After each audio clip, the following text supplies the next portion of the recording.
Hi there, everyone. This is Jessica Schab, also known as Jessica Mystic, and I'm here interviewing Andrew Basiago, who has physically teleported to Mars and also to the past, to the Battle of Gettysburg, and the future, 2013. I met him at James Gilliland's ranch. We were both speakers and presenters, and so I'm very pleased to have you all meet Andrew Basiago. I appreciate that. So we have so much to talk about. Where do we start? Well, I was thinking today that we could talk about the fact that my paper, The Discovery of Life on Mars, which I published in 2008, which is the first work of science or literature to prove that Mars is an inhabited planet, has a very interesting provenance. In fact, there are data points that relate to the paper that go back to my childhood and the involvement of my late father, Raymond Francis Basiago, who was an aerospace engineer and an electrical engineer who worked for the Ralph M. Parsons Company, but also did work for the U.S. Defense Department, to include the U.S. Air Force and U.S. Navy. And as a result of our project experiences on DARPA's Project Pegasus, there is a linkage, a very profound linkage, that the public deserves to know about the recent discoveries of life on Mars that I've made and information that was in the possession of the U.S. government even 40 years ago, not just establishing that Mars is an inhabited planet, but that 40 years hence I would play a role in developing human understanding about that fact. So let me just explain the different incidents in my childhood that link to my discovery of life on Mars just recently in my late 40s. The first incident that I can remember occurred around 1967 or 68. I was about 6 years old. I had been born in September of 1961, so I'm just estimating based on how old I was when this particular event occurred. What happened was my dad was working at that time for a subsidiary of the Ralph M. Parsons Company called Parsons-Jordan Corporation. And the research that I've done over the last 10 years into my experiences on Project Pegasus and my late father's and that of others who were attached to the project showed that Parsons-Jordan was a company that was created by Parsons to really implement one contract, which was a copper contract that it had with an engineering project involving copper development that Anaconda Corporation was doing in South and Central America, most especially Chile. But my research showed that it was being used as a cover for U.S. time-space research, namely the development of time travel technology on behalf of the U.S. Defense Department, which is in fact what the entire thrust of Project Pegasus was. And so I was enrolled in a public grammar school in New Jersey, not far from my home, and just living during my conventional life in New Jersey, a fairly happy and conventional childhood, growing up in a post-war suburb. I was the youngest of 5 children. And one particular evening after dinner, we had eaten dinner, but my dad was delayed in coming home. Frequently we ate dinner with my father. And he came home around 7 or 7:30 that night, and he had been drinking with some of his friends from work. And so he was slightly inebriated. It was as if he had had several drinks. My father was certainly not an alcoholic, quite the contrary. He was a very, very responsible and disciplined man. But like many people, including myself, occasionally he would enjoy taking drinks socially with colleagues or at some special event. And this was one of those incidents. And so he was in a festive mood, a playful mood, and somewhat of a disinhibited mood. And after he ate, he gathered us around and he said, children, join me in the living room. I have something very funny to share with you. And he said, this is what this guy has written about the first discovery of life on Mars. And he was reading it as if it was maybe a comedic essay or opinion editorial out of a newspaper or something like that, kind of a Swiftian essay in which the conceit of this work of literature was that somebody was describing for the first time life on Mars. And what he was reading, I now realize, because I've written the paper, was a summary of some of the most fanciful, even farcical passages from my 2008 paper, The Discovery of Life on Mars. Now, this was 40 years before the paper was written. And he found, it's clear to me that the passages that were taken from the paper in this particular incident seemingly must have been passed along to my father to deceive him or to only partially inform him about what's in my paper. I mean, I wrote the paper in a way in which I would prove that Mars is inhabited, and I would write a solid work of natural history that would contain as much evidence as I could to prove my major premises of the paper. But in some portions of the paper I wrote, for example, when I was naming life forms, or I was describing some of the ground drawings that are found in NASA image PIA 10214, which was taken from the western edge of the home plate plateau, looking westward in late 2007, and then posted on the World Wide Web in 2008. So in some portions of my paper, I wrote in a Swiftian way. So, for example, people would enjoy reading the paper, but also that, for example, so that children could identify with the life forms and the fact that Mars is inhabited, and that's something that we shouldn't be afraid about. But in fact, we should engage as a remarkable new discovery of the way our cosmos actually is. And so my dad was reading these passages and becoming hysterical. And he read, I would say, for about 15 minutes, and my mom ultimately asked him to stop. She said, "Ray, you have to stop. He was just laughing too hard." And she was worried that, he was. And so right as he concluded reading these passages and almost falling out of his chair laughing, and it was very funny, we were laughing with him, I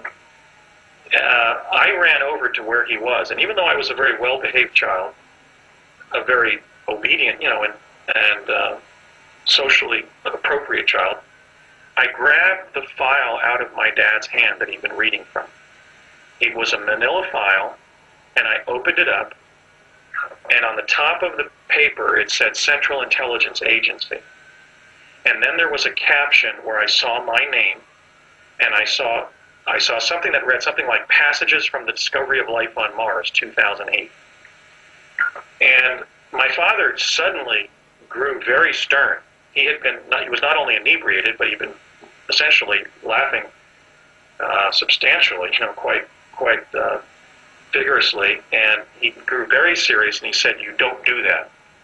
And he snatched it back from me.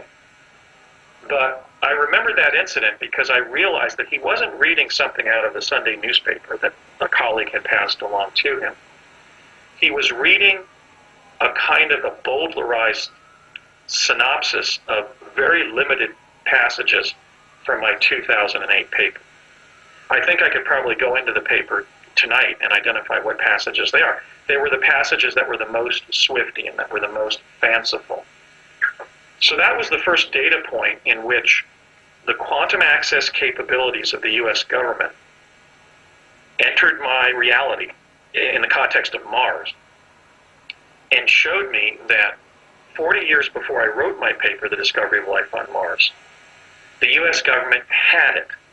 It had it because it was already sending personnel forward in time via Tesla-based teleportation technology that both my father and I would become substantially involved in as team members in Project Pegasus. He as an engineer for Parsons, who had reporting requirements to the Central Intelligence Agency. And in fact, during my investigation of my experiences in Pegasus, I was consulting through an historian, a university academic, to the CIA and the Office of Naval Intelligence. And when we explored my father's background for the intelligence agency per se, not just as a Defense Department engineer, the word that came back from CIA is that we can't release any information to the family members of living or deceased CIA personnel, which was essentially a tacit admission by the CIA that my father was listed in their personnel files. We also found my name listed at some of the defense labs that I had been to when I was in Project Pegasus, to include the Los Alamos National Labs in Los Alamos, New Mexico, and the Alamogordo, New Mexico Air Force Base, where I took part in one study. Okay, so the first data point was this incident that seemed to show that around the time that my dad and I first started teleporting to New Mexico, from the teleport at the old Curtiss Wright Aeronautical Facility in Woodridge, I think just because this is kind of like a set piece here, where I went back after I wrote. I've been investigating my experiences in Pegasus, as I mentioned, for really from about 1998 or so to 2008, maybe 97 to 2007. Over the last year and a half or so, I've kind of relaxed about the whole thing and not done so much research, because I've got everything down on paper, and I'm going to be able to probably complete my book by the end of the year, certainly during next year. But when I wrote The Discovery of Life on Mars, which was a legitimate work of natural history, I wasn't given the paper by the government, and I wasn't told what to write. I mean, it's based on my original research, and I'm the only person who was involved in actually authoring the paper. But after I finished it, I went back, wait a minute, there were all these times in my childhood where I was kind of tipped off that my destiny held this role of being principally associated with the discovery of life on Mars and human exploration of Mars. So the first incident was this very kind of strange incident where clearly my dad had been drinking. Maybe he took the paper from work where he had been provided it. Maybe he was given it. Maybe it was given to him at a bar, which is a way that the Central Intelligence Agency sometimes works. But clearly, by the time he had had several Jack Daniels and had read what was in that file, he found it hysterical, and he was reading it in a very funny way, and we were laughing also. But he gave us no clue that, in fact, it was my later words that he was reading. Well, okay, and I thought, well, there was another incident involving Mars and Martians. About a year and a half later, I would say in the 1969-70 time frame, so I'm now about 8 years old, 8 or 9 years old, probably around 8. My dad used to give us crew cuts up in a study up on the top level of the house. He had built a third level to our house in Jersey that one side contained a bedroom that I shared with my two older brothers, and the other room was a study that my dad had built, and he had built 5 desks for us to do our homework there. My dad really loved us, and he was really a great man. He was not only a very gifted engineer, he was a brilliant mathematician, he was a brilliant carpenter, and he really cared about us and was a great father. And he built this study where we could focus on our homework after school. But I guess because it had a wooden floor, that's also where he would give us our haircuts. And so he called me up there, or we walked up there for me to get my haircut. And he had a kit and everything that he would do the haircuts with. And before putting that apron over me to cut my hair, he took an envelope that he had taken up there with us. It was a manila envelope that had a red wax seal on it with one of those tie strings. But he was able to just open it up because the seal had already been broken. And the purpose of this function was just to show me the photograph of this Martian. So he had some kind of, future understanding about you as well. Well, he had clearly been briefed by that point that I was going to be associated with the discovery of life on Mars. Now, I'm being kind of careful here because I have laid claim to the idea that I am the discoverer of life on Mars, but since that remains a controversial claim, I think it's fair to say that I'm principally associated among the discoverers of different things on Mars, both ancient artifacts and, in my case, living life forms that establish that Mars has been inhabited for eons and is inhabited today. So clearly, the U.S. intelligence community knew who I was, and they had my future Mars works. Because in this instance, well, let me tell you what this photo was. This photo was a humanoid on Tsiolkovsky Ridge, which is a ridge that NASA claims is about 100 feet across, that you can see on the left side of NASA image PIA 10214, which was taken by the NASA Mars Exploration Rover Spirit in November of 2007, beamed back to Earth, and posted on the internet in January of 2008. I'm sorry, I studied that. Andrew, I'm sorry. Can you just hold on 1 second? I have to close the window. It's thundering outside, and it's really loud. Okay, so this photograph you showed was an image that I extracted from NASA image PIA 10214.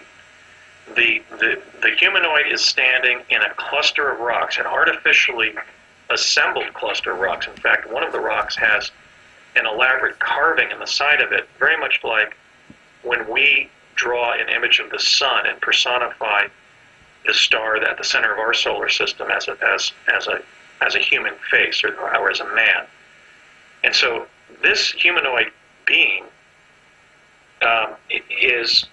the photograph is in my paper, The Discovery of Life on Mars, and in fact, it is the first picture of a humanoid living in its natural state on another planet to ever be published on Earth.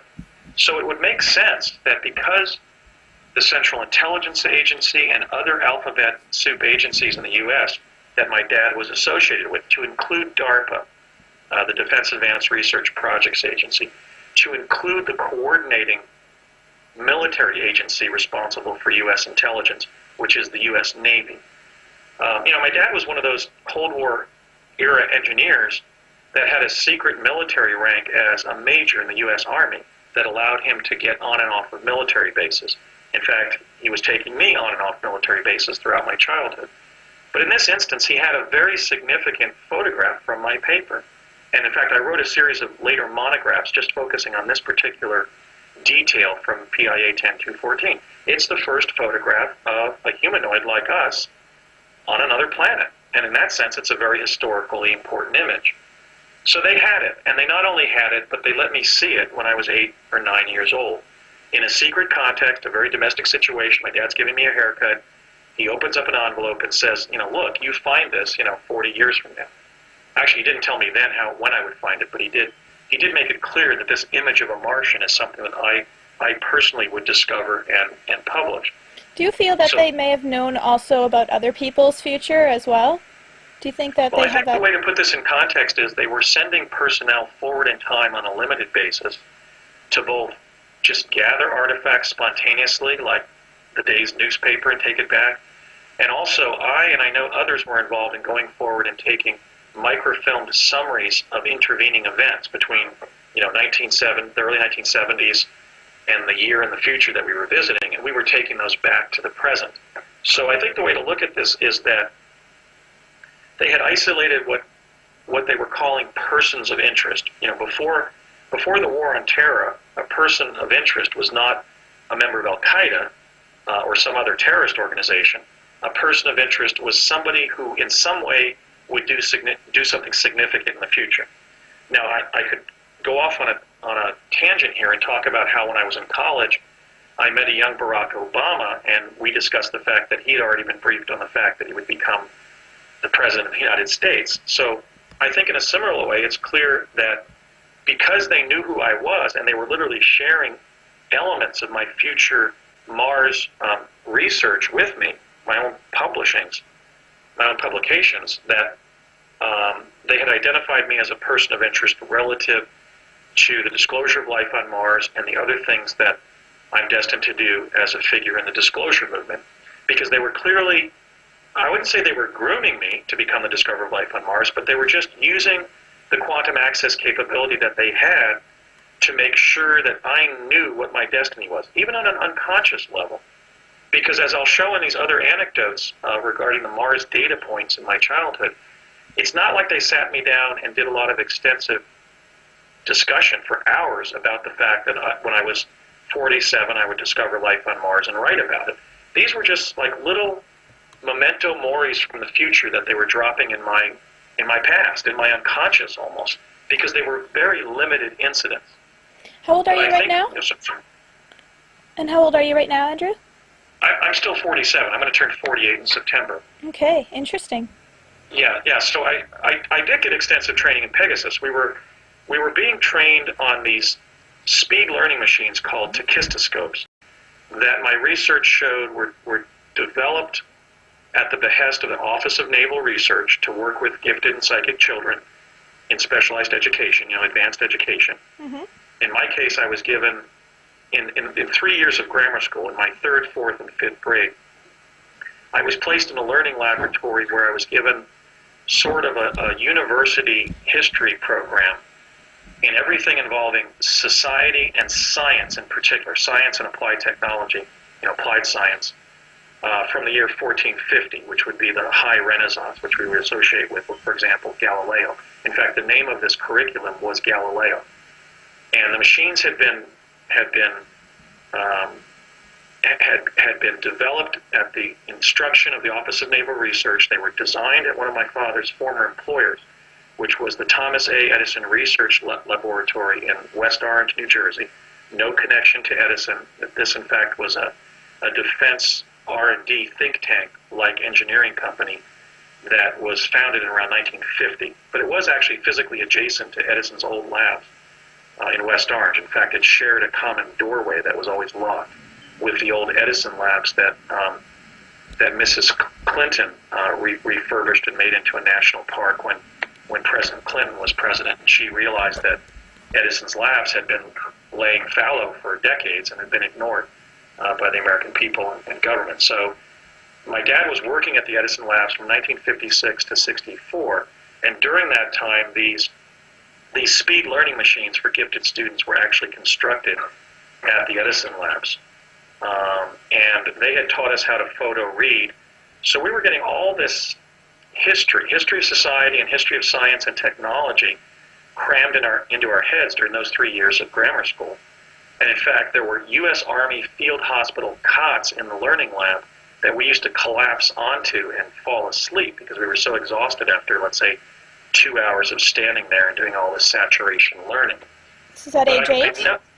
I beg your pardon? Sorry, this was at age 8? I was in the learning lab from fall of 1969 to spring of 1972. So that would have been, I was 7 going on 8 when the 3rd grade began for me, which would have been fall of 69. And I remember around October, I would guess maybe around October 5th of 1969 or so, I signed my security oath on U.S. Defense Department letterhead. In other words, we started school in September, we were placed in the learning lab, and right away there in fall of 69, they let us know that we were in a U.S. Defense Department, classified research and development program. We were being trained for it. So they had us sign a secrecy oath, kind of a loyalty oath, and they began immersing us not only in the speed learning, but in parapsychological testing and training.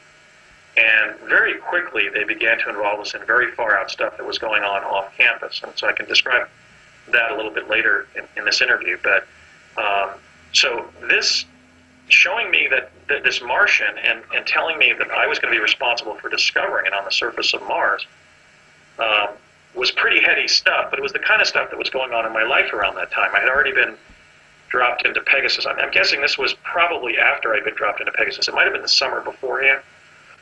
It might have been, let's say, summer of 70, but it was around that age when I first started receiving the specialized education that I was given by the Defense Department to later be involved in the quantum access activities that I would be over the course of those next 3 years.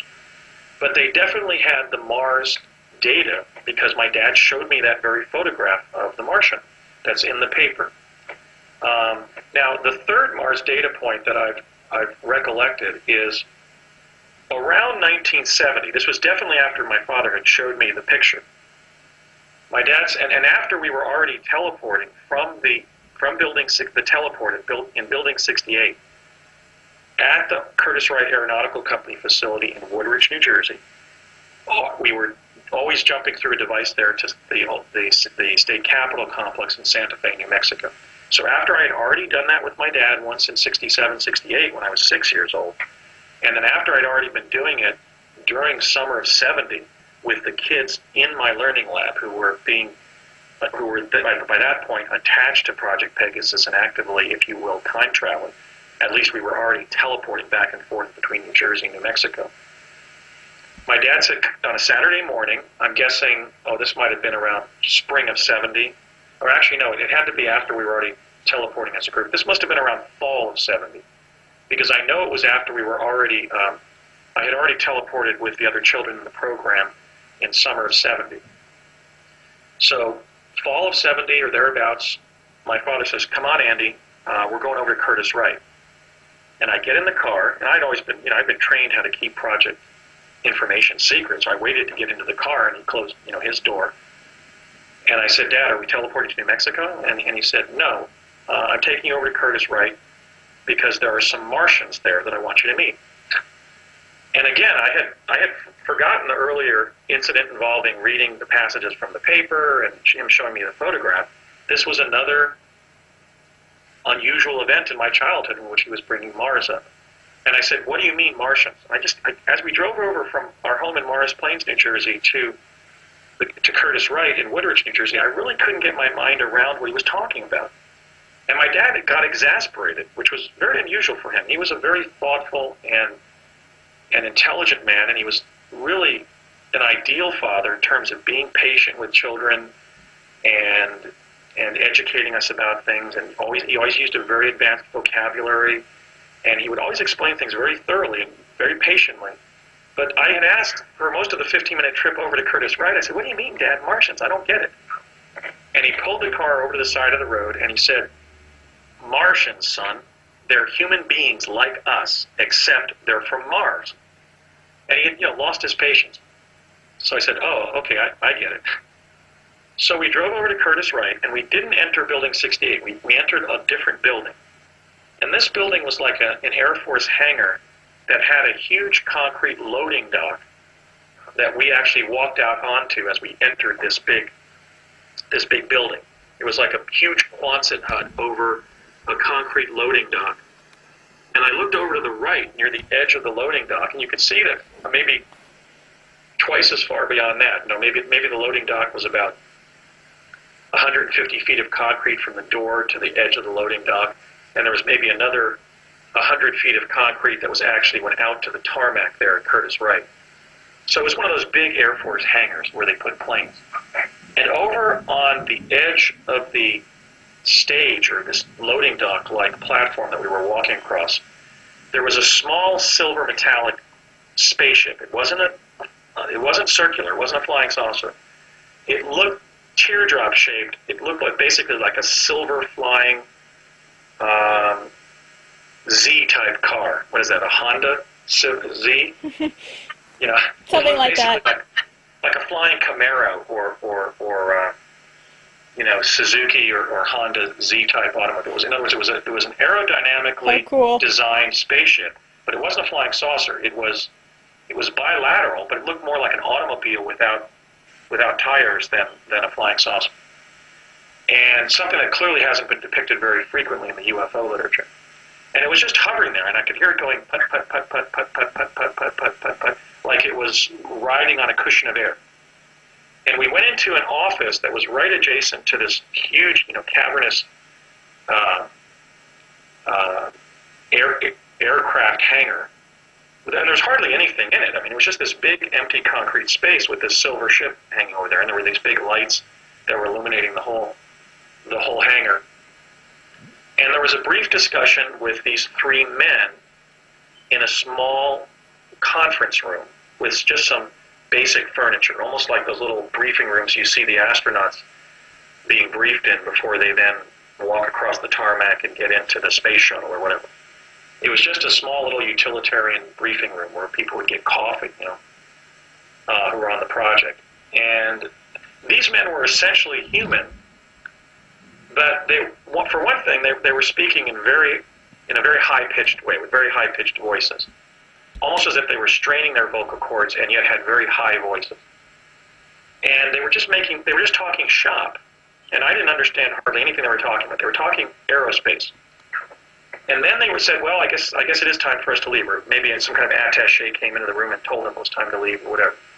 So we walked out of this little room and back into the hangar area, and I turned, and my dad turned, and these three guys walked right past me. And the best way I can describe how they looked to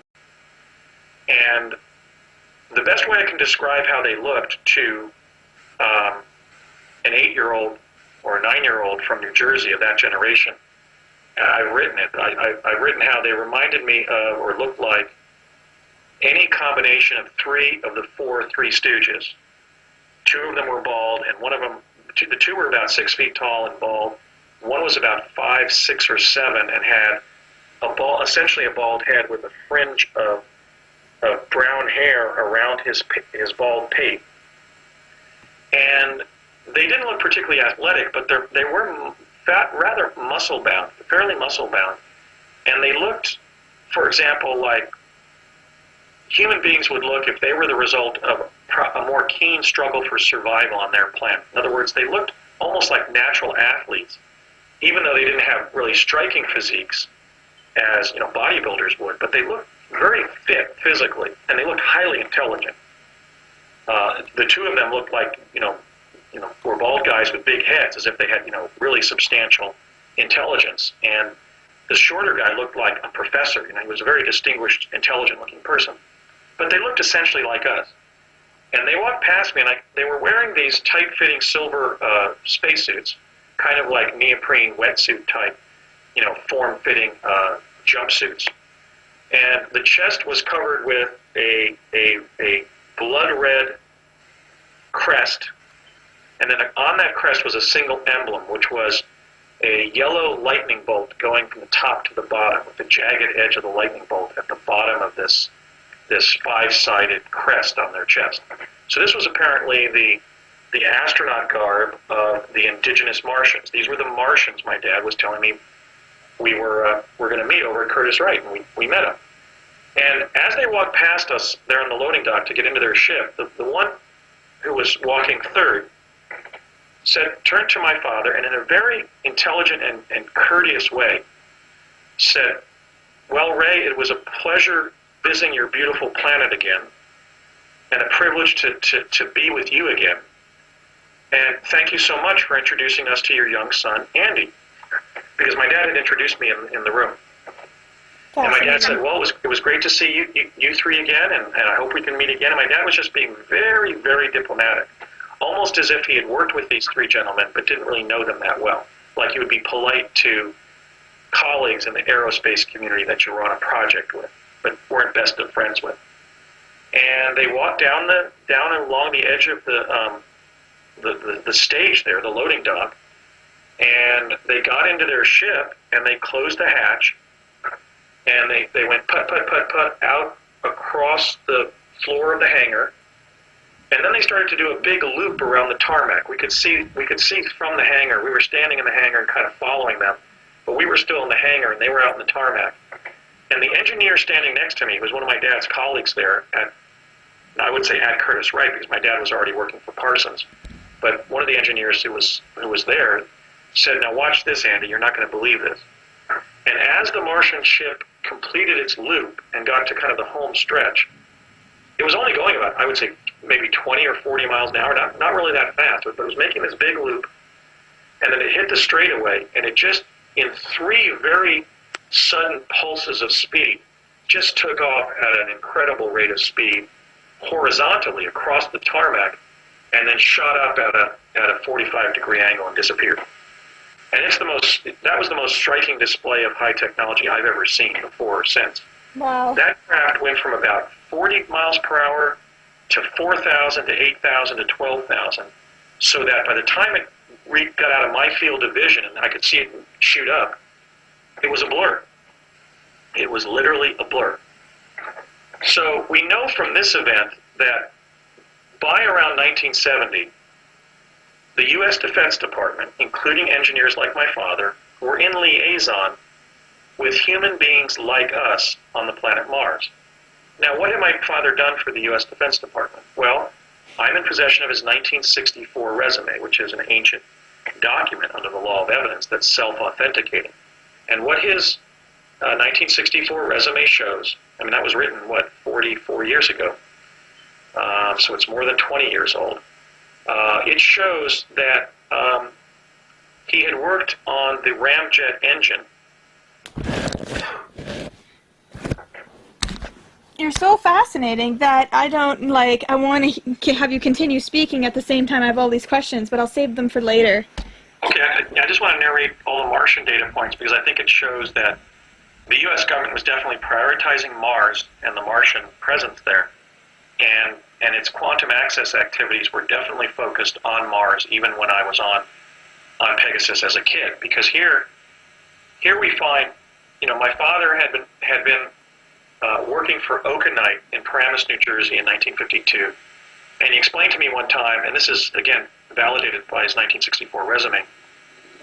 He'd been working for a civilian engine, company, an industrial company, and he narrated for me one time how an army attaché showed up at his desk at Okanite and gave him orders to report to Curtis Wright to work on metallurgy on the ramjet engine project. The ramjet was a high-performance jet engine that by pulling either molecules of oxygen or later space dust, even in outer space, across a pressure differential and ejecting it at a high rate of speed, would be able to achieve supersonic speeds in our atmosphere and near-Earth environment in space. And my dad was essentially conscripted into the ramjet project at Curtis Wright by the U.S. Defense Department because he had a background in metallurgy, and they wanted him to find an alloy that the ramjet hull and engine could be made of so that the plane wouldn't melt from friction in our atmosphere. And he did, as I recall. But it was a very stressful part of his career there in 1952 to 55. In fact, he was at Curtis Wright when he worked on that. His resume from 1964 also shows that he was principally involved in the B-70 development project, which was the strategic bomber from World War II that the Defense Department wanted to put a nuclear reactor engine on so that it could travel in an unlimited way, both to bomb the Soviet Union if we needed to, and to protect ourselves from the extraterrestrial presence. As I've talked about it, there were really two concerns that the U.S. Defense Department had at that time, and they both had color. It was basically the grays and the reds. They were worried about the extraterrestrial visitations that were occurring and the abductions that were beginning that had already been documented. And they were also concerned about, believe it or not, a land invasion of North America by the Soviet Army. Okay, so they wanted to have a strategic bomber that they could repel such an invasion with that wouldn't have to refuel in flight. So my dad had been on some very advanced and sensitive aerospace projects, and I think it's in that context that he must have been consulting with these Martian aviators at Curtis Wright, because they were clearly there for some kind of technical meeting and were leaving. And my father just had either been asked by them or been instructed by the U.S. government to take me over on that Saturday morning when they were leaving so that I would meet these human beings from Mars and know that Mars has at least one humanoid species on it, very much like us.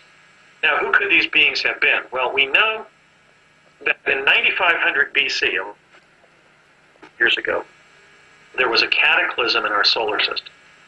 We believe that what happened is that debris elements from the Vela supernova explosion entered our solar system and destroyed a planet that created the debris that it now is the asteroid belt, which is located in our solar system where mathematics indicates a planet should be, and then pummeled Mars very severely, squishing Mars into an oblate spheroid and actually fracturing the planet Mars, which may be another reason why we were in liaison with the Martians. Mars is fractured. And then also pummeled Earth. In fact, it was that event that ended the great maritime civilization on Earth that built the Great Pyramid and the Sphinx. We're not living in the original civilization on Earth. We're living in a second civilization, a successor civilization to the previous civilization that reached its apogee around 9500 BC. And that civilization centered in Cairo, Egypt, which Cairo means Mars.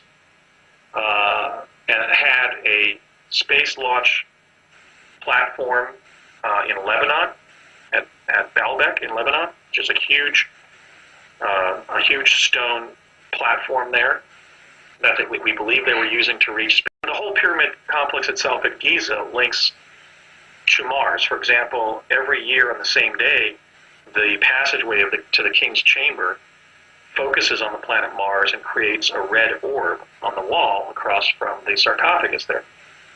So Cairo was the center of a world civilization 11,500 years ago that was either a colony of Mars or that had a colony on Mars. My own particular speculation is that Mars was a colony of an Earth civilization. And I say that because the Great Pyramid at Giza and the Sphinx are much more substantial ancient monuments than what we're finding on Mars.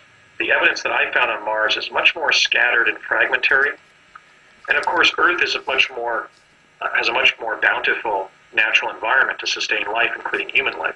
So my suspicion is that life started here and had a colony on Mars. Now we know that, for example, Nefertiti, as depicted in that famous, the iconic bust of hers that the German archaeologist Ludwig Borchardt found in Amarna, Egypt in 1912, was the royal consort for Pharaoh Akhenaten, who was the sun god.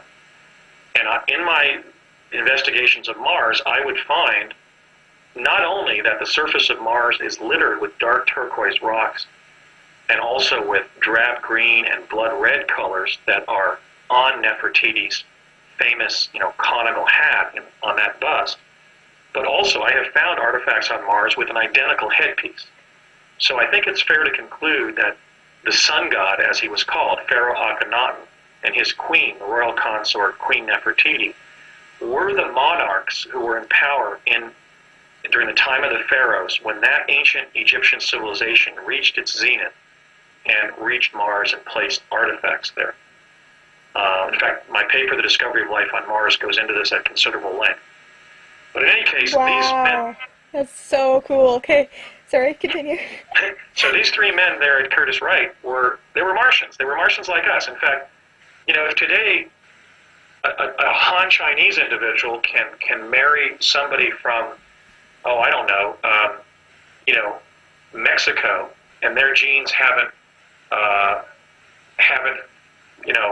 seen each other, haven't been in the same baby in 6,000 years. Presumably, these Martians, who are only separated by 11,500 years, are possibly members of our own species. They could possibly reproduce with us because they were men, and I could tell they were a little different looking. But as we'll later see, we have a good estimate of the gene pool on Mars, and so there was a reason for them being a little homelier and a little bit more specialized than modern humans on Earth with all of our genetic diversity. These were probably Homo sapiens who are literally our long-lost relatives on Mars who could probably reproduce with us if they haven't already developed a unique speciation as a result of being isolated from us for 11,500 years. They've probably already reproduced with us. What the case was, I would say these were probably Homo sapiens who have an identical or very, very similar DNA structure to ourselves.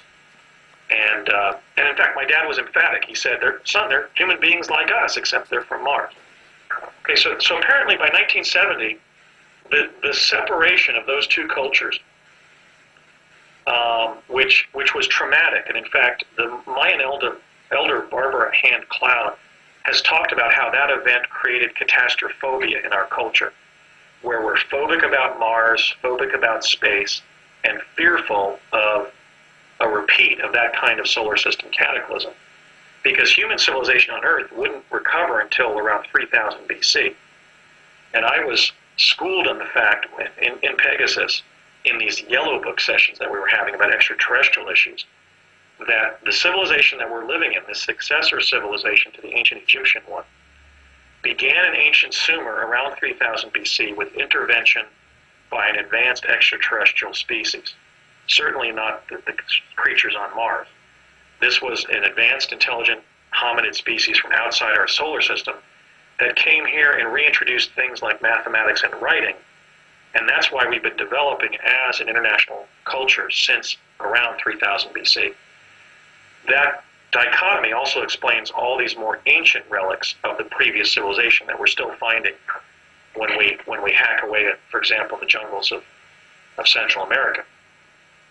So there was apparently some kind of priority that was given to making sure that I went over to Curtis Wright that Saturday morning with my dad and met those three Martians. In fact, they knew who I was, which is, I guess, because they had been told that, one of the sons of one of our project engineers is going to play a role in normalizing relations between our planet and yours, and we would like you to meet him. He's only 8. I think something like that must have happened, because the Martians were nothing but kind to my father and I. They didn't question me or anything.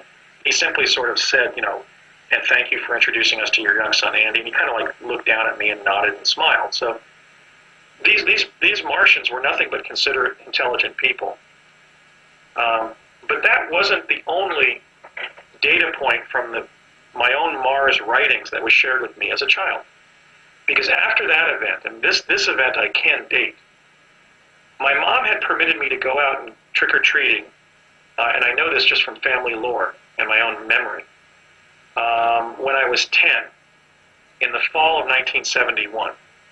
I would have turned 10 in September of 71, I did, and during Halloween, even though I had a severe case of bronchitis, she let me go trick-or-treating, and I got even more sick.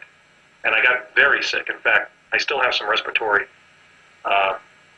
sensitivity that crops up every once in a while from that case of bronchitis then. She really should not let me go out because I was very sick. I got even sicker, a higher fever, more profound bronchitis. And as I was recovering from that case of bronchitis, I remember one Saturday morning, Sunday afternoon, whatever, it was definitely a weekend because my dad was home from work, and I could hear some of my relatives meeting with my folks down in the living room. I think it was probably my Uncle Richard and Aunt Edith were visiting from Long Island, because there was a lot of laughter going on. And I was a really lucky kid because I had a really great family. Both my immediate family and all my relatives were really wonderful people. And I think that's, in fact, one of the reasons why I was selected for Pegasus as a child, is I was really from a strong family, not a weak one, and a really secure upbringing. And so I could hear the laughter downstairs, but since I'd already gotten sick going trick-or-treating, my mom had kind of, quarantined me in the sick room, as it were. And my dad came into the room. And every time to get us out of our sick beds when we were kids, he would always buy us a big Hershey bar just to motivate us to, get back into the swing of things and enjoy it. But so I thought, he's coming into the room here to try to get me out of my sick bed. He's got a Hershey bar. But he had an envelope instead. Again, one of the ones with the red wax seal and the tie string and some kind of routing document or label attached to it. And he opened it up and he said, Andy, I've got something for you to read. And he handed me a paper, and I said, what is it? And so he hands me the paper, and it was my 2008 paper, The Discovery of Life on Mars. In fact, it was a copy of it in which the photos came out really well.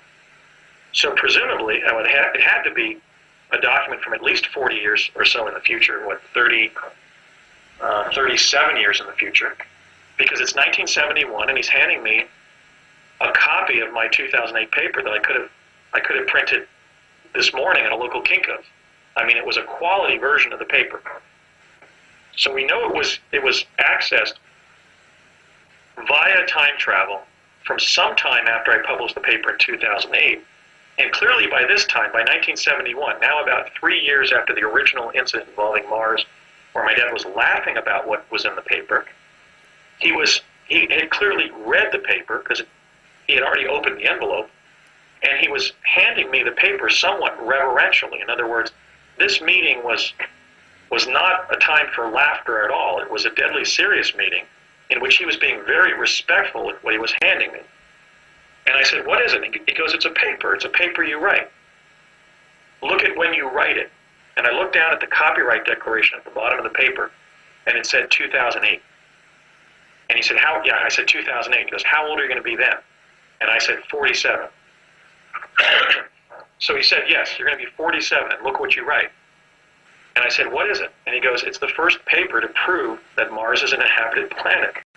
So that's why I kind of laugh when I think how I was beat up morally so much when I published my paper, not only by conceited skeptics in the world of science journalism, almost all of them former or present NASA employees, but even by some of the top figures in exopolitics. I mean, I didn't get a very convivial reception of my paper by people who should have appreciated significance and who had been given all the data, because the data is right there in the paper. Instead, there was a kind of a resistance to my paper and the notion that it is what I purport it to be, which in fact it is. It's the first paper to prove that Mars is inhabited. Not to contain photographs of ancient monuments on Mars, not to speculate that Mars might be inhabited, but to demonstrably prove that Mars is inhabited by showing life forms, both humanoid and animal life forms on Mars, describing what they are, and including an analysis that shows that there's abundant evidence just in that one NASA photograph, PIA 10214, in which we can now conclude as a civilization that Mars is inhabited. Well, of course, I knew that Mars was inhabited because of these childhood events where, as a result of the quantum access capability of the U.S. Defense Department, I had been tipped off, as it were, as to what I was going to do. But nonetheless, when I wrote The Discovery of Life on Mars, I was simply trying to frame a proof in natural history. I was writing as if it was a long briefing document for the National Geographic Society. In fact, after I published the paper on December 12th of 2008, I sent it to John Fahey, the president of the National Geographic Society, and asked him to consider consulting with me to publish the data in National Geographic magazine, because I believe the paper encompasses an important breakthrough or discovery in natural history. And I think in the future that will occur. In fact, I kind of see that cover of National Geographic. I think that the Geographic Society will come to appreciate what is in that paper and will want to do a special edition about the discovery of life on Mars. And not cover it up. And not cover it up. And not covering it up. I mean, one of the reasons I sent it to them and why I was so careful about publishing a work of natural history rather than either a work of autobiography that went into all the past Mars data points in my life or that was a work of science fiction is that I wanted to do a paper that would stand the test of time, and I also knew that our public and institutions like the U.S. presidency, like the National Geographic Society, even some of the university-educated figures in exopolitics and ufology, they're not just resistant to the idea that Mars is inhabited. They weren't just resentful of my paper. They weren't just disparaging and unfair of me. They are involved in a cover-up of the fact that ours is not the only inhabited planet in our solar system. And I believe that human beings on Earth, as part of the natural heritage of humankind, have a human right to know the true history of our own solar system. And that includes Earth's dealing with Mars, and also the fact that Mars is very much unlike Earth in its biosphere, but is an inhabited planet with its own unique and also similar human and animal life forms. And so I wrote the paper as a work of serious natural history, as almost an environmental planning paper, where I went into describing and included photographs of the humanoid beings, the different animal species, the carved statues, and the built structures on Mars to show that Mars is inhabited. And so, nonetheless, I knew when I wrote the paper that, and was beginning to remember these previous incidents in my life in which the Defense Department, the U.S. intelligence community, as it were, had apparently decided not to bring about the event where I would discover life on Mars, but just take that data from the future and use it to influence the past, to channel the present towards beneficent or beneficial outcomes based on a knowledge of future events. I call that quantum enfoldment. In other words, when I was on Pegasus as a kid, they had decided to not play God and change future events as a result of being able to detect them or visit them. But they had decided to engage in contingency planning, as they described it, for future events.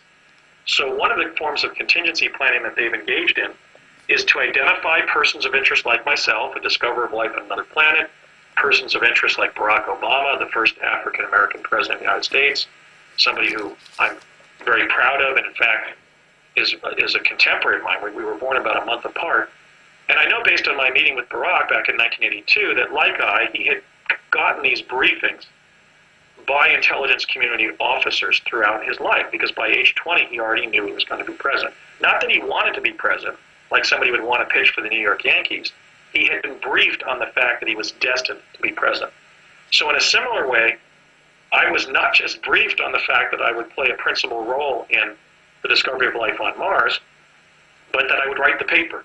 I would write the landmark paper that would herald the fact that Mars is an inhabited planet. But of course, when I wrote the paper, there were these incidents in my childhood in which that destiny was revealed to me. There was also an episode, a very minor one, when I was in New Mexico on the project, where my dad came back to the La Hacienda restaurant where his long-term friend, Mary Constance Chavez, was working. Around that time, she was working as a cashier at the La Hacienda. And Connie was kind of my mother away from home when I was in New Mexico after teleporting there when I was attached to Project Pegasus as a child, on behalf of DARPA. And Connie, or Pilly, as she was sometimes known by her best friends, and my father had met in 1953-54 when he was in New Mexico at White Sands when they were flight testing the ramjet engine. And one time she'd been babysitting me sort of at the restaurant. I would sometimes just sort of hang out at a table there, and my dad would go off and have some meeting, and Connie would just, serve me an iced tea or a soda or something. I would just hang out at one of the tables there. And my dad came back from a meeting, and he was almost ashen-faced with distress. And he had just been briefed about something I was going to do in the future. I suspect it may be my rollout of the information about the fact that presidents are being briefed on their presidencies based on quantum access. It was something clearly politically provocative like that. My dad was quite distressed what he'd just been told. And I didn't find out what it was. He didn't say it directly to me, but I heard Connie say to him, well, does he do this, Ray, before or after he finds all that stuff up on Mars? And okay, so we'll start up again with a new tape? Yes. I was trying to figure out how to do that. So Connie said something regarding my discovery of life on Mars, just in passing at the La Hacienda restaurant one day in Old Town Albuquerque. All right, and done. How are you doing? I'm fine. I'm on a roll. Yeah, you are. I'm battling between I really don't want to interrupt you, but then there's other times, I have a question, and I may forget it. So what I've started to do is write down all the questions, and after I'm just going to let you talk and just get it all out and not interrupt, because I know that it's a lot for you to get it all out. So after that, after everything's out, then I'm going to ask questions, and then I'm also going to make it interactive where other people can come in and ask questions, like write me questions for you for interviews to come in the future. You're talking about Connie? Right. So I was at the La Hacienda restaurant where she worked one day. My dad had been at some meeting, and I would often, when I was in New Mexico, having teleported there either with him or with some of the other children in the project, or even by myself. I was going over to the teleport at Curtis Wright, just jumping through there, ultimately with the casualness with which somebody would get onto a public bus, to go across town to go to school. So on this particular afternoon, I found myself at one of the restaurants in Old Town Albuquerque, where Connie Chavez had not only been born and grew up, but where she lived her whole life there in Old Town Albuquerque. And my dad came back to the restaurant, and he was troubled about something he had been briefed on. And she found out what it was, and she didn't seem as concerned as my father was. And it may have just very well been my efforts within the disclosure movement to bring about public awareness that the U.S. government achieved quantum access based on time travel technology from around 1970. It may have been literally the moment when he discovered that I was the principal whistleblower on Project Pegasus, because he was disturbed by what he had found. And Connie said, just in passing, well, does he do this before or after he finds all that stuff up on Mars? And because she had revealed some of my future destiny to me in an uncontrolled way like that, my dad looked over and scowled at her as if to say, you're not supposed to talk about Andy's future in front of him. Because every time they shared future data with an individual like myself in Project Pegasus, there had been a decision to do so. They weren't just sharing information about people's lives willy-nilly. That data had entered intelligence reports that they were reading. And there had to be a command decision to release specific data to a specific person. As, for example, my father did in fall of '71 when he showed me my paper, The Discovery of Life on Mars, that clearly had been acquired from the future and taken back to the early '70s, so that was in his possession. It was literally in his briefcase from work. So my dad looked over at Connie and scowled at her because she was sort of letting the cat out of the bag, and you're not supposed to do that, because the danger of that is that the person might not implement their destiny as a result of having already learned about it. In fact, every time my dad shared some aspect of my destiny with me, he did it in a way where I talk about it being a double green light. He would sort of make it a positive thing. He would say, well, see, this is what we're telling you you're going to do, so be sure to do it. Sort of like that. They didn't want to dissuade anybody from avoiding their destiny as a result of learning some aspect or aspects of it before the fact. So that was another instance where Connie knew, this longtime companion of my father's, one of his best friends in life, and this woman that he had known for 20 years at that point, or almost 20 years, was aware that part of my destiny involved the discovery of life on Mars, discovering life on Mars. So those were the data points in my childhood before adolescence. We then moved to California in 1972. I was in the 6th grade, and I had fairly normal experiences in junior high and high school. I was certainly not attached to Project Pegasus. I had a normal Southern California adolescence. And, wrestling in school, playing saxophone in the school band, swimming in swimming pools, going to the beach. I had, a very ordinary teenage years there in Chatsworth, California. I went off to UC San Diego for my freshman year in 1979-80, and then in the fall of 1980, I transferred to UCLA. Beginning in the summer of 1981, the U.S. government put a CIA officer in my life. Now, unless you've been subject to this, it's really hard to explain how this is done. Basically, you're given a mentor who has conversations with you and shares intelligence community tradecraft with you, and even specific information, but sometimes when you ask them questions, they don't answer. So this was like the cigarette-smoking man that they put in my life, who I knew really for the next 20 years until he had a stroke in the early 10s. His name was Courtney M. Hunt. He was one of the Orange County, California cousins of the Hunts of Texas, being the dynasty associated with Harold and Lafayette Hunt and his sons Lamar and Nelson Bunker Hunt. Courtney Hunt was from that family. He was their California cousin. He looked sort of like Richard Helms, the former CIA director. He was a tall, sort of Scottish landed gentry kind of person, and kind of a bald head.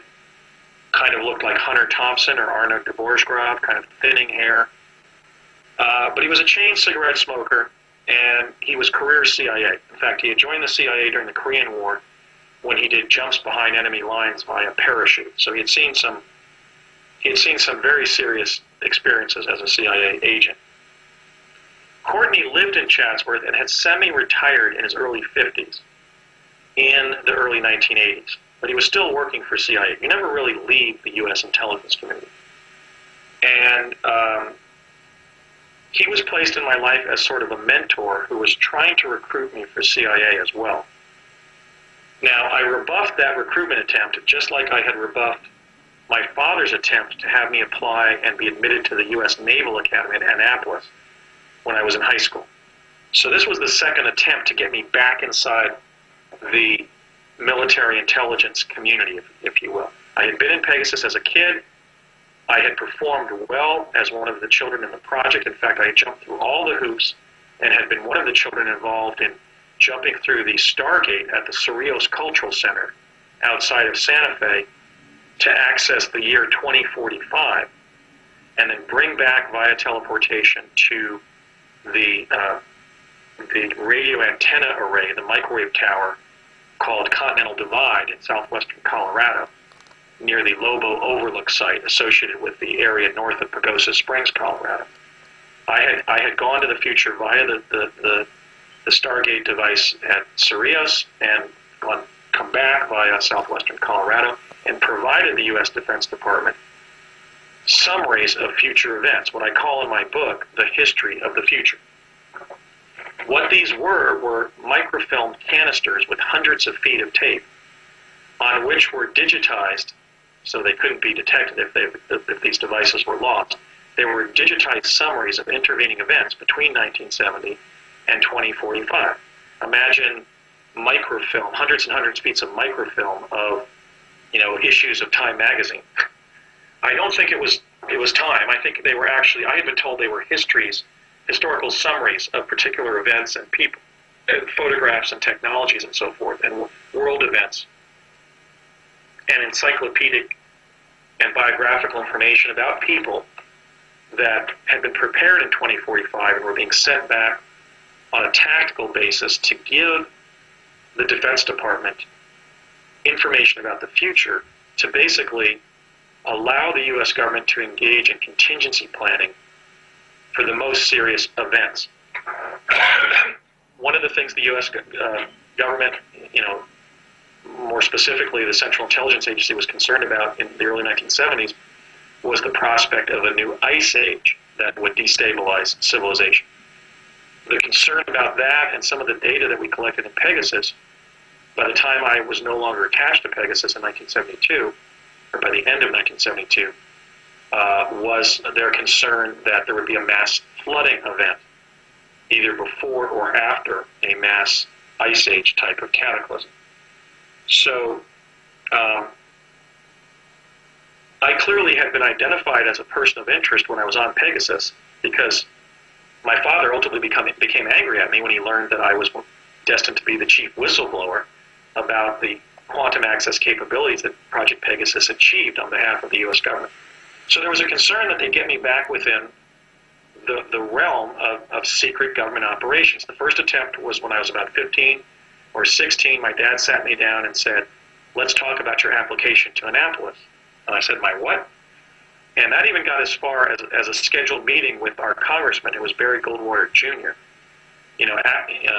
Admission to the military academies in the United States require an interview by your congressman.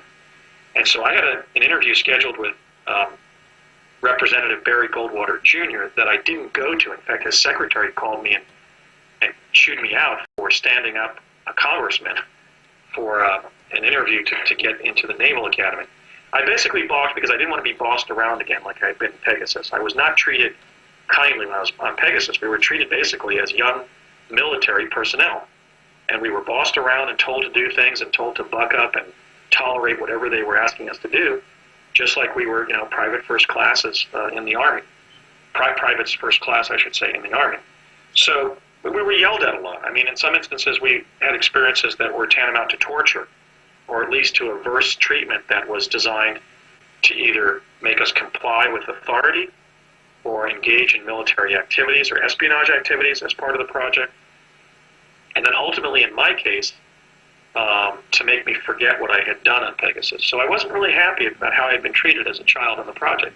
In fact, as I describe in the book, I had made several attempts to sabotage the project by, for example, leaving a note in the Baton Memorial Building in New Mexico, in Santa Fe, New Mexico, and also by leaving a toy at the old school site in Lamy, New Mexico, where we were being tested after we teleported there. So, here it is. I'm 15, 16 years old. I've only been out of Pegasus for about 5 years. And my dad's telling me, "Look, you're going to the Naval Academy." Well, why was that?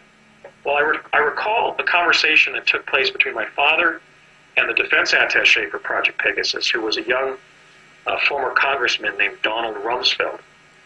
Don Rumsfeld would be destined to become defense secretary under Gerald Ford and under George W. Bush. But to me, he was just the guy from the Pentagon who was attached to Project Pegasus. And I remember one day we were sitting at a bar, and I was drinking a grape soda, which is what my dad would always order for me, or a Coke. And Rummy was having his martini, which was then his drink. I believe that he's a teetotaler today, but during those days he was still drinking. And Rummy was talking about how they had decided in the project that when the kids graduated from high school, they would be admitted to the Naval Academy, and that would be quote-unquote used as a pretext to involve them in future project activities. So my experiences in Pegasus connect to the whole notion of a secret space program or a secret Navy in space, because they were clearly intending by 1971-72 to send us to the Naval Academy when we were of age and train us and involve us in later time travel activities. So in any case, whatever my dad shared with Connie, it was disturbing. She seemed a little bit shocked. I think it was the information about me being the whistleblower on the project. And she let slip about the fact that she knew I was destined to find some very curious objects on Mars, and for that to be historically significant in some way. But, okay, so I have an ordinary adolescence there in Southern Cal.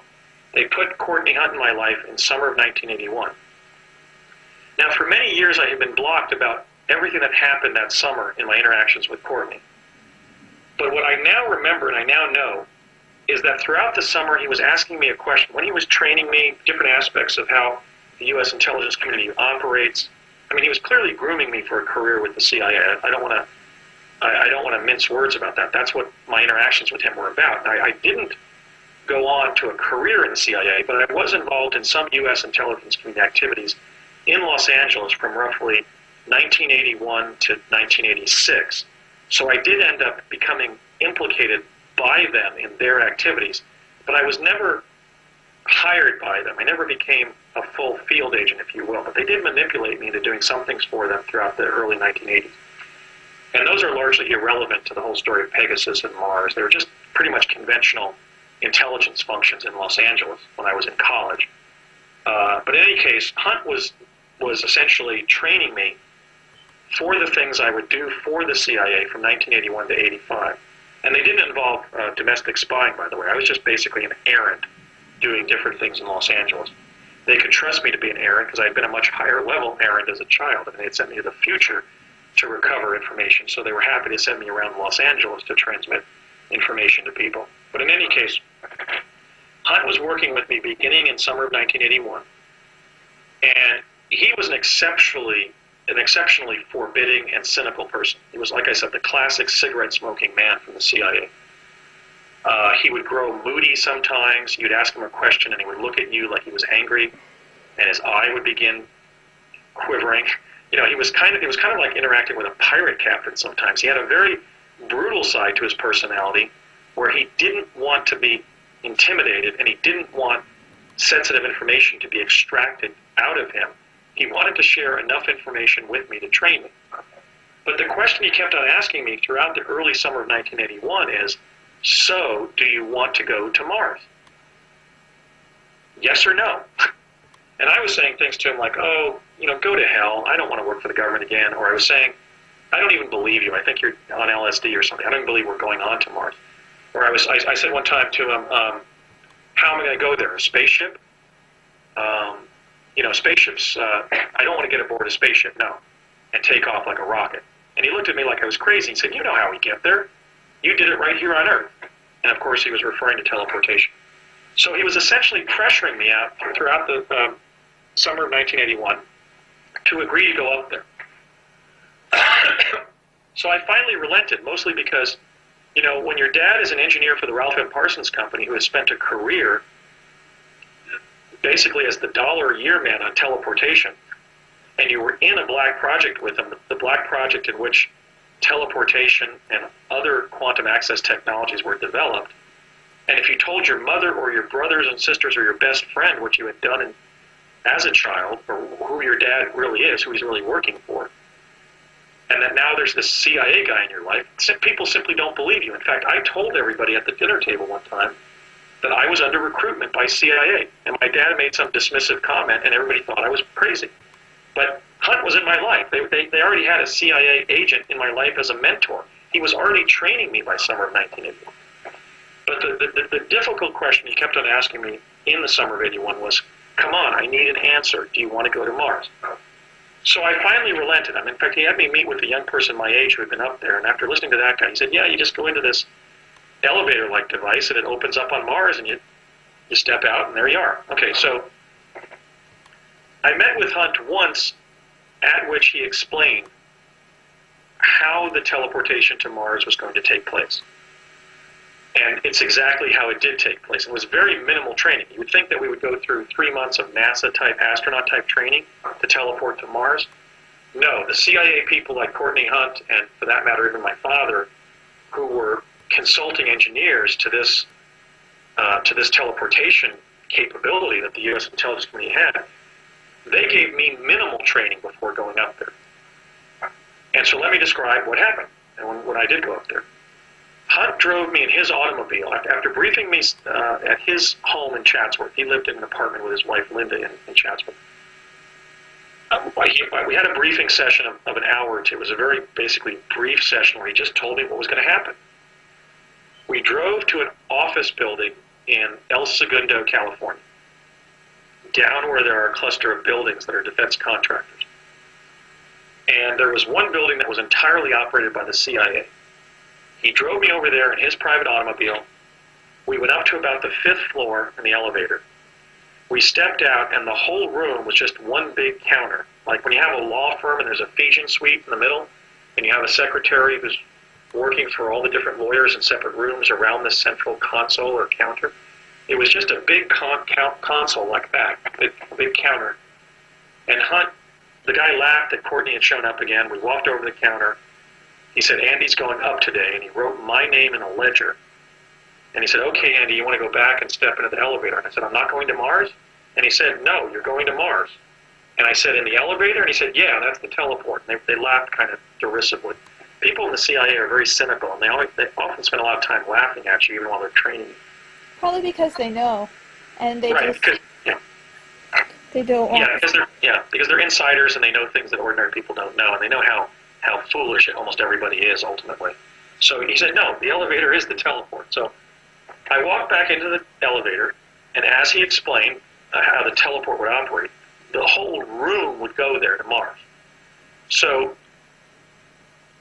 over the intercom, they said, are you ready, Andy? And I said, as ready as I'm going to be. You know, I think I made a joke. I said something like, light this candle.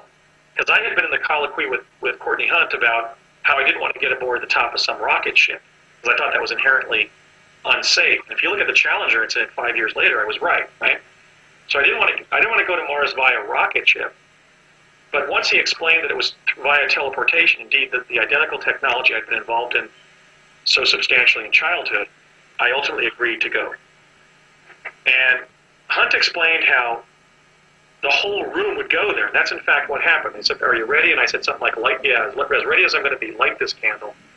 And lights above in the corners of the room where you could see through like this panel started blinking. And I couldn't really feel like the room was accelerating. But I could tell that the room was kind of wormholing because the room got more oblique. And I felt pressure. And I had to kind of steady I had to steady myself as I was standing in the elevator because the corners of the elevator were kind of becoming more oblique. As if the elevator was literally a teleport where the room went with you somehow. Now, how that was done, I have no idea. I mean, I have some ideas how the teleportation worked that I was exposed to in childhood, but this involved literally entering an elevator-like device. Indeed, it was the elevator for the building that they then sent up to a few flights higher. They sent me up to about the 7th or 8th floor, and I teleported from that position in the building to the facility on Mars that Hunt had very briefly described. The doors opened up in that facility. What it was basically a big concrete bunker on Mars. I found myself 1 story below ground in like this utilitarian concrete bunker under Mars that was literally a secret U.S. defense base on Mars. It was a portion of it. I stepped out of the elevator, and as instructed, there was a concrete stairwell over on the right, a set of concrete steps. And I walked up the concrete steps on the right, and the steps reached a kind of a landing, almost like a baseball dugout. It was like the cylindrical landing. And that cylindrical landing was behind the eye sockets of a head that was on the Martian surface. Whoa. So I had been told. He said you're gonna find yourself coming out of the elevator, or the teleport, walking up the stairs, and you'll find yourself in kind of like this bunker. And the bunker is the area behind this head that's on the surface, and you can get egress to the Martian surface there by walking through the eye sockets of the head on the surface, which is what I did. It would be like if you had gone from the clubhouse of a baseball team in a major stadium and then walked out out from the showers or whatever, the locker room, and into the dugout. And instead of having a baseball diamond in front of you, there was the back portion of the head that was on the surface. And so then I just walked out of the dugout directly through the eye sockets of this head on the surface of that location on Mars, and there were just a couple of humans like us standing around. It would be like meeting a group of people in their 20s standing around a hamburger stand in the San Fernando Valley. Now, I had been given a crystal helmet with a respiration device and a communication device in it, but no specialized clothing.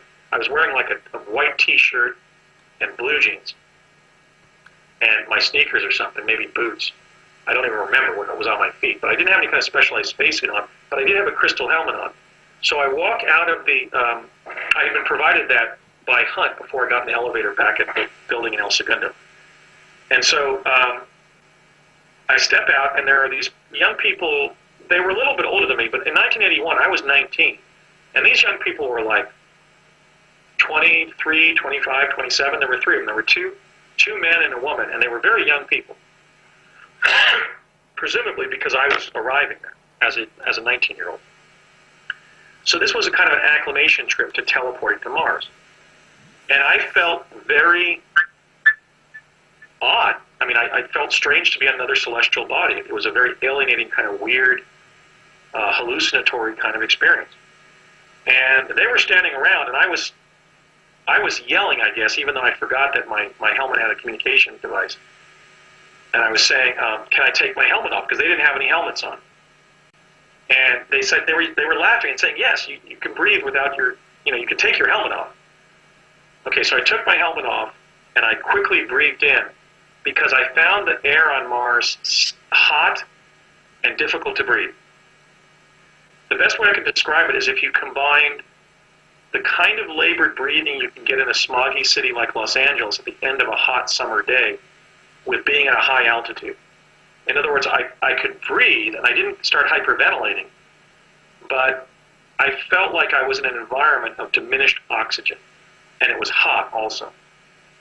So I just stood there for about an hour, and I interacted with them a little bit, and I remember I felt kind of so threatened by being on a foreign planet that I wasn't crying, but my eyes were kind of cheering up, because it was just strange to think that I'm on Mars, It wasn't some joyous experience of exploring Mars.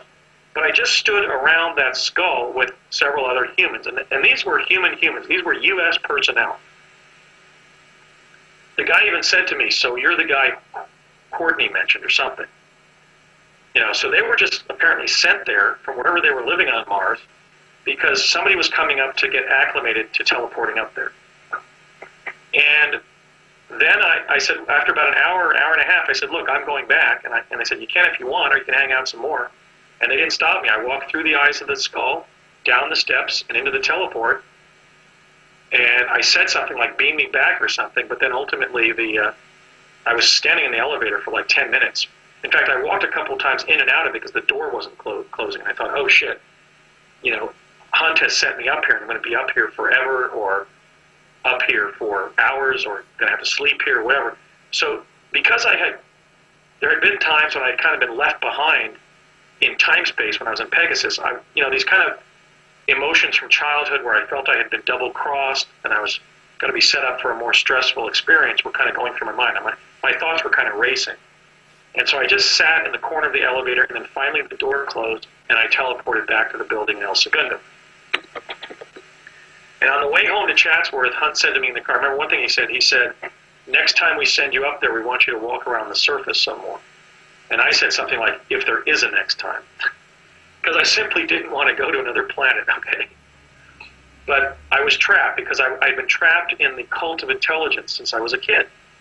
I couldn't go to the police or the FBI or my uncles or my mother or my counselors at school or my school principal or my teachers and say, look, I've been stuck in CIA activity since I was 6 years old, and now they're sending me to Mars. I mean, I had no out short of killing myself, which I didn't want to do. I mean, I was a happy, well-adjusted person.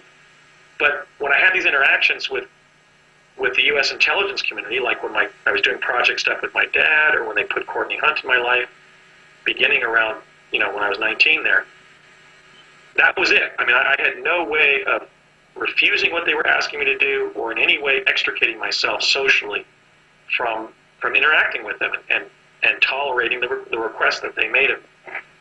So I said, but nonetheless, being sarcastic at that age, I said, yeah, if there is another time. He said, well, there's going to be another time, so I want you to deal with that emotionally. Obviously, it's stressful for anybody when you first start going up there. It's another planet, but you did well. Okay. So Hunt dropped me off at the corner of Mason and Devonshire, and I walked home to my family's house. The next time he drove me over there, he went in the elevator with me, and we both went up there together. And we walked out the skull again, but there was nobody there. And we roamed around the surface for, I'm saying 3 to 4 hours, but I always felt so pressured when I was up there that it could have been maybe like 2 hours, but it certainly felt like 4 to me. Okay, so we roamed around. The first thing I remember happening is, he said, there's a guy living over here not far from here that I want to check in with. So we walked up to a house. The best way I can describe this house is if somebody made an adobe rock house outside of Tucson, Arizona, with indigenous rocks. It was like a rock and concrete adobe pastiche.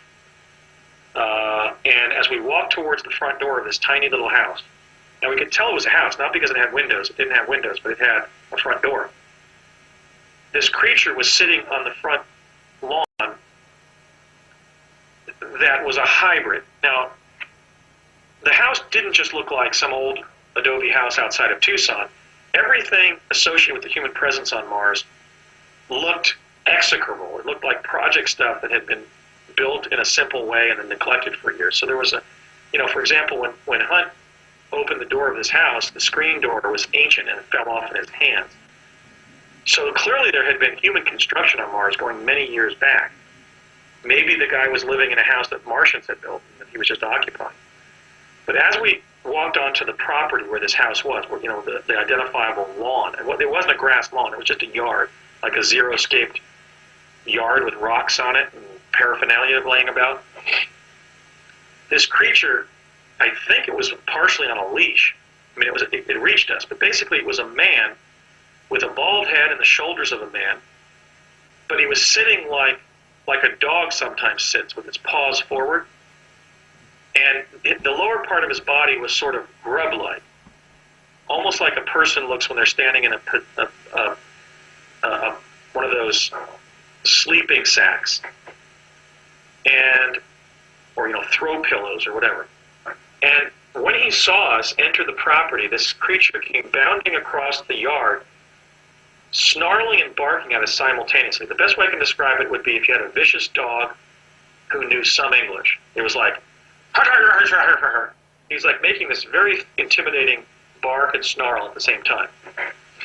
And just instinctively, when he got to us, I thought he was going to actually bite us. I stepped behind Hunt, and when the guy got within about a foot of Hunt kind of flinched at him like he was going to attack him, and this thing turned around automatically and then undulated back. He undulated towards us by kind of snapping his body. He didn't have legs.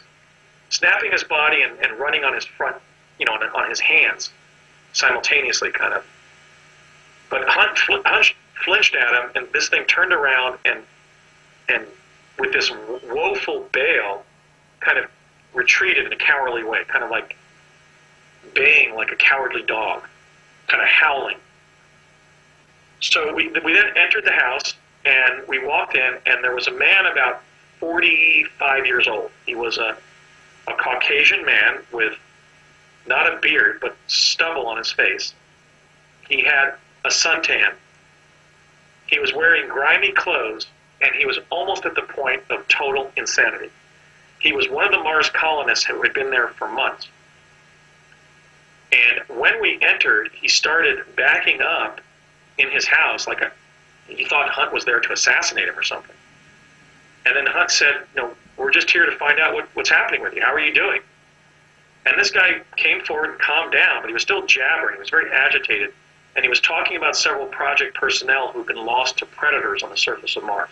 He was saying, like, remember Bob Smith? I don't know what name he mentioned. Well, you met him. Remember when you were up here? Well, yeah, Plessy, he's dead. He started almost like crying, He was almost like crazy. he was somebody who was suffering from an advanced state of adrenal exhaustion as a result of being through a prolonged exposure experience. So I'm just assuming that he had been on the surface of Mars for many months. For all I know, he was somebody banished from our culture, maybe somebody who had committed a crime, and the CIA had required that he be some kind of permanent, personnel on Mars. But this man was not happy. He was just, he was holding on to his sanity by a very thin thread. But you have to admire him because he was living on a foreign planet, another planet, and he was able to communicate what had gone on. But he was very, very agitated. And so Hunt just kind of listened to him, and then he said, well, this is Andy. I'm taking him up here. He's been up here once before, but I'm going to show him around a bit. And the guy actually shook my hand.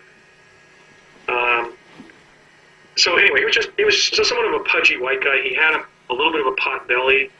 I mean, he wasn't in great shape. He was slightly overweight. And as I said, very tan. He had a 3 or 4 day growth of beard. Didn't look like he had shaved very often. But he was very, very exhausted emotionally by the circumstance that he found himself in. So we then left his house. There was some further discussion between him and Hunt, but I can't, under the stress of the event, I can't really recover now what they talked about. But he did mention who I was and that he was going to be showing me around here on my second trip to Mars. And we just walked around, and I got a sense of the rocks on Mars.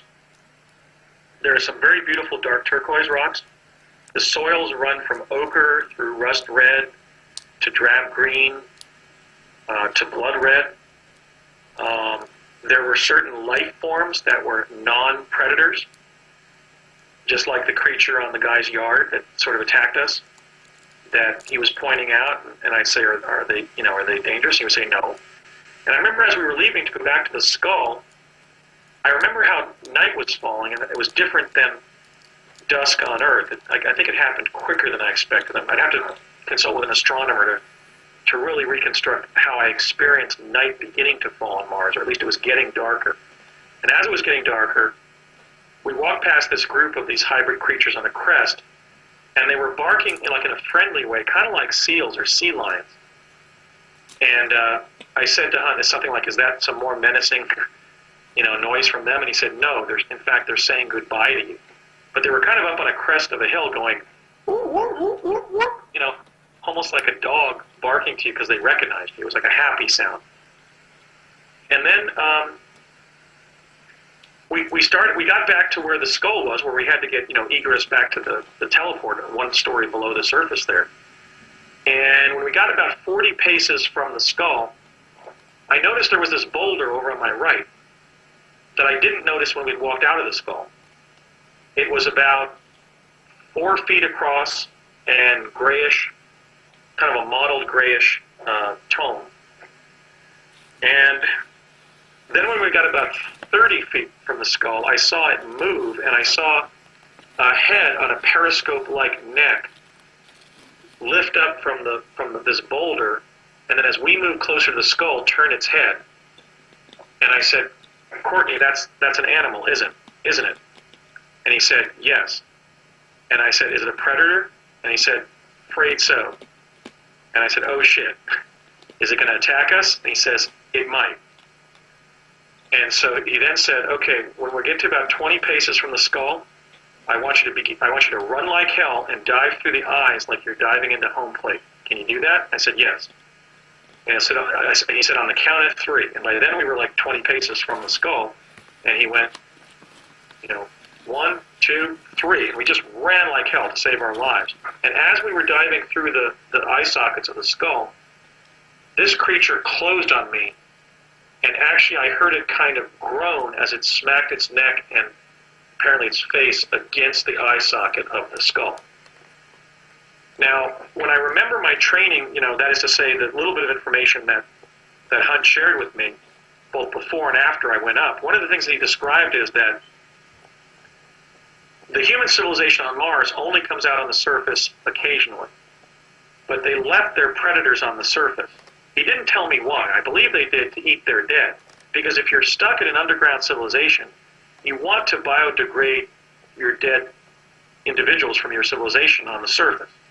So that would be one explanation why they haven't exterminated these predators on the surface of Mars. Another reason would be to just secure the surface of Mars from invasion by, for example, Earthians like ourselves.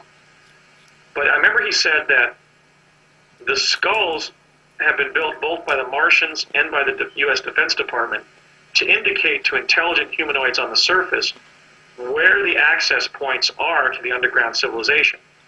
But the animals are too stupid to really figure out what the hell they are. So they just see a form, but we see an articulated form like a skull, and we know, hey, I can go there to seek shelter or to go under the ground. You know, to basically to do both, like we did. So we dove through the eye socket. I remember kind of catching myself inside. I kind of smacked my leg, and this thing was right on top of us, but it smacked its face and head, kind of just hit the eye socket and then groaned and backed off. And then we scrambled down the steps. And when we got down to the landing where the teleport was, I said to Hunt, so it's a carnivore, huh? And he said, you betcha, that thing has teeth all the way down its throat. So this begs the question of why Hunt would have exposed me to predators on the surface. I think he may have had some kind of device to repel predators, and he was just running me through that exercise so that I knew whenever I was on the surface, I had to watch my back because there are predator species on the surface of Mars. Was this affirmed by my paper in 2008? Yes. My paper shows evidence not just of predation of humanoids by reptoids on Mars, but mass predation of humanoids by reptoids on Mars.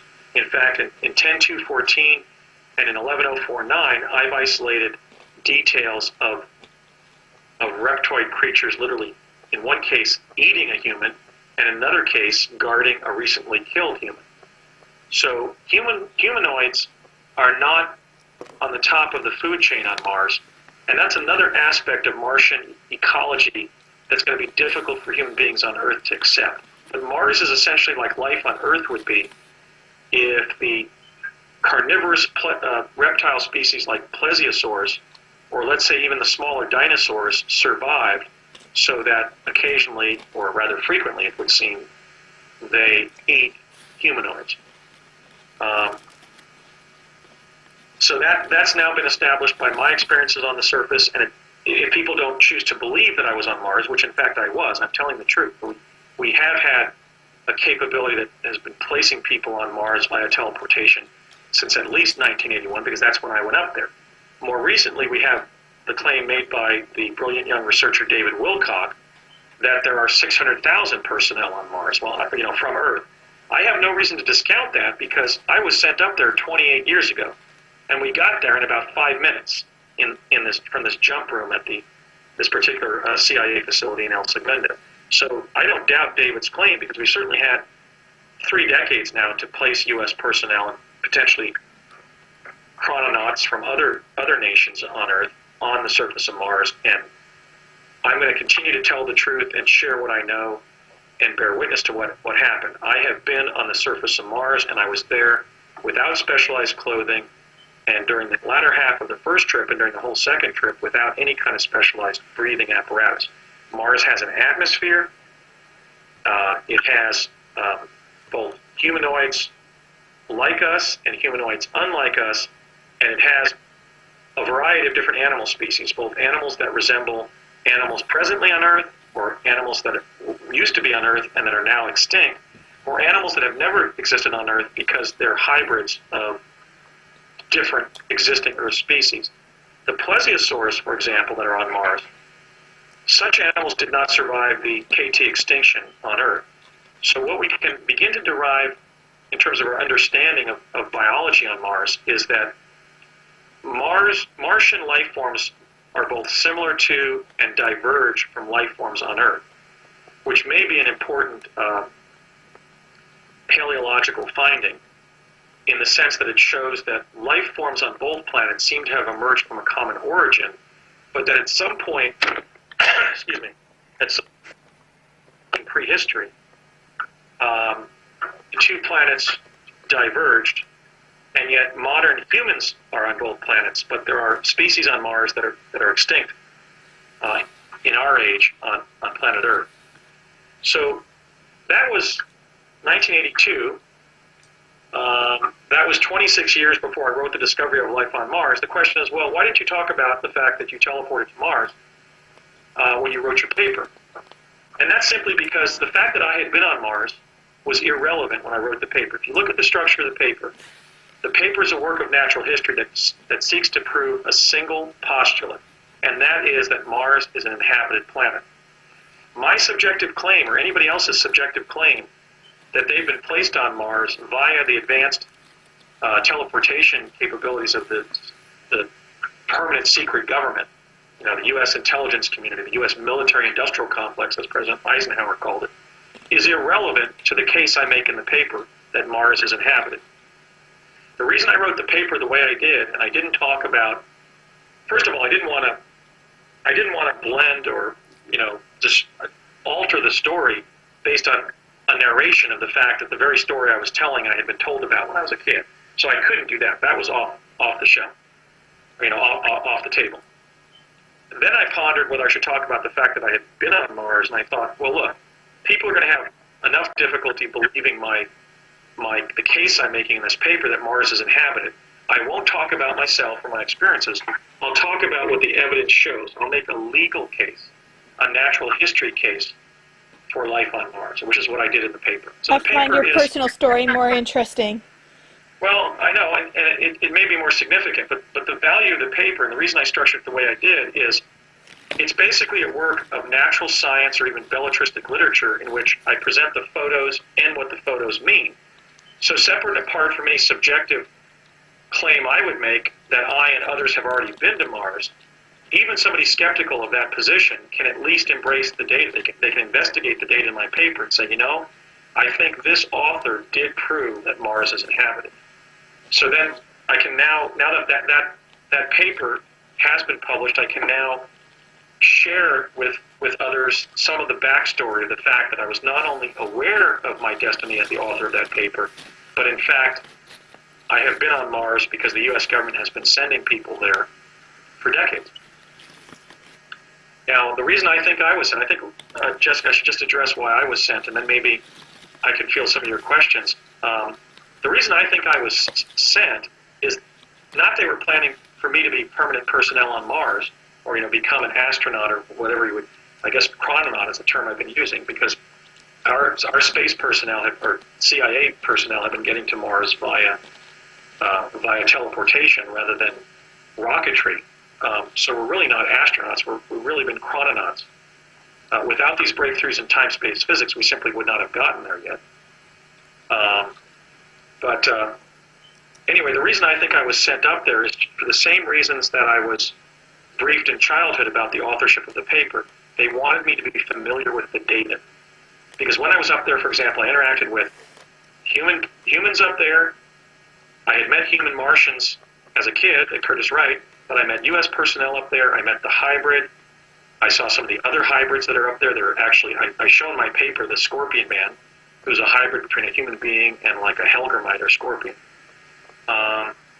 And we had an encounter with a carnivore, namely a plesiosaur. Now, whether that was a setup or not, I don't know, but at least that taught me in a very frightening way that there are predator species on the surface of Mars. Now, the last Mars data point that is relevant to my publication of the paper, The Discovery of Life on Mars in 2008, dates from 1997. This is already, God, I can't even believe it. This is already 16 years after I was on the surface of Mars as a 19-year-old. After I completed my law school and graduate education, I had attended Northwestern School of Law of Lewis and Clark College up in Portland, Oregon. I had studied urban planning at Cal Poly San Luis Obispo and earned my degree with distinction. And then I had spent a year studying environmental law and policy under the tutelage of Malcolm Grant at Cambridge. So I then came back to the U.S. in 95, 96 timeframe, and I was studying for the Washington Bar, which I ultimately passed in July of 1996. Around that time, my mother, in 1996-97, my mother developed breast cancer, and I began to take care of her beginning in 1997. And from that time until around 2003, I was really invested substantially in taking care of my mother and doing things for her, and also protecting her. And one of the things I had done was I commissioned the building of 2 gates on the left and right side of her home in Chatsworth. I wanted the original gates that had been there to be fortified so we could lock them and lock the backyard so that a burglar couldn't get access to the back of the house when she was there. So we commissioned some carpentry from a friend of mine. I don't want to identify this person by name, but he's somebody who is a brilliant U.S. academic. I don't even want to give his field, but he's a brilliant U.S. academic who, because of his birth and upbringing in a sensitive European capital, had been offered, in the mid-90s, had been offered the station chief position in one of Europe's most sensitive cities at that time, in the mid-90s.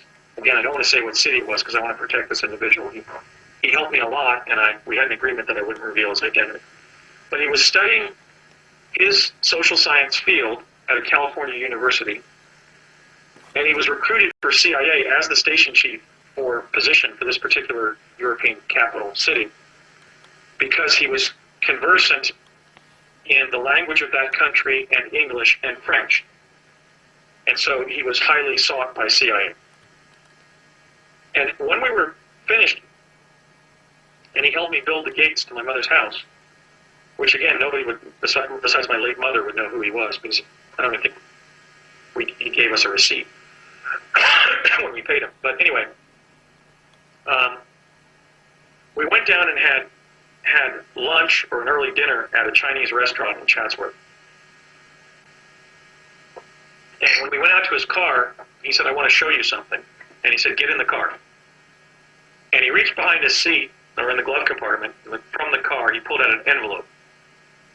And he says, "I'm going to show you several images, and you may find them quite disturbing." And the one image that I remembered he showed was of the object on Mars that in my paper, The Discovery of Life on Mars, I named the grotesque, excuse me, I named the grotesque humanoid skull. This is one of the skull-like objects that are on the Martian surface, very similar to the one that I and Hunt walked out of on the Martian surface, but definitely a different object. And this skull is in my paper, and in fact, I showed some of the Martian humanoids, the more ET-looking Martians with the large heads and the spindly bodies, the rather bulbous heads that can be seen sort of recreating outside this skull. And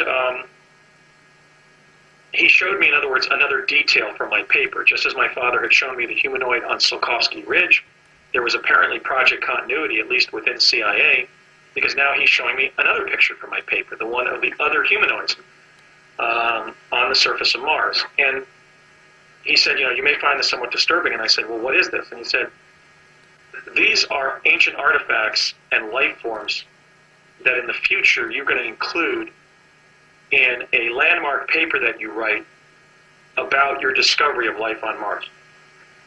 And he didn't even give me the title, he just said that. And I said, you're kidding me. And I said, no. And I said, when do I do this? And he said, I can't tell you. Now, at this point, I had already forgotten these Mars data points from childhood. In fact, in the late 90s, after all that college and graduate school and law school education, I wasn't even thinking about what I had done in childhood when I was attached to Pegasus. I wasn't even thinking of having gone up to Mars in 1982. This is already 16, actually, let me think, this is 97. This is 15 years later. 15 years later, I've gone from age 19 to 34. A lot had happened. I mean, so I said, you're kidding me. And he said, no, you're going to be writing a very important paper in which you show that Mars is inhabited. So, and he says, but we want you to see these images, not necessarily so you remember them, but because we want you to take CAD/CAM training. In other words, he was instructing me on behalf of CIA to get schooling in computer-assisted design and computer-assisted manufacturing, basically computer-assisted drawing. Because he says, we know that you use some kind of sophisticated extraction technology to take these as excerpts, to extract this data from NASA's own images from Mars, but we don't know how you do it, or we presently don't understand how you do it. Well, that was because the technical data in my paper involved several technologies, including the names of computers and computer programs and so forth, from 2008 that hadn't been invented yet. So here the CIA was concerned in the late 90s that I learn CAD so that I have the technical skills to extract data from NASA's photographs after I find life forms in them and artifacts and need to drop them into my paper. So this was a kind of, again, what I call quantum enfoldment. They were again working with a person of interest, making sure that he was briefed about something that the future would hold, so he would do it. In other words, they've been using quantum access for contingency planning as a channeling function, to channel things towards the outcomes that they want to make sure happen, or happen correctly. Like they want to, they've been going to our presidents to tell them, look, you're going to be destined to be president of the United States someday, and we want you to know that just so you can psychologically prepare for that. In a similar way, here they were trying to make sure that I took specialized schooling, so that I learned CAD, so I could actually author the paper in the way that I did. Because they were blithely assuming that by 2008 you couldn't do such work on your laptop. In fact, I did. All I did to drop the photographs into my paper, The Discovery of Life on Mars, was open the full resolution JPEGs of the original NASA rover Spirit photographs from NASA's archive page on the internet, open them in my paint program on my Hewlett-Packard entertainment PC model 6700 DV, and simply use the cutting tool to take out small details of the photograph. I just basically used an extraction technology that anybody with an extra hour on a Saturday afternoon could teach themselves. I never did take CAD CAM. And by 11 years later, by 2008, you didn't need to. You could do that kind of stuff on your laptop. So those were the data points in my past regarding Mars and my paper, The Discovery of Life on Mars. As I mentioned earlier in this interview, the paper is my work. It's my original work. I wasn't given the data by either my father or this liaison for the CIA. In fact, he told me that he never joined CIA. He'd been offered that station chief position when he was in graduate school earning his PhD, but he has a family and he decided not to join. But he did have friends at CIA. He had a contact to CIA through one of the professors in his department, and he had a longtime friend in Los Angeles who was a lieutenant commander with the Office of Naval Intelligence. So he became my liaison to the intelligence community in the late 90s when I began my research into Project Pegasus. So those were the Mars data points that were shared with me from age, 6 or 7 to 34. I mean, I'm trying to think of how many they were numbered. There were my dad came home with the intelligence file, and then there was the picture he showed me of the alien, the Martian when he was giving me the haircut. And then there was the Martians at Curtis Wright. There was Connie Chavez's statement when we were in Albuquerque on a project basis that she knew I would discover stuff on Mars. There was my dad giving me the paper, right? And then there was the teleporting up to Mars, and then there was this last briefing. So there were 7 briefings of one kind or the other that took place between 1968 or so and 1998 or so, during those 30 years. So that 11 years after the last briefing, they were as certain as they could be that when I got motivated in 2008 to study NASA's photographs, I would participate in the unfoldment of my own destiny and discover life on Mars. And so I think it's valuable to go back and narrate this as I have, kind of at length, because it not only shows how the quantum access capabilities that were developed into Project Pegasus in the early 70s under a DARPA-directed program were focused on Mars and the discovery of life on Mars there, but this also becomes somewhat of a kind of a seminar or a set-piece kind of lecture about how the U.S. intelligence community has been working with persons of interest like myself. In this case, they were making sure that my discovery of life on Mars happened. They helped me to let it happen. But I didn't do it for them, and the paper was written. I have the drafts of my paper. I was emailing them back and forth to Alfred Lambermont Weber my colleague in exopolitics when I was writing the paper and sharing my findings with him. So the paper was truly an original work and not something that had been passed along for me just to release to the public. But there were these 7 briefings, and now there's an historical record of what they were. So if they know that, then why are you still being repressed? Well, I'm not being repressed. I mean, I certainly could have been assassinated at any time in the 40 years since I was a 7-year-old on Project Pegasus. Oh, for example, speaking and exopolitics and so forth. Well, I just think that, like any great discovery, I'm being treated the way that Galileo Galilei and Nikolai Copernicus and Giordano Bruno were treated when they advanced such heretical notions as the fact that the Earth rotates around the sun. I think what we've seen here is a social lag effect regarding the fact that Mars is inhabited. You know, Alfred and I, in our original lecture, we were lecturing about this. There are really many reasons why there is this official denial regarding the fact that Mars is inhabited. In fact, the academic who briefed me in 1997-98, that was the last of the 7 briefings that I got, he briefed me on the fact that my announcement that Mars is inhabited, that was going to occur at some time in the future, was going to engender substantial public fear, ridicule, and even hostility and contempt of me. And so part of the purpose, I didn't mention it, but part of the purpose... And that's what I was referring to. But yeah. Part of the purpose of the briefing in 97-98 was to let me know that when I decided to move ahead in the future and make my announcement of the fact that Mars is inhabited, embodied in my paper, The Discovery of Life on Mars, and my later research monographs that I'm currently writing, and the public lectures and the public position that I'm taking, he was warning me that, look, when this happens in the future, you're going to be subject to withering contempt. So you just have to keep your chin up and know that ultimately, especially with the improvement of better photo resolution of your images and images by others, your case is proven to an historical and a scientific certainty. So I was really given not just data from my paper that I published in 2008, I was given the kind of quantum coaching that the U.S. intelligence agencies have been engaging, at least the CIA has, for 40 years now. They were reaching out to me again as a person of interest and making sure that I would psychologically survive the contempt and ridicule that would be lumped on my head when I published my paper.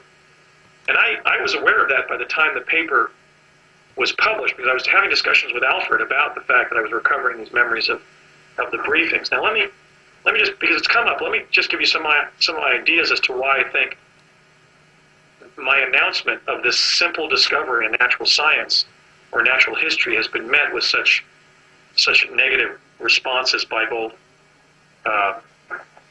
university academics, science journalists, and figures in exopolitics and ufology.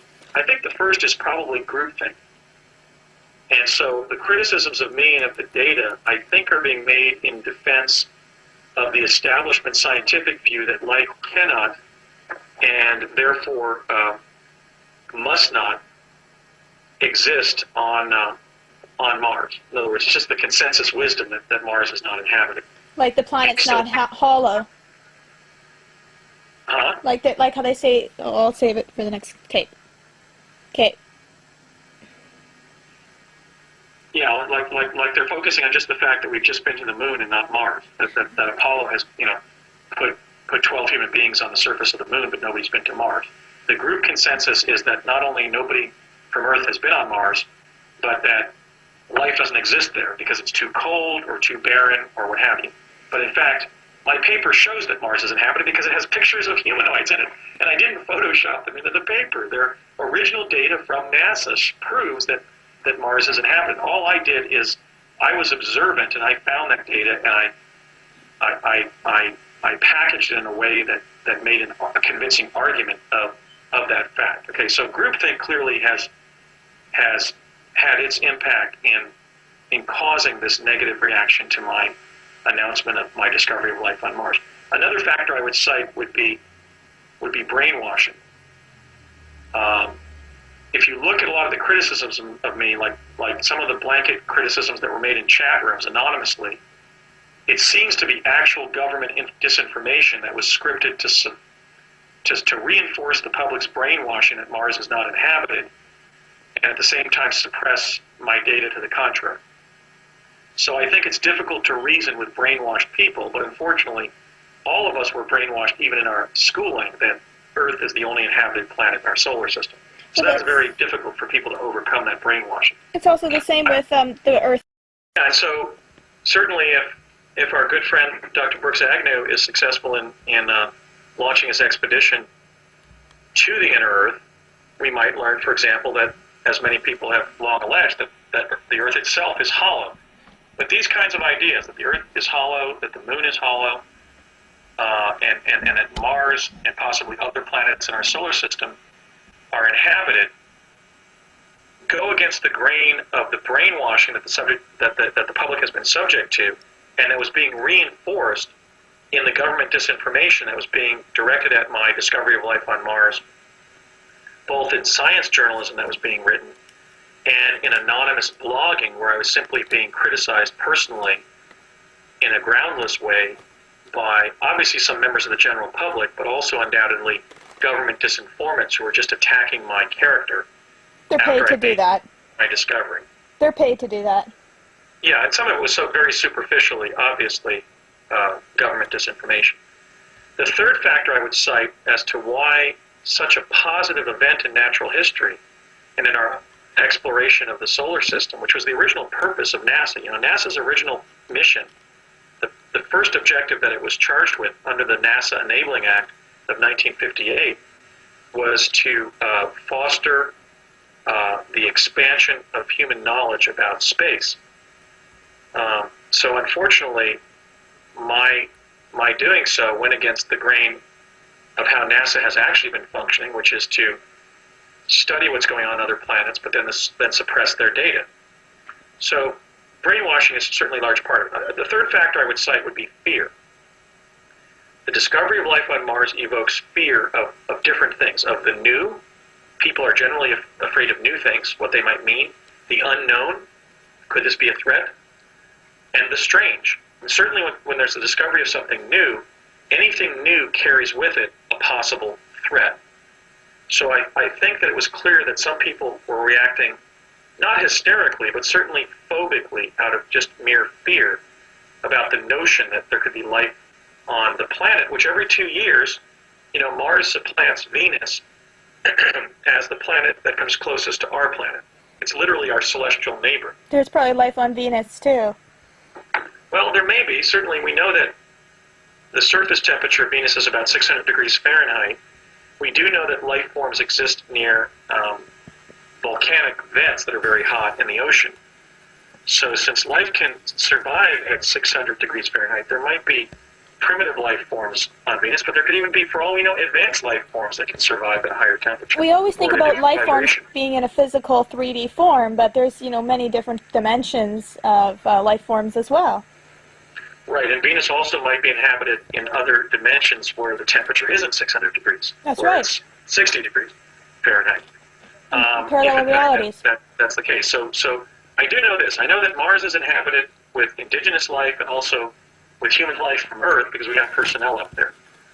The fourth factor I would cite is mere frustration. I mean, I was able to derive really quality data with the technology that I have. But in preparing that data and then publishing it, I found that there is no standard of visual resolution on the internet. So some people who've been criticizing me simply don't, they simply have inadequate technology. They're assuming that if they can't see it on their screen, it's not there, and I'm crazy or lying. But that's not the case. But, you know, we only use 30% of our eyes, so there's a heck of a lot that we're not seeing. It's just so silly that people, you know, respond or think like that. Well, that frustration is both technical and it's perceptual. On the technical level, I used an excellent set of technologies to get high-quality images. When I, for example, show my images on my computer screen or in a PowerPoint demonstration to the mass public. 3/4 of the people who attend my lectures agree that they see what I see in the pictures. So that's a kind of a focus group that establishes that it's not my perception that's seeing what's in the images. It's a common human experience to look at my data and see what I'm saying is in it. The other 25% who don't see what we see in the data, I think that frustration isn't technical frustration, but probably perceptual failure. The ability to see discrete forms of a new kind, or new kinds of forms, in new data is a human ability that varies like any other human ability. The ability to remember things, the ability to articulate things verbally, the ability to learn foreign languages efficaciously. Okay, so the ability to look at new data where important new evidence of life is located on a foreign planet, is something that the individual person or individual people don't possess the same level of skill to do. There are people who, just like there are people who have phenomenal memories, there are people who are keenly perceptive. And likewise, just as there are people with terrible memories, they can't even remember what they ate for lunch yesterday, there are people with terrible perceptual skills. What is invalid is to say, because I can't see what you see, it doesn't exist. Exactly. Because that puts the onus of perception on the worst percipients, the worst perceivers. And we don't use that standard in any other area of science. We don't say, for example, because the common person, the layperson, can't understand the mathematical formulae that are used to describe advanced new discoveries in physics, the discoveries haven't been proved. They are deemed to be proved if the peers of those physicists decide that the data, or that the formulae describe the breakthroughs in physics that the discoverer alleges have been achieved. So what was invalid, what has been invalid, that's been going on the internet regarding both technical frustration and perceptual frustration regarding my data is, one, there is no standard of computer technology that everybody can agree to the very image that's being imaged. In other words, the images themselves vary because the technologies vary. And two, the ability of people to look at that data and see what the percipients see is not available to some people. Some people can't see the data. They can see the data if they're sighted, but they can't make sense of the data and say, aha, I see the plesiosaur, or I see the humanoid, or I see the grotesque humanoid skull that you're pointing to. Do you think that might also have to do with What the Bleep? Have you seen What the Bleep? Do we know? I don't believe that it's a question of quantum fluctuation at the level of subatomic organization. I believe it's being driven by some things like the fact that I had specialized training by the U.S. Navy in perception when I was in Pegasus, and I'm also the person who extracted the data and wrote about it and decided how the photos would be enlarged, how they would be captioned, what text would be used to illustrate them. And so I'm familiar with what's there because I've studied it for several thousand hours. And I studied it for several thousand hours as someone who had been trained in childhood to be an observer, to be a trained observer by the U.S. Navy itself. Okay, so I'm a very good perceiver of things. I'm capable at, or very capable at pattern recognition. But I'm still amazed at how, for example, I'll show somebody the photograph of the grotesque humanoid skull, and they'll just see a rock because it looks like a skull. So some of it is the phenomenon. I don't think of the notion that there's quantum variability at the level of perception, like the idea that two people will look at the same orb that's been captured, the same orb of light that's been captured by a digital camera. One person will see the face of a Sasquatch in it, and one person will see nothing in it. I don't think that's it. I don't think it's a question of quantum indeterminacy or variability. I think it's a matter of perception, but I also think it may be cultural and social as well, in the sense that we have the example of when Western ships began visiting the New World, some Aboriginal people couldn't see the ships because they had never seen them before. That's what I was referring to from What the Bleep. Oh, right. Okay, that idea from What the Bleep I would definitely think has been operating here. People have had difficulty seeing life on Mars because they've never seen it before. And the Scorpion Man, for example, is as clear as any slightly blurry image of Mickey Mouse. I mean, it's a fully formed creature, but still people can't see it. This has required some growth on my part, some spiritual growth, because um, people's frustration factor. As a lawyer, I became a lawyer because Abraham Lincoln and Mohandas K. Gandhi were lawyers. Those are the two figures in history that I admire the most. I was interested in using the law to try to bring about true democracy between people, fundamental justice, and the derivation and defense of the truth. That's why I was inspired to become a lawyer, by lawyers like Lincoln and Gandhi. And I always used to think about their character and how so much of leading ultimately becomes tolerating other people's limitations and your own. But this was one of those challenges to me because I was leading efforts to bring about public disclosure of life on Mars, because I had to tolerate people who didn't believe it, people who were going to criticize me, who were going to condemn me for making that claim, who were going to tell me, look, I can't see what you see. So I had to strive to be a bigger person and tolerate the fact that not everybody in society was going to agree with my discovery, the surmises that underlay my discovery, and also some people were going to very, very unfairly attack me. And I've just decided to absorb those blows and move on, because I know ultimately that my discovery will be validated by other researchers and indeed accepted by society. The other factor, this is a critical factor, Alfred and I discussed this, and we really think we're identifying something that really hasn't been discussed at all in exopolitics or ufology.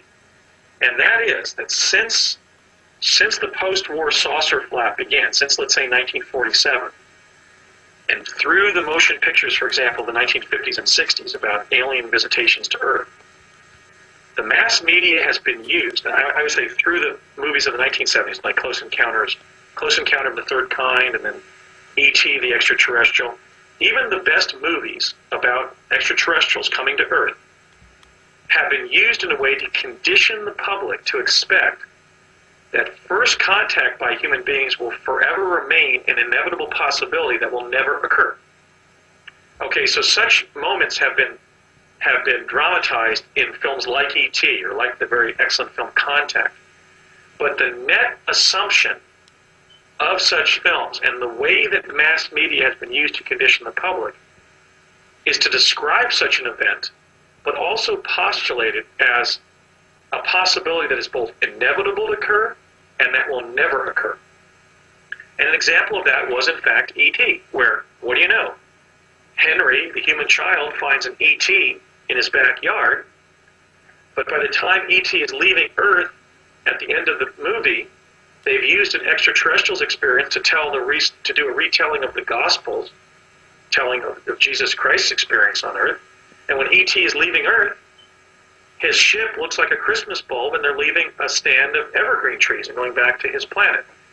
So E.T. has the extraterrestrial leaving planet Earth in a stand of Christmas trees in a fanciful environment, not in Henry's backyard with a swimming pool in Southern California. Okay, so if you look at the way that these films and other works in mass media have been architected, they both introduce to the public, or reify the meme, if you will, that one day first contact will occur, but they also ultimately do a kind of a lateral placement of the event so that they position it in the mind of the public that it also will never occur. And we basically have identified this basically as a form of social conditioning.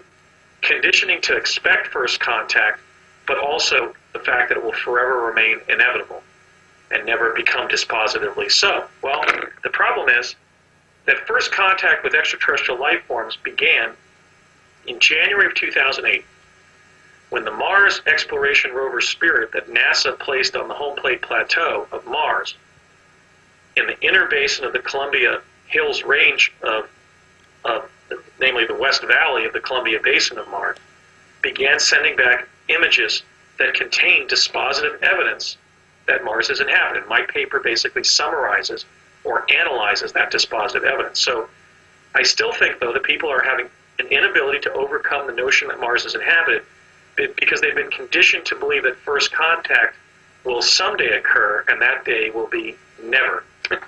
Okay? The other issue, obviously, that's playing on some people's minds is their own religiosity. I mean, life on Mars, unfortunately, or fortunately, I don't know which, definitely undermines some people's belief in God, not my own. I mean, I believe in a personal God. But, if you look just at one of the monotheistic religions, namely Christianity, Jesus himself is quoted in the Gospels as stating that we live in an inhabited universe. When he said, "My Father's house is vast, and there are many mansions in it," Jesus had to be talking either about different realms of existence that we access spiritually over multiple lifetimes, because we know in his statement about Elijah that Jesus endorsed the notion of reincarnation, and that was de-emphasized in Scripture as a result of the when Christianity became the state religion under Emperor Constantine. So we know Jesus was an adherent to the doctrine of reincarnation. We also know he makes this very interesting statement. I think it's almost the fundamental statement in exopolitics, when he said, if he existed, or alternatively, if the character in the novel of the New Testament makes this statement, he says, "My Father's house is vast, and there are many mansions in it." I think he only could have meant that there are different realms of existence that God has ordained or created for spirits to move through, or that God's house, which is the universe itself, has many planets in it. But certainly that's a metaphor, a parable that an ordinary person can understand, that we don't just live in this one inhabited planet. And then there's also, finally, there's the issue of catastrophobia that I mentioned that Barbara Hand Clow has written about, that, when our civilization was utterly devastated by the solar system catastrophe of 9500 BC, our ancestors had to rebuild civilization by literally pounding stones together. They went from being an advanced civilization that had its headquarters in Cairo and had people on Mars, and to literally being in a Stone Age existence where they were making flint objects to kill game with and try to survive. So we see evidence both of that advanced civilization and the rebuilding effort since 11,500 years ago. And that's sort of the great archaeological mystery that we've been trying to find answers to for the last 150 years. But now we pieced it together, and we know that we live with a legacy of fear of Mars, because Mars was involved in this catastrophe that so sundered the civilization that our ancestors had built. So those are the many factors that I think can help us understand why, when I published my paper, The Discovery of Life on Mars, I was subjected to very little intelligent criticism and a lot of very unintelligent criticism. But, Jessica, I've been speaking at considerable length here. I know you have some questions, so how about if you fire away? I'd like to field some of your questions. Okay. Have you heard of Borsica, the Mars child? I'm familiar with Borsica, and that he's from Russia, and that he was interviewed by Project Camelot. But tell me more about him. I haven't watched that interview yet. He basically is just a boy that remembered living on Mars, and he just started telling his family one day all about life on Mars and what it was like. And as he's been getting older, he's been forgetting more of it. But he's like, more and more babies seem to be able to remember where they're from, what planet they're from, and what it was like. Right. In fact, that is relevant to my experience, because as a human child in this life, before age 7, I did remember a number of my past lives. When I would be dreaming, I also remembered one life on Mars, and I was accessing those dreams, those lucid dreams, as I've been writing my papers. So, as I mentioned to one individual who wrote to our organization, the Mars Anomaly Research Society, or MARS, I do believe that some of us have lived in the civilizations on other planets in our solar system. In my case, I remember walking through some of the underground cave-like chambers or rooms that are underneath the Martian surface. And then, by the way, 4 days after I published my paper last year, I got a call from a woman who was a psychologist for DARPA who had interacted with me when I was a child on Project Pegasus. And she went on to a very extensive career with the CIA. And she talked with me about my paper. This was like a post-talk after the paper came out, and knew I was going to be getting a lot of notoriety as a result of my Mars discoveries, and just wanted to see how I was doing. I assumed for the CIA. And she just volunteered the fact that there are about 1 million humanoids in the underground civilization at Mars, and they're of several different species. So she was kind of edifying me that my data in my paper was correct. But I have had kind of a spiritual experience with the data in the sense that when I've been writing my papers, I've been remembering different things I did on Mars and what a weird kind of recondite civilization it is, and some of the different life forms that I encountered in that life.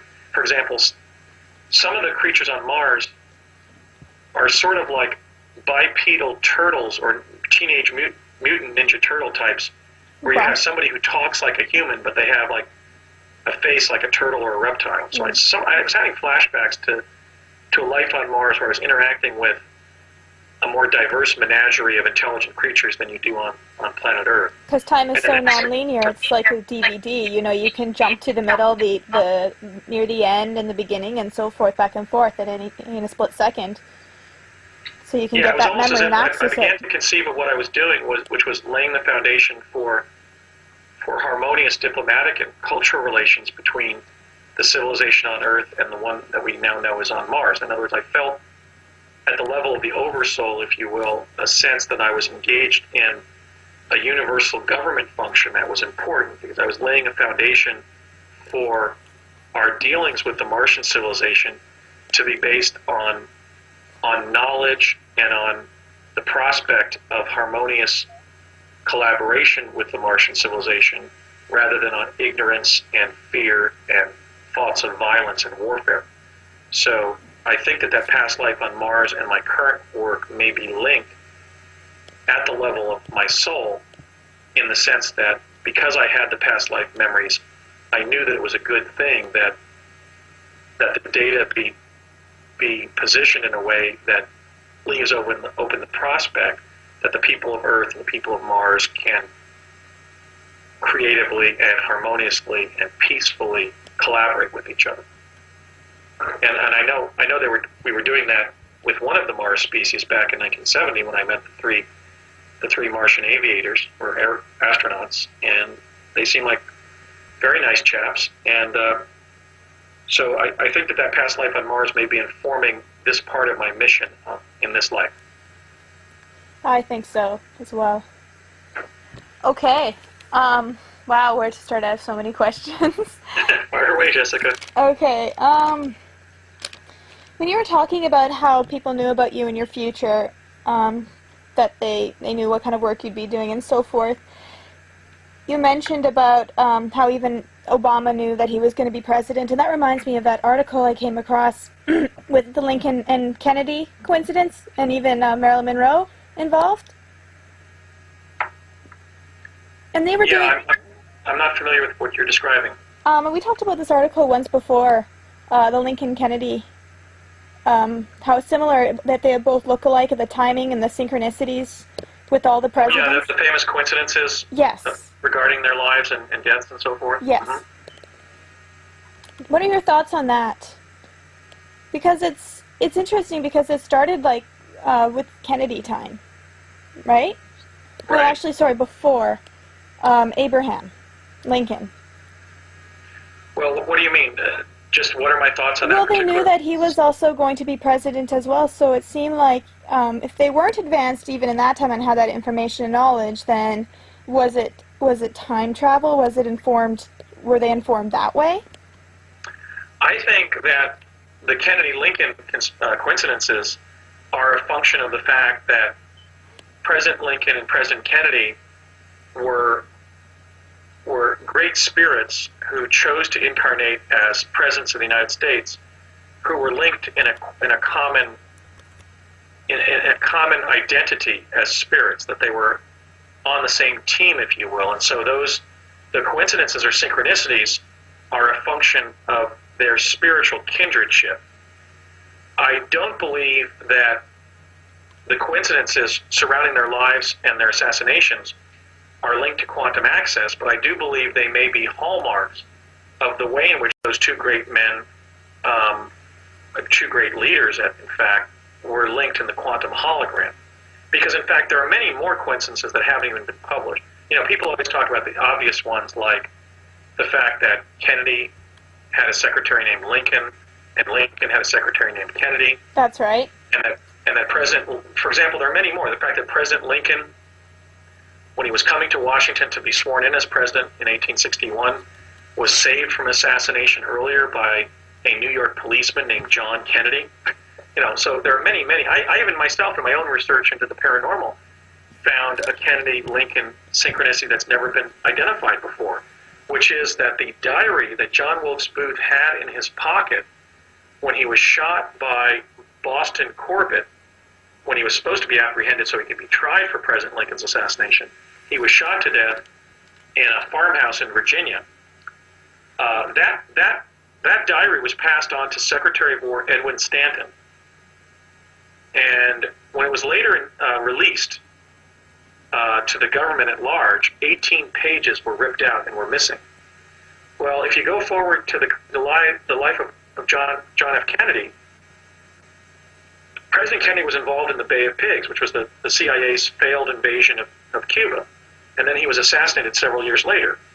Well, on the Watergate tapes, Richard Nixon, also viewed as a negative figure in history, like Stanton sometimes is portrayed, deleted 18 minutes of the Watergate tapes. And those 18 minutes were about what he was calling the Bay of Pigs thing, which was Kennedy's assassination. He was using the shorthand Bay of Pigs, the Bay of Pigs thing, to as a form of shorthand to tell his staff when he was talking about the assassination of President Kennedy by the CIA, partly as a retaliation for the Bay of Pigs fiasco. So here you have essentially both the Lincoln's assassin and a later president talking about Kennedy's assassination with 18 units of missing data. I mean, so when I began to dig into the Lincoln-Kennedy coincidences and see, read how many there are, I began to realize that there are others. But I don't think that's a result of quantum access. I know that they were sending us back to view former presidents. For example, they were sending me to the Lincoln assassination site to see who shot him and to see whether every time they sent me there, the same person would be involved in his assassination or whether he would indeed be assassinated on that night's visit to Ford's Theater. So we know that by focusing on the Lincoln assassination, Project Pegasus was able to prove the existence of the multiverse. That is, that the past and the future are multidimensional, at least within a limited context of several different timelines that can be selected. But I don't think these very profound quantum synchronicities regarding Lincoln and Kennedy resulted from the quantum access capability of the U.S. government. Is that the same thing? Rather, I believe that they simply are the fact that Kennedy and Lincoln are embedded in the quantum hologram as the spiritually advanced people they were, who sought the U.S. presidency as a way of having a benevolent effect on human history. If that makes any sense. It does. Is that the same synchronicities with David Wilcock and Edgar Cayce? Well, I mean, David alleges that he was Cayce. There's certainly a physical resemblance, and I can see David's career as being the fulfillment of, or the continuation of the activities of somebody like Edgar Cayce. I think that would be more explainable based on reincarnation. They just For example, parallel each other so much. I know who I was in my last life, but I don't reveal it just because I don't want to be thought of it as the reincarnation of that person. But I'm carrying on my work from my past life in a similar way. So I think the doctrine of reincarnation explains that. But now, I don't have evidence proving that we haven't contacted past administrations based on time travel. We have, for example, the anecdote about that alleged angel who confronted Thomas Jefferson, I believe in the White House Rose Garden or in some garden like it in the U.S. Capitol, shortly before being sworn in as American president. Could that be a time traveler? Huh? Could that be a time traveler, the angel? It could have been a time traveler, because one of the things we did is we went back and we confronted Washington's troops and urged them to retreat in that famous, completely bloodless retreat from New York Harbor that Washington's revolutionary regiments performed in the middle of the night. We were sent there to actually tell those men we were angels, and we persuaded them to retreat because they were going to be annihilated by the British. So we know that quantum access has been used to create the preconditions for benevolent or beneficent past events. And that was actually a kind of a violation of the code that the project had decided, which is that quantum access in general would not be used to alter the past or future. But that was used to implement an event that we knew from the timeline had happened. But no, I don't think the Kennedy-Lincoln coincidences can be ascribed to quantum access, but I do think they show that there are patterns of coherence within the quantum hologram. That Abraham Lincoln and John Fitzgerald Kennedy had similar destinies in the quantum hologram, and that because they were so focused around really courageous leadership in terms of fostering civil rights and elevating the political discussion to pursue such high ideals, that the mundane facts of their life sort of corresponded in a highly synchronous way. Awesome. We talked about that before, and I really wanted to get that question in again. Okay, so I want to go back to Mars, and when you were speaking about human-animal hybrids, and I was thinking that reminds me a lot of Atlantis, what they were doing in Atlantis, human-animal hybrids. What is your take on that? What do you think about Mars's connection with Atlantis? Well, you've actually asked a very brilliant question that goes to some of the key data points in our whole understanding about humanity's ancient interaction with Mars. Plato called, in all likelihood, the great maritime civilization that was destroyed by the solar system catastrophe of 9500 BC, Atlantis. And you've also added the critical data point that there's historical references to creatures in the nature of creatures that were, let's say, half man and half horse in Atlantis. That, in other words, the Atlanteans may have been involved in genetic engineering. Or Greek mythology. And also the hybridized animals that appear in Greek mythology. So yes, I mean, how that could have come about is that the great maritime civilization that was scientifically advanced enough to create a colony on Mars placed some of its hybrid creatures up there, which would be a natural place for them to do so, because it was another biosphere that they could release hybridized animals on and not have the consequences if they did so on our planet. So again, that also supports the notion that I think Mars was a colony of the Earth civilization. But I think the connection here is that Atlantis was the great maritime civilization that preceded that catastrophe 11,500 years ago, that had built the Great Pyramid and the Sphinx, whose center was at Cairo, which means Mars. And we find the similar landscape architecture of the Cydonia site on Mars at Avebury, England, at the Giza Plateau near Cairo, and in Washington, D.C., where you literally have the Masonic influence of the connection to the ancient Egyptian civilization as decanted historically through the Anglo-American civilization, which placed Cydonia-like sites at Avebury, England, and at Washington, D.C. So, it's all connected. I think the explanation for that would be that the prior civilization on Earth was already involved in genetic engineering and placed some of its creations up on Mars. To continue the testing ground area, or almost just like a Frankenstein kind of, where you release all your projects on the surface. Right. They could have. Those creatures could have been sequestered up there. They could have been quarantined to Mars. They could have been released and not killed off there as they would have been on Earth. We have the whole human warfare with dragons on Earth, and you wonder if those were, for example, species of flying or sulfur-based reptiles that were simply pestilential to human settlements and needed to be basically annihilated.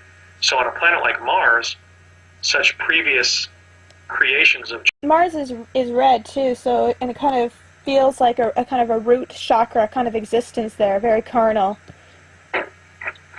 Yeah, it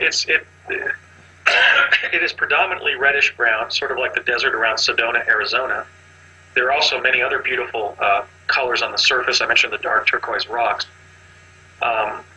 There wasn't a lot of vegetation when we were walking around up there in 1981, Courtney Hunt and I. And,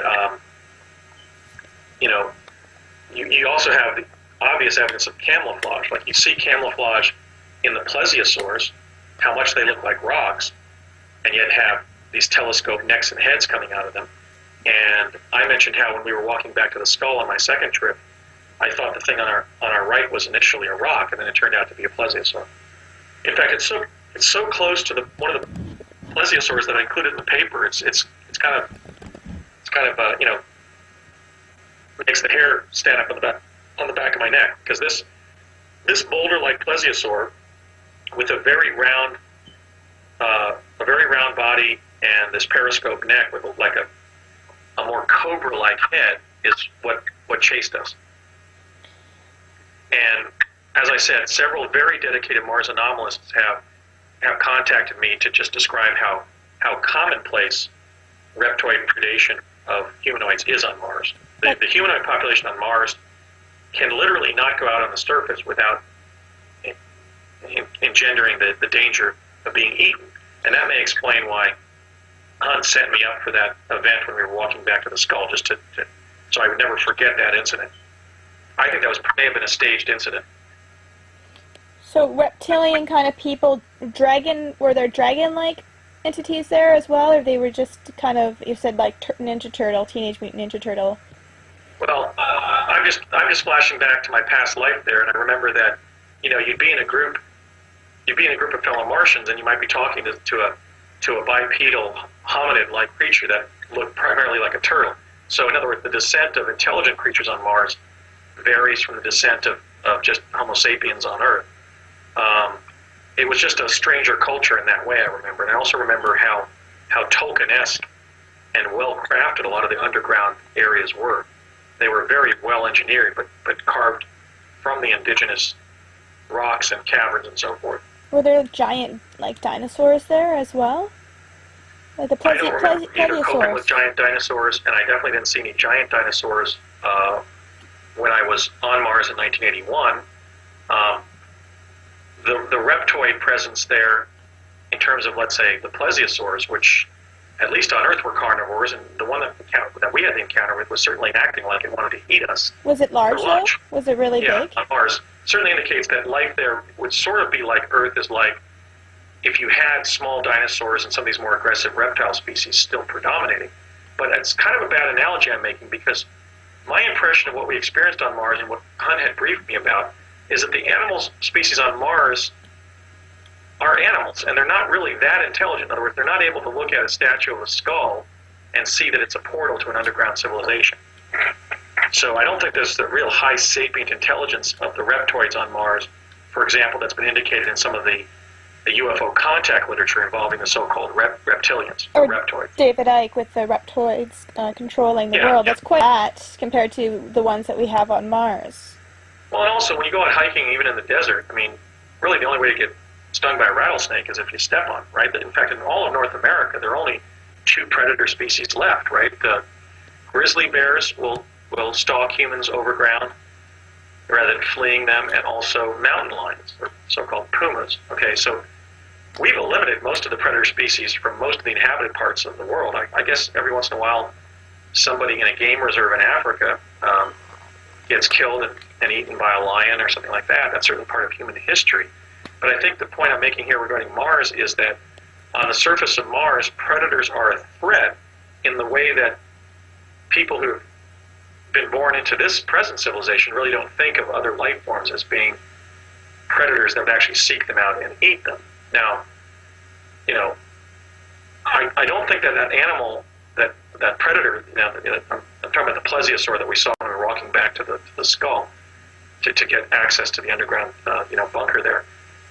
It was certainly aware that we were critters on the ground that it wanted to eat when we started walking kind of fast to the skull, but it kind of looked at us for a long time. So I think it was kind of processing that we were a potential food source for it. It wasn't like there was this very highly intelligent dinosaur that was stalking us and we had to, shoot it with a ray gun. It was basically a pretty dumb animal that finally concluded that it should lunge at us and try to eat us. So I think the analogy maybe would be more to the dangers humans encounter in our present civilization, like where they go scuba diving and they're bitten by a shark. Sort of more of a random kind of rapaciousness from some of the predator species. Do you want to talk about the hybrids that you are aware of on Mars? Yeah, well, the second category I mentioned are species that once species that once existed on Earth are extinct, and I go into great length in my writings about the plesiosaurs on Mars. The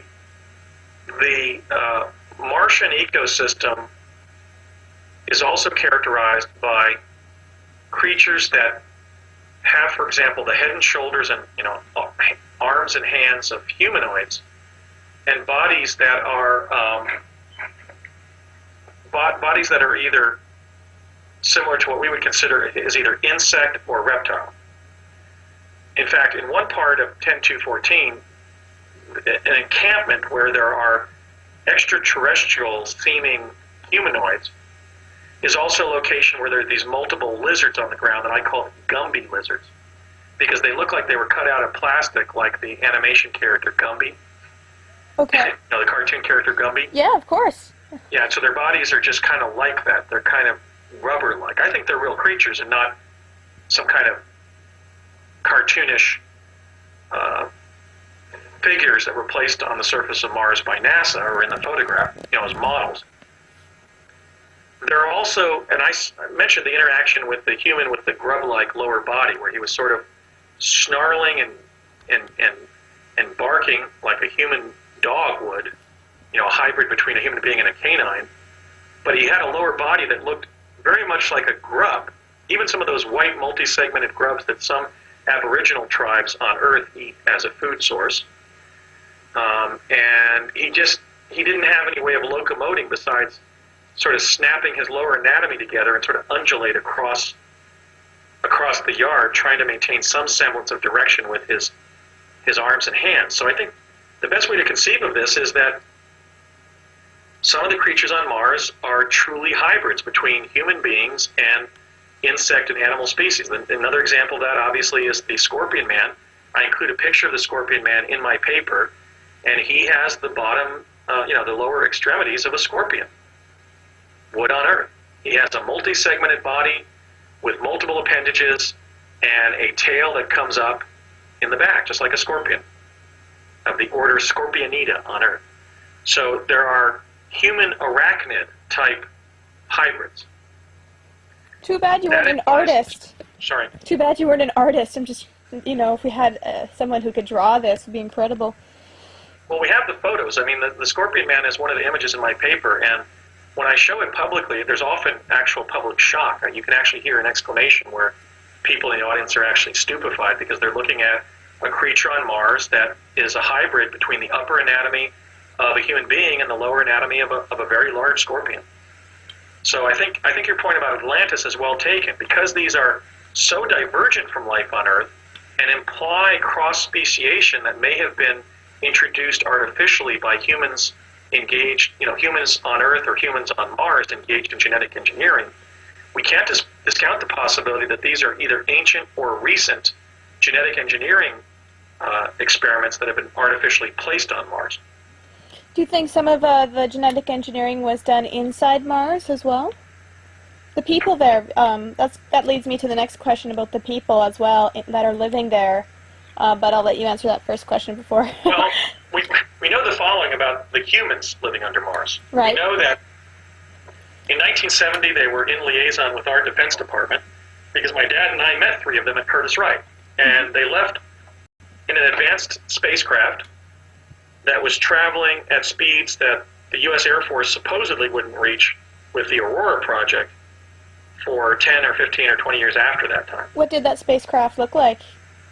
Well, I mentioned how it was sort of teardrop shaped and it was silver, and it was sort of hovering like a, is it a Nissan Z car? I mean, okay, that's right. I remember now. It was basically this aerodynamic, I remember. That's okay. looking craft that was by the loading dock there. You don't need to repeat. My point there is that we know from everything that occurred during that brief encounter with the 3 Martians at Curtiss-Wright that as of 1970 they were clearly more advanced than us.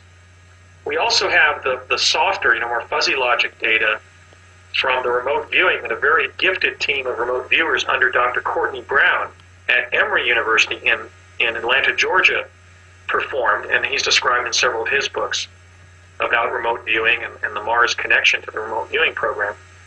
And he has stated that the civilization under Mars is 150 years more advanced than ours. I don't know if that's the case, but certainly in 1970 they were flying something that was beyond what the U.S. space program had achieved. And so would such a civilization be capable of cross-speciating hybrid animals via genetic engineering? I would say yes, because we know that our own civilization has now started doing that, unfortunately.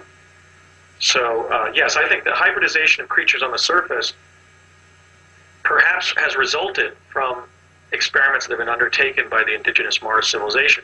But we also have the possibility that they are remnant species from the time prior to the solar system catastrophe of 9500 BC, when the so-called Atlantean civilization on Earth was sending people and potentially some of their own projects up there, or even carrying out cross-speciation on Mars.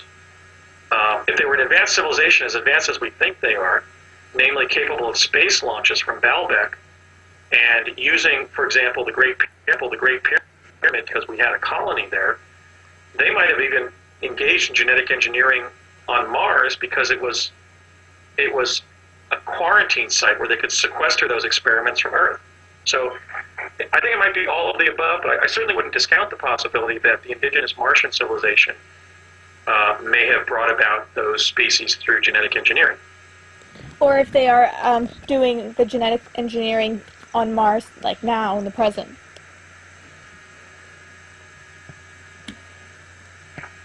Yeah, I mean, such species could have emerged naturally. We don't know why they would not have. Clearly, if there was the cataclysm that we believe happened, there might have been enough disruption of the genome of the Martian animals to cause rapid mutations that then would have been adaptive for some reason.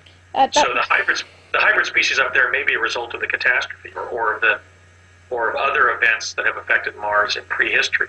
That wasn't my question, though, but that's okay. I was just wondering if they are still genetically engineering animal humans. I have no evidence they are. I'm just saying that the species up there that are hybrids could have been hybrids that resulted from genetic engineering on Earth, either in this civilization or the previous one, the Atlantean one, that we know had colonized Mars, or at least had several bases up there. Because I found one of those bases there on the home plate plateau. Notice that NASA called it the home plate plateau. It's kind of curious. Yeah, very curious. Yes, and yet we know that there's other data establishing that the human civilization on Mars is 150 years more advanced than us. So these hybrid species could be recent experiments, or several hundred years, or what have you, or even more recent from the Martian civilization. We just don't know. All we know is that they diverge from life on Earth because they're hybrids of existing Earth species, but they also are similar, similar to life forms on Earth because they possess the traits of living Earth species. So there's something of a mystery of why there would be hybrid life forms on Mars. Another statement that has been made is maybe they're animals that have been released from the genetic engineering experiments that people have alleged they've seen taking place at deep underground military bases, like the one that is under the Archuleta Mesa near Dulce, New Mexico. That's another possibility, is that they're just releases of hybrid creatures that have been created by our own military-industrial complex. Yes. Maybe to fend off the plesiosaurs from human colonists or whatever. Who knows? But they exist because we have photographs of them, and unless somebody can establish that NASA faked evidence of life forms on Mars, notwithstanding its policy of cohering and abiding by the decree established by the CIA's Robertson Panel report of 1953 that all evidence of extraterrestrial life should be debunked and those claiming extraterrestrial contact should be subjected to smear campaigns. Right now we have to take NASA's data for what it seems to contain, which is evidence of life.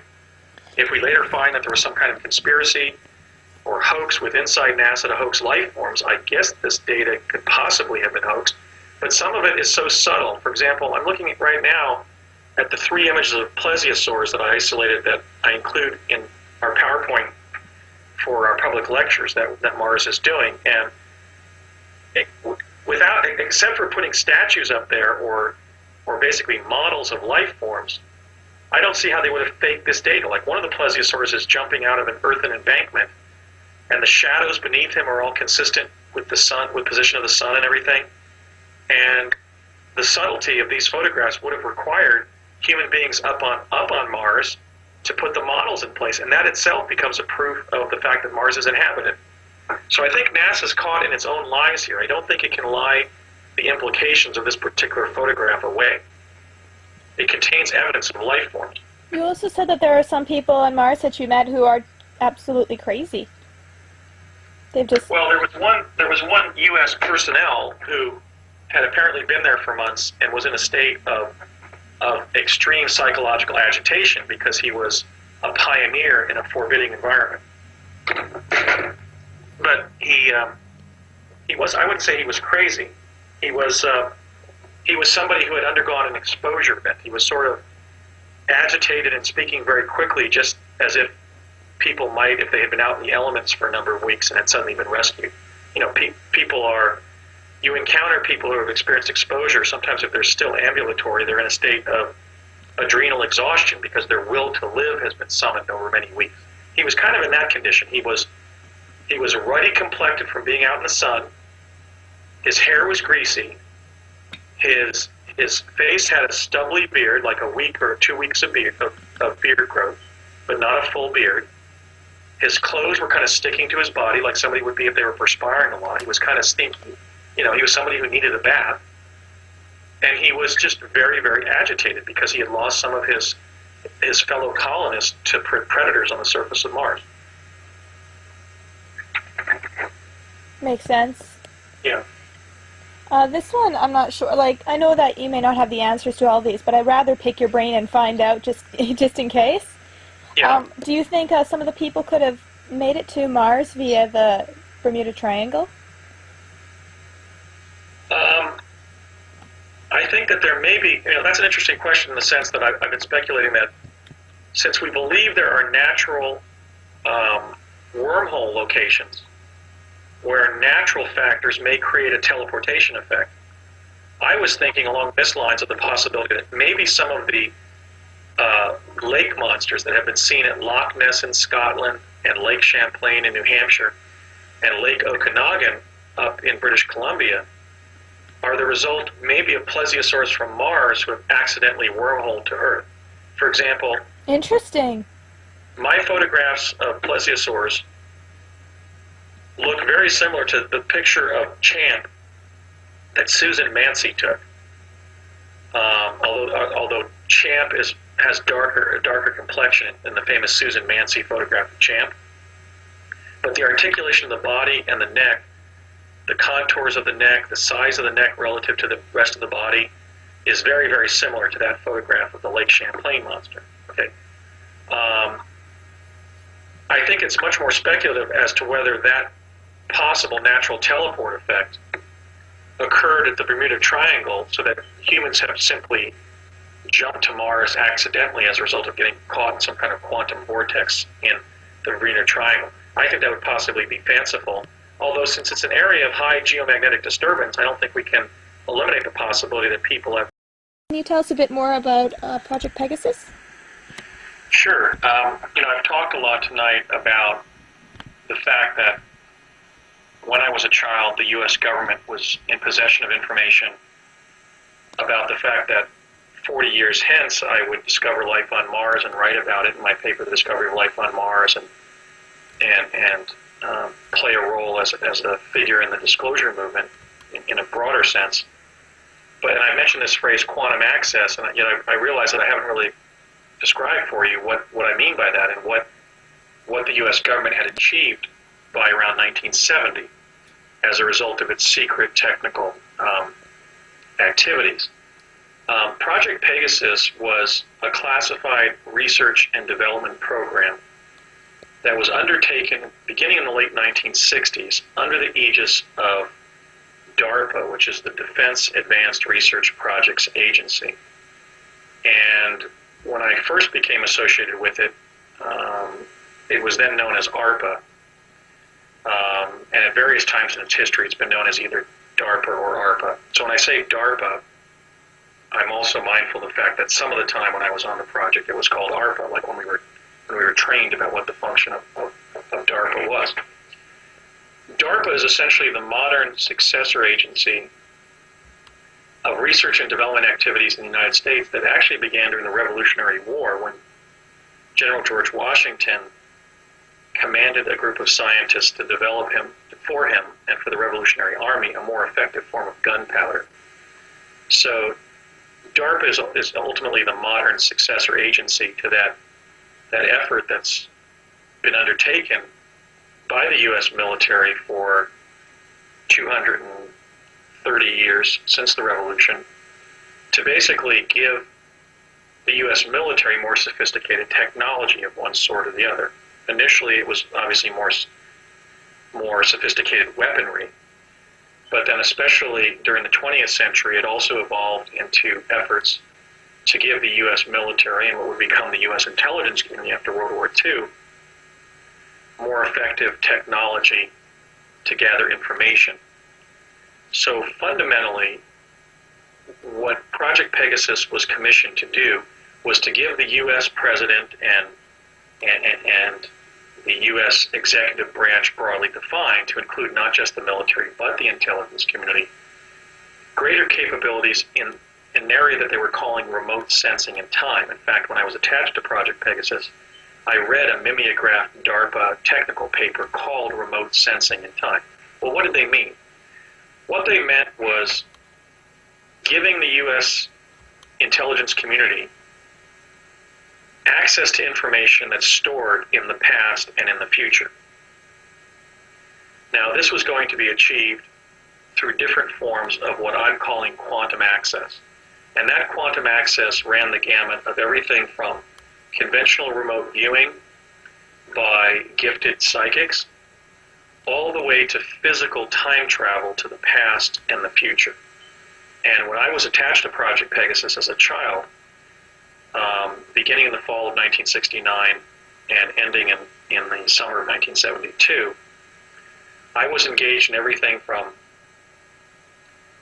performing remote viewing for the U.S. military to being physically spun so that I would go out of body and view things, to sitting in a device called the Montauk chair, which was a magnetic resonator that boosted human consciousness so that the psychic sitting in the chair perceived events occurring in his or her own future that one could then be questioned about to determine what the future held. And also two very advanced technologies, including teleportation and chronovision. Now, these two technical components were really the ultimate thrust of Pegasus during the time that I was attached to the project. The teleport device was found in the papers that Nikola Tesla, the brilliant Serbian-born immigrant inventor, left at the time of his death in January of 1943. We can even find in conventional biographies of Tesla, for example, Margaret Cheney's book about Nikola Tesla, that at the time of his death, there were two teams that were sent out to get his papers. One was a team of 2 FBI agents, and the other was a team of 2 officers from the War Department, which after World War II would become the U.S. Defense Department. The War Department agents got there first, and there's been a mythology that has emerged about Tesla and the fact that his papers were lost after that time. That is not the case. The War Department, in fact, forwarded Tesla's papers to the internationally renowned physicists that were then gathering in Los Alamos, New Mexico, to build the atomic bomb. At that time, a laboratory was created that was originally called the Los Alamos Scientific Laboratory, and then later it was renamed the Los Alamos National Laboratory. Tesla's papers were sent there because if anybody on the planet was going to be able to help the U.S. War Department figure out what Tesla meant by these very arcane drawings and mostly technical specifications and mathematical formulae that he included with his papers, it would be the brilliant physicists then gathering in New Mexico to build the atomic bomb. His papers were never lost, and in fact, they remain at Los Alamos. In fact, during my investigation over the last decade, I in fact found that they're still there and that you need a special security clearance just to be able to read them.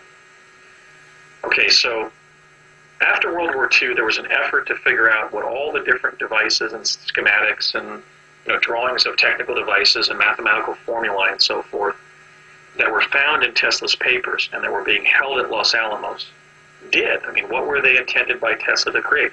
Tesla had been alleged to just be sort of fallen apart during the last 15 years of his life and just supposedly was just consumed raising pigeons. In fact, he was in a feverish state of intellectual activity, and he essentially devised basically the shape of things to come, the technology of the 21st century. So there was an effort after World War II, under DARPA, to build prototypes of the devices that Tesla had left in his papers at the time of his death, and figure out what they did. What was he inventing? One of these devices was an object that consisted of two parentheses-shaped armatures that when they were set up in a room in Building 68 at the old Curtiss-Wright Aeronautical Facility, because Curtiss-Wright had been a kind of a laboratory for development, for research and development activities during and after World War II. There were multiple numbered buildings there where all manner of different defense projects were underway. And so in one of these buildings, they set up one of the Tesla devices, and all they could understand is that when they turned the device on, an energy field was generated between the two armatures of the device. The armatures looked like almost like large stereo speakers or the radar booms on a U.S. naval ship. They were parenthesis-shaped and painted gray in color, and they were about 8 feet high on a kind of a stand.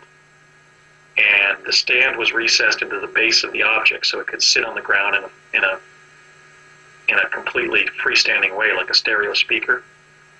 And when the device was turned on, this energy field was propagated between the two booms of the device.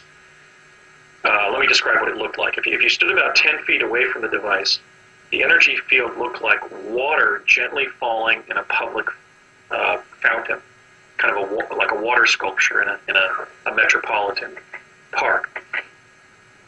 But if you stood up about a foot away from the energy field, it looked like raster on a TV set, basically a black and white snow pattern. And you could see that at 3-inch intervals on the concave edge of the device were these little portals of blue-green light that were causing squiggles to emanate across the field of the raster, across the pattern. In fact, they were more like the green running lights on computers, and as this light was projected across the energy field that looked like raster on a black and white TV set, the squiggle of energy going back and forth at 3-inch intervals looked more like a whitish blue color. And the engineers working for DARPA had no clue what this device did. And one day when they had the energy field on, one of the projects walked through the energy field to retrieve a screwdriver on a bench across the shop floor. And I know that this is how the technology derived, or the understanding of what this device did, because this was part of our training when I became attached to Project Pegasus. We had practical field training at the different project locations that supplemented what we were getting on these speed learning machines called Gettysburg that I've linked to the Office of Naval Research. And what we were told is that when he walked through the energy field to get the screwdriver, he found himself apparently tumbling forward and tumbling sort of directly at the same time. It felt like he was tumbling forward, but he found himself moving through a vortal tunnel in the fabric of time-space. And the only way I can describe this as having somebody who experienced it many times in childhood is it's kind of like the near-death experience. You find yourself moving at a great rate of speed through an illuminated tunnel, a tunnel that has sort of opened up in front of you, and you can kind of see this event horizon that moves towards a pinprick of light in the distance, but you're kind of in this tunnel of light, and you feel like you're moving forward, but you also feel like you're moving still. You feel like you're moving directly forward, but you also feel like you're falling forward on your face. It's a very strange environment. The closest thing I can describe it to would be dramatizations of people's near-death experiences in the so-called tunnel of light. It was a tunnel, and it was illuminated, but it was illuminated with weird patterns that, at least partially, with weird patterns that kind of looked like those phosphine things you get in your eyes when you press your eyeball. You get these weird psychedelic patterns. There were these weird psychedelic patterns in this tunnel, but you still sensed that you were in a specific environment of light. And if you looked at the side of the tunnel, you saw all this stuff rushing past you. So it was kind of like being sped up in reality and having the whole universe sort of zip past your face. What was rushing past your What was rushing past your face on the walls of the tunnel? Like, what things do you remember seeing? Well, one time I remember as we were jumping from Woodridge, New Jersey, which is where Curtis Wright was located, to the state capitol complex in Santa Fe. I looked at the wall of the tunnel and I saw like a farmer in Kansas or something, like looking through the wall of the tunnel at us, like something had just zipped in front of his face. So I think sometimes the tunnel might have even been appearing on the surface. I know, based on one of my fact-finding trips to New Mexico, that people have captured anomalous photographs in the state capitol complex in Santa Fe that look like tunnels or linear light patterns that may have been an after effect from what was happening. It was kind of like going through the quantum hologram and seeing that it had multiple internested dimensions embedded in it. So it was basically these light patterns of random events just going past you. Various different timelines, too, and probabilities, right? Everything that could happen. I believe so. So, like, if you're moving forward, you felt like you were falling into a dark tunnel. But if you look to the side, you could see these wavy bands of, like, black and white light, like if you were looking at different TV sets. And it was all rushing by very quickly, and you would see different people, places, and events just zipping past the wall. You're moving forward, and you're seeing these illuminated dimensions of different little tableaus of events going on the side of the tunnel. Sometimes I could make it out. Sometimes it just looked like wavy light. And that's what happened when you jump through the device. Now, I first jumped through the device, we know, sometime between 1967 and 68. Because after we popped into view in Santa Fe, and my dad told me, I told you to stay in one place because I've just spent the last hour and a half trying to find you here. Because we ended up in different locations in Santa Fe. When basically the tunnel would just sort of, you'd see the pinprick of light would suddenly get bigger, and suddenly you popped into view in some other location. There was no device on the receiving end. And so the first time that I can remember, at least, I may have gone in as a 4-year-old, but I know I jumped through the device when I was a 6-year-old between September of 67 and September of 68, because my dad got a car there at the state capitol complex in Santa Fe, and we drove over for a meeting with Dr. Harold M. Agnew when he was director of the W Division, which is the weapons division at the Los Alamos National Labs. Well, why is this significant? Well, that's where Tesla's papers were sent. The true history of American time travel research is that when Tesla died in 1943, his time travel technologies, which allow the quantum access of which the 21st century will be built, were weaponized. And they've been kept as official state secrets in the bomb factory at the Los Alamos National Labs. Because when we met with Agnew in his office at LAML, I know from investigating his biography that he was not yet the director of the labs. He was the director of the weapons division. And we know this took place between September of 1967 and 68, because during that meeting he asked my father how old I was, and my father and I both said simultaneously 6. Okay, so we can date the meeting to that time frame. Another significant thing that was said during that meeting, my father was basically showing me teleportation, but that particular trip was to bring a prospectus to Dr. Agnew. Dr. Agnew, I would later find in my project experiences, was sort of playing the role of the federal science administrator over Project Pegasus. He was at the Los Alamos National Labs. The teleport that we were using to get back to New Jersey, however, was at the Sandia National Laboratory, adjacent to the Kirtland Air Force Base near Albuquerque, New Mexico. But Agnew was scrutinizing this prospectus that my dad had written, I believe to involve civilians, including children, in the teleportation experiments that were then underway, because there was a discussion about what the prospectus held. And I remember that Dr. Agnew challenged the budget that my dad had written up, and my dad said too low, and he said no, too high. And Agnew also mentioned that they didn't want any receipts for expensing because they didn't want a paper trail. What a thing to use that technology for weapons, of all the things it could be used for. Right. See, this is one of the reasons I'm speaking out, is because Tesla's papers were never lost. In fact, Tesla's papers have been quarantined. They've been sequestered within the U.S. Defense Department as potential weapons, and they were never liberated to advantage human beings.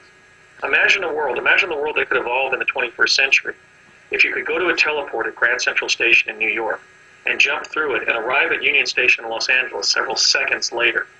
Imagine the billions of tons of polluting gases and particulates that wouldn't be put into the atmosphere, even from plane flights, if we had adopted teleportation when it first emerged in practical terms in 1970 timeframe.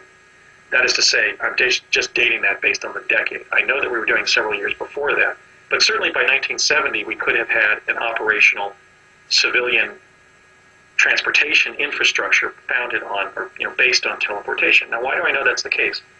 Because in this discussion between my dad and I, when I was 6, 1967, 68 time frame, they had a discussion about teleportation, and my father said to Agnew, "Have you tried it yet?" And Agnew said, "No, but I want to."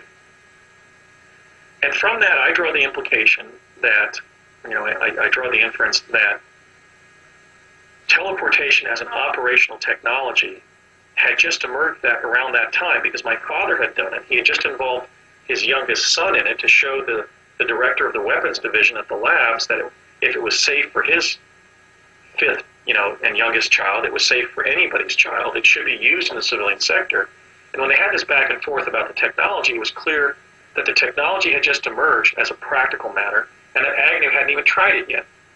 So I think that establishes not only that this particular trip establishes not only a time when we know that teleportation had already been achieved and was operational, but also probably indicates the time that it actually emerged. Because if it had emerged much earlier, Agnew would have already tried it. Now, who was Agnew? Agnew was the prize pupil of the Italian physicist Enrico Fermi at the University of Chicago when the atomic pile there went critical. He was also at Los Alamos and Alamogordo when the atomic bomb was designed and tested, and he was in the chase plane, the Great Artiste, when the first atomic bomb was dropped on Hiroshima, Japan, during World War II. So Agnew, in fact, was a significant figure in American science history and the history of technical development in the 20th century. He was the only person present at 3 critical stages of the Manhattan Project, namely when atomic fission was achieved, the criticality effect, and when the bomb was invented, and then when the bomb was dropped. So he's a major figure in 20th century history.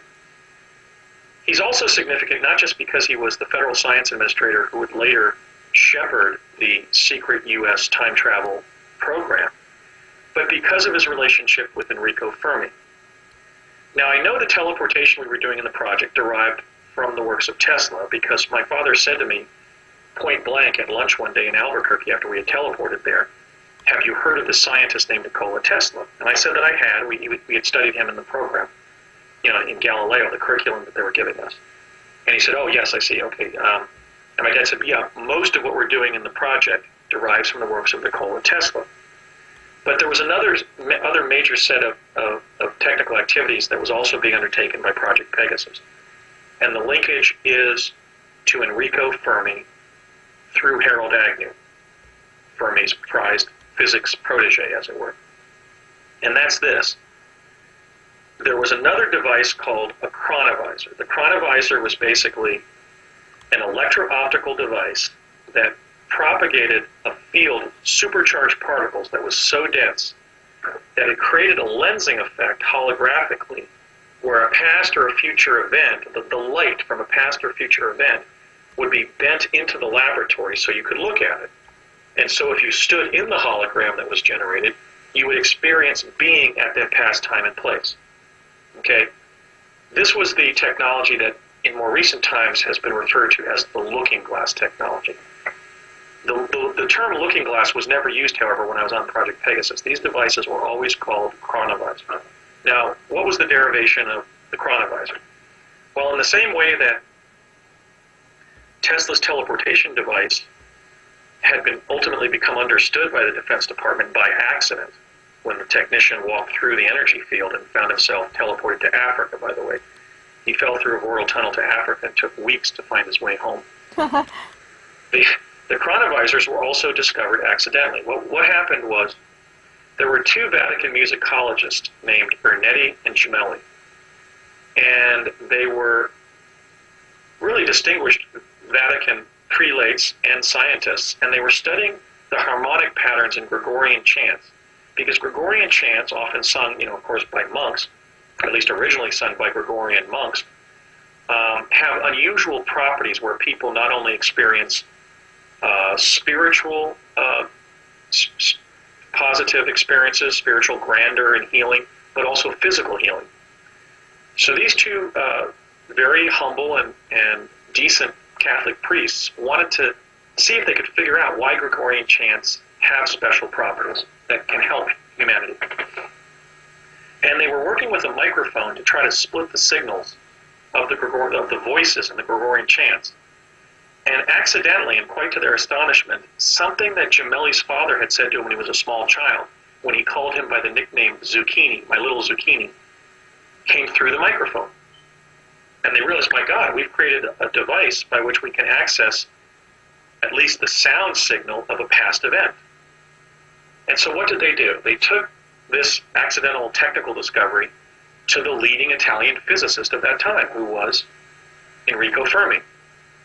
And by 1952, Ernetti, Gemelli, and Fermi had developed a chronovisor that was not just aural, but visual, and that in fact they had a television-like screen that would tune in a past event.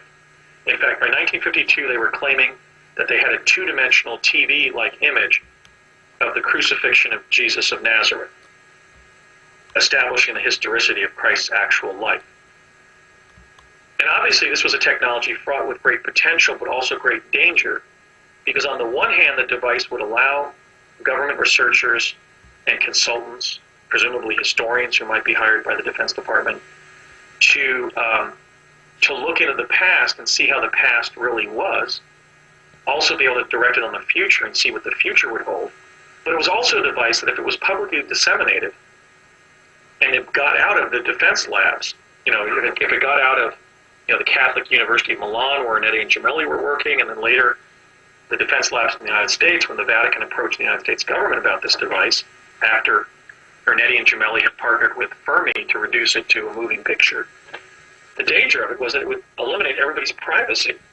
I mean, potentially the chronovisor is a device not only where you can see Abraham Lincoln giving Gettysburg Address, but where you can see Abraham Lincoln going to the bathroom. And so there was great alarm in the governments that knew about the chronovisor that it remained a secret technology. Now, who was I? I was a child brought into Project Pegasus to be trained on teleportation and chronovision.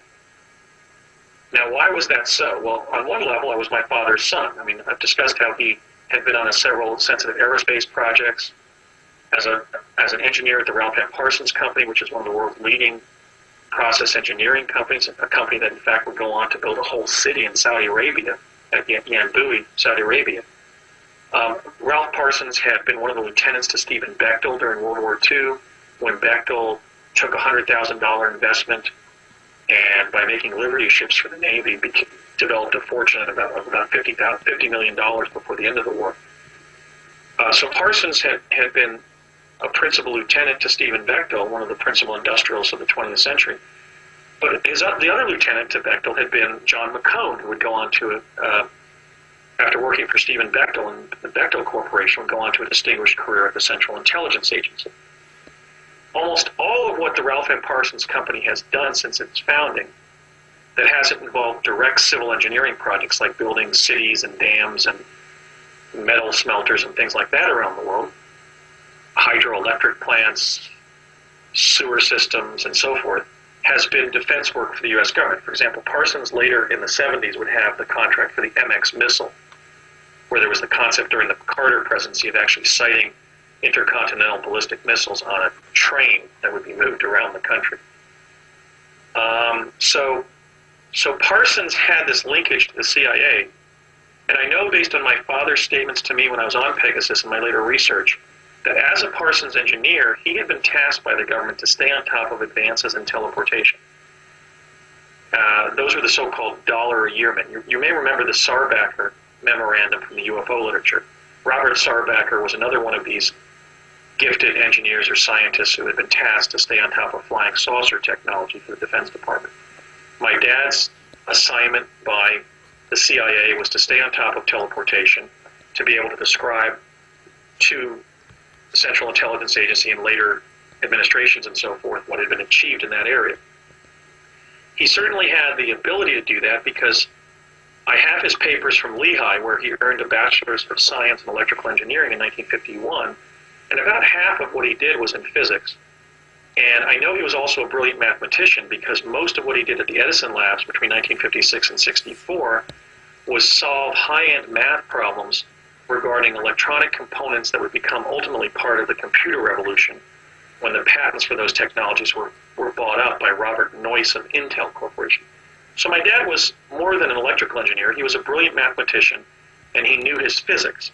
And so he had been, as a trusted engineer and pillar of the community, he had been trusted with this assignment in teleportation. And so he was certainly an informed witness when he told me at one of the restaurants in Old Town Albuquerque when I was, an 8-year-old on the project, that most of what we're doing derives from the works of Nikola Tesla.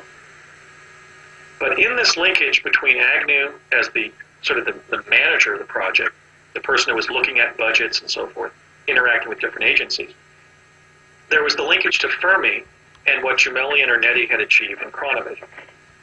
So I was brought into the project initially during that jump to Santa Fe with my dad in 1967-68, but then officially in the fall of 1969 when I was beginning the 3rd grade, and I signed the Defense Department letterhead pledging my secrecy, and they began working with us in advanced education and also advanced parapsychological testing and training. Okay, so the Learning Lab was a place where I was getting saturation learning about the history of science and society, but it was also a place where they were honing my ability to see things at a distance as a psychic, to see things that were right in front of me and see what was actually there, and to report back what I saw, and to express myself, to even express myself using novel forms of communication where the person I was talking to was a project insider, would understand what I was describing, but somebody else wouldn't. So I was basically getting parapsychology training, advanced academic, sort of knowledge-based training, and what the U.S. intelligence community would call alpha intelligence training. That would include things like perception, memory work, surveillance techniques, communication, self-defense, and so forth. I received the kind of boot camp type training you would give to somebody after they were hired by the CIA, short of jumping out of a plane. We didn't jump out of a plane, but we jumped in one of those parachute setups that they train paratroopers on. And we did different things. We learned how to go up behind somebody with a knife and slit their throat. We learned how to talk in this gibberish that the other person could understand. They basically turned us into little spies, because one of the applications I know they were thinking of using the teleportation for was to drop us into foreign countries as children to spy there. In fact, I was teleported in one case to a Parsons engineering site in Saudi Arabia. I don't know where it was. It may very well have been Yanbui. But they clearly were giving us military training, the training you would give to soldiers and to CIA agents, because I know they were thinking of using us as spies in real time. Okay, so we began jumping back and forth to New Mexico in the teleport device after we had received a year of this type of training in the Learning Lab, the parapsychological training, the advanced academic training, and the intelligence training, and also some physical training, martial art type stuff. We were trained in a form of self-defense that combines karate and aikido. So there were a couple of times in my life where somebody comes at me and I just swipe them out of the way. I use their inertia just to send them flying on their face. Okay, so we were taught both how to take human life and how to protect our own lives and the lives of our comrades, but I was not involved as a child assassin, the other kinds of stories that people are describing. We were just given enough training to be placed in foreign locations in real time or in past and future locations and survive. Survive to gather the information they wanted us to gather there and return home safely.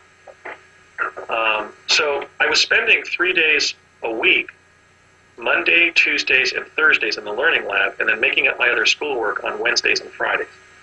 And then we would go home for the weekend. We wouldn't be talking what we just did in the learning lab or Project Pegasus, because we'd have maybe some fun exercises, activities in our main classroom on Friday and kind of forget what we had done. We were also being drugged.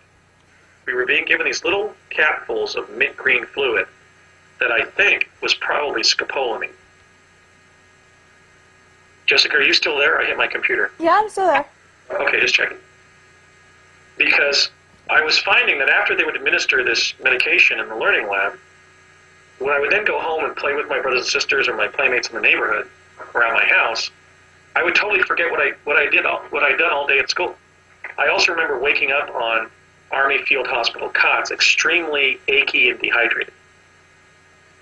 So I know that they were manipulating us using medication. I also know that they had scared the hell out of us out of some things they did to us to secure our secrecy. But I know that after a year in the learning lab where we played a card game involving clairvoyance called Concentration, where the teacher would hold a card up to her head and concentrate on what she had looked at, and she would play that game for like 90 minutes, and I would get the card right all the time. So I had been identified as a very psychically gifted person in the project. We also, began all the saturation learning on the speed learning machines. That was very exhausting, and we had sat in the Montauk chair and visited episodes in our own future. In fact, there's this funny anecdote in which we were walking back from a room where the Montauk chairs were and going back to the learning lab per se, and David, one of my friends in the program, turned to me and said, "So who were you this time?" And I told him I was a lawyer in Seattle.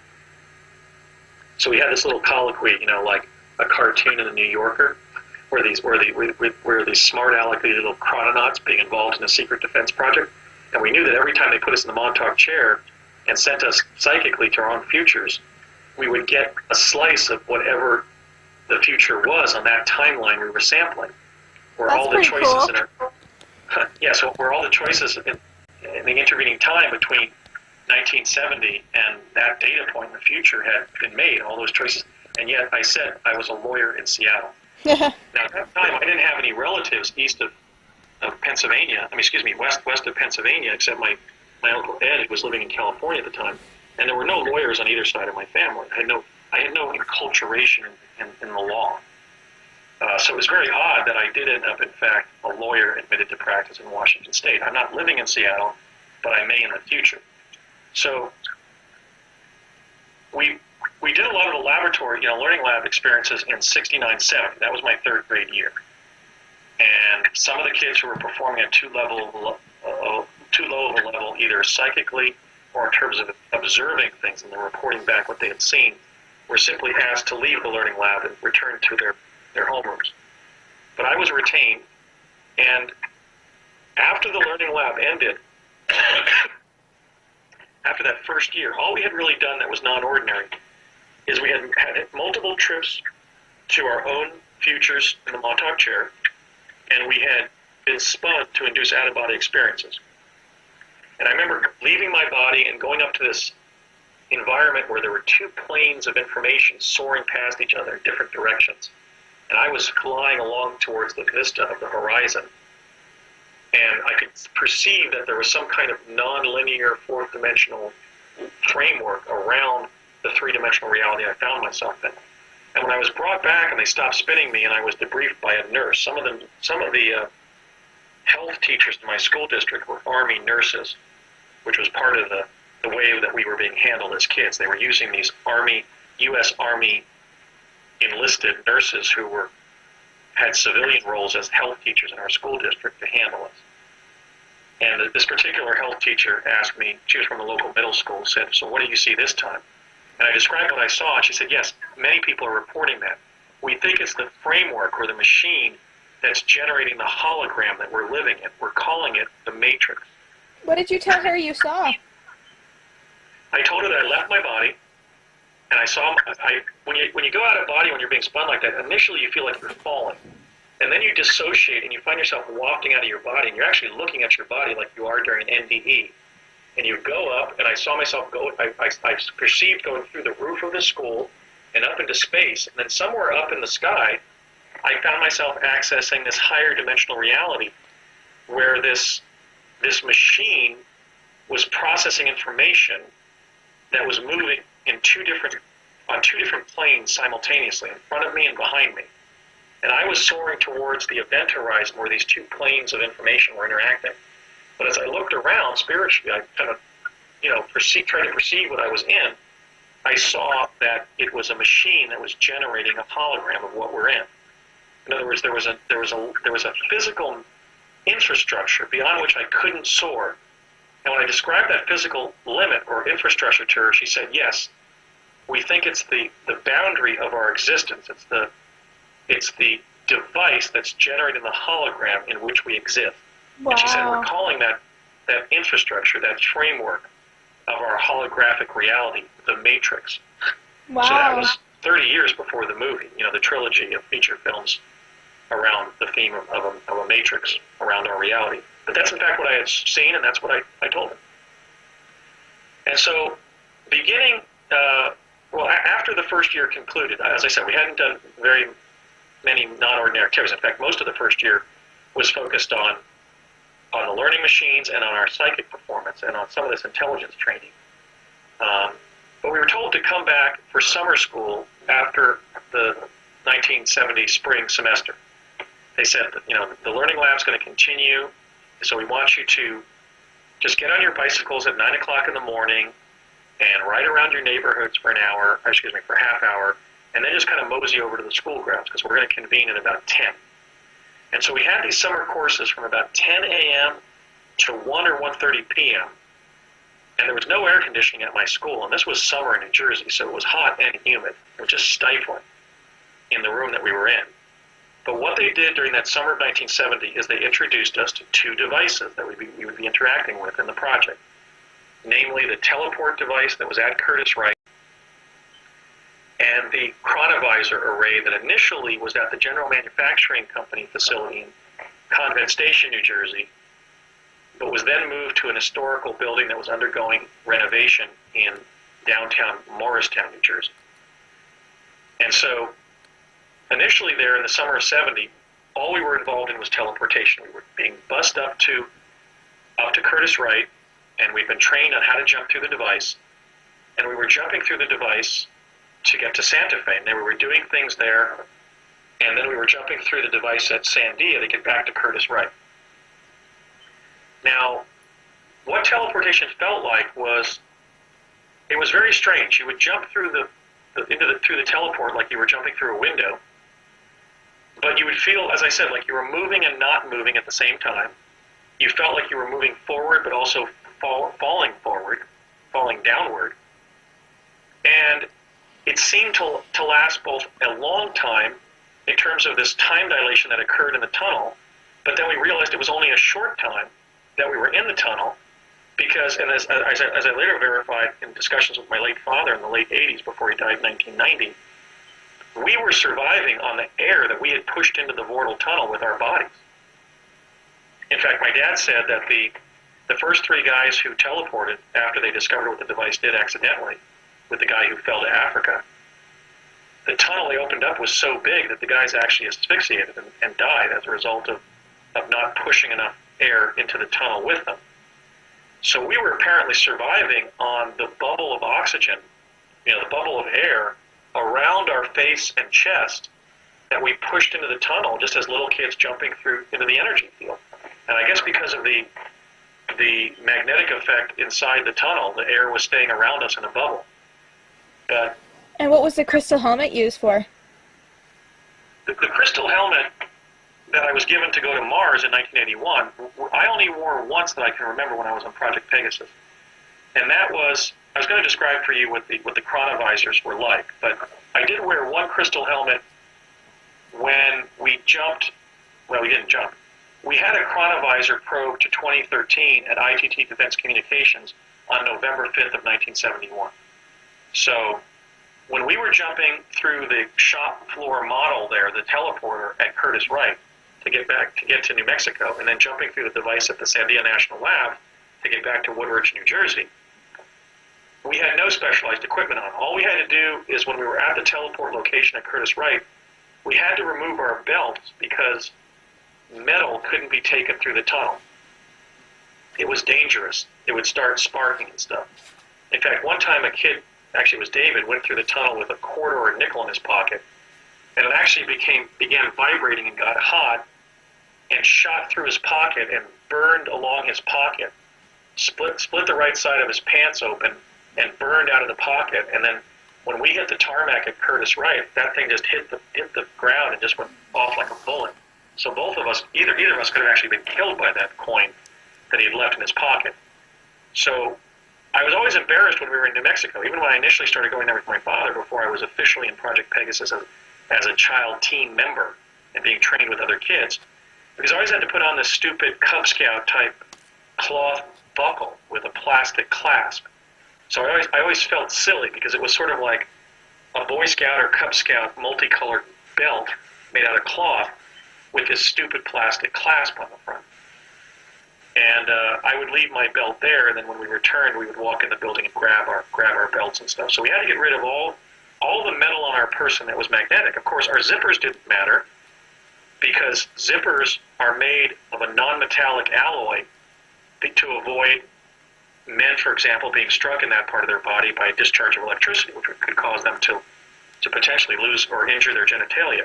So in fact, zippers are not magnetic. That question comes up sometime during my lectures. What about your zippers? And I say, our zippers didn't matter because they were not conductive. They were not magnetic.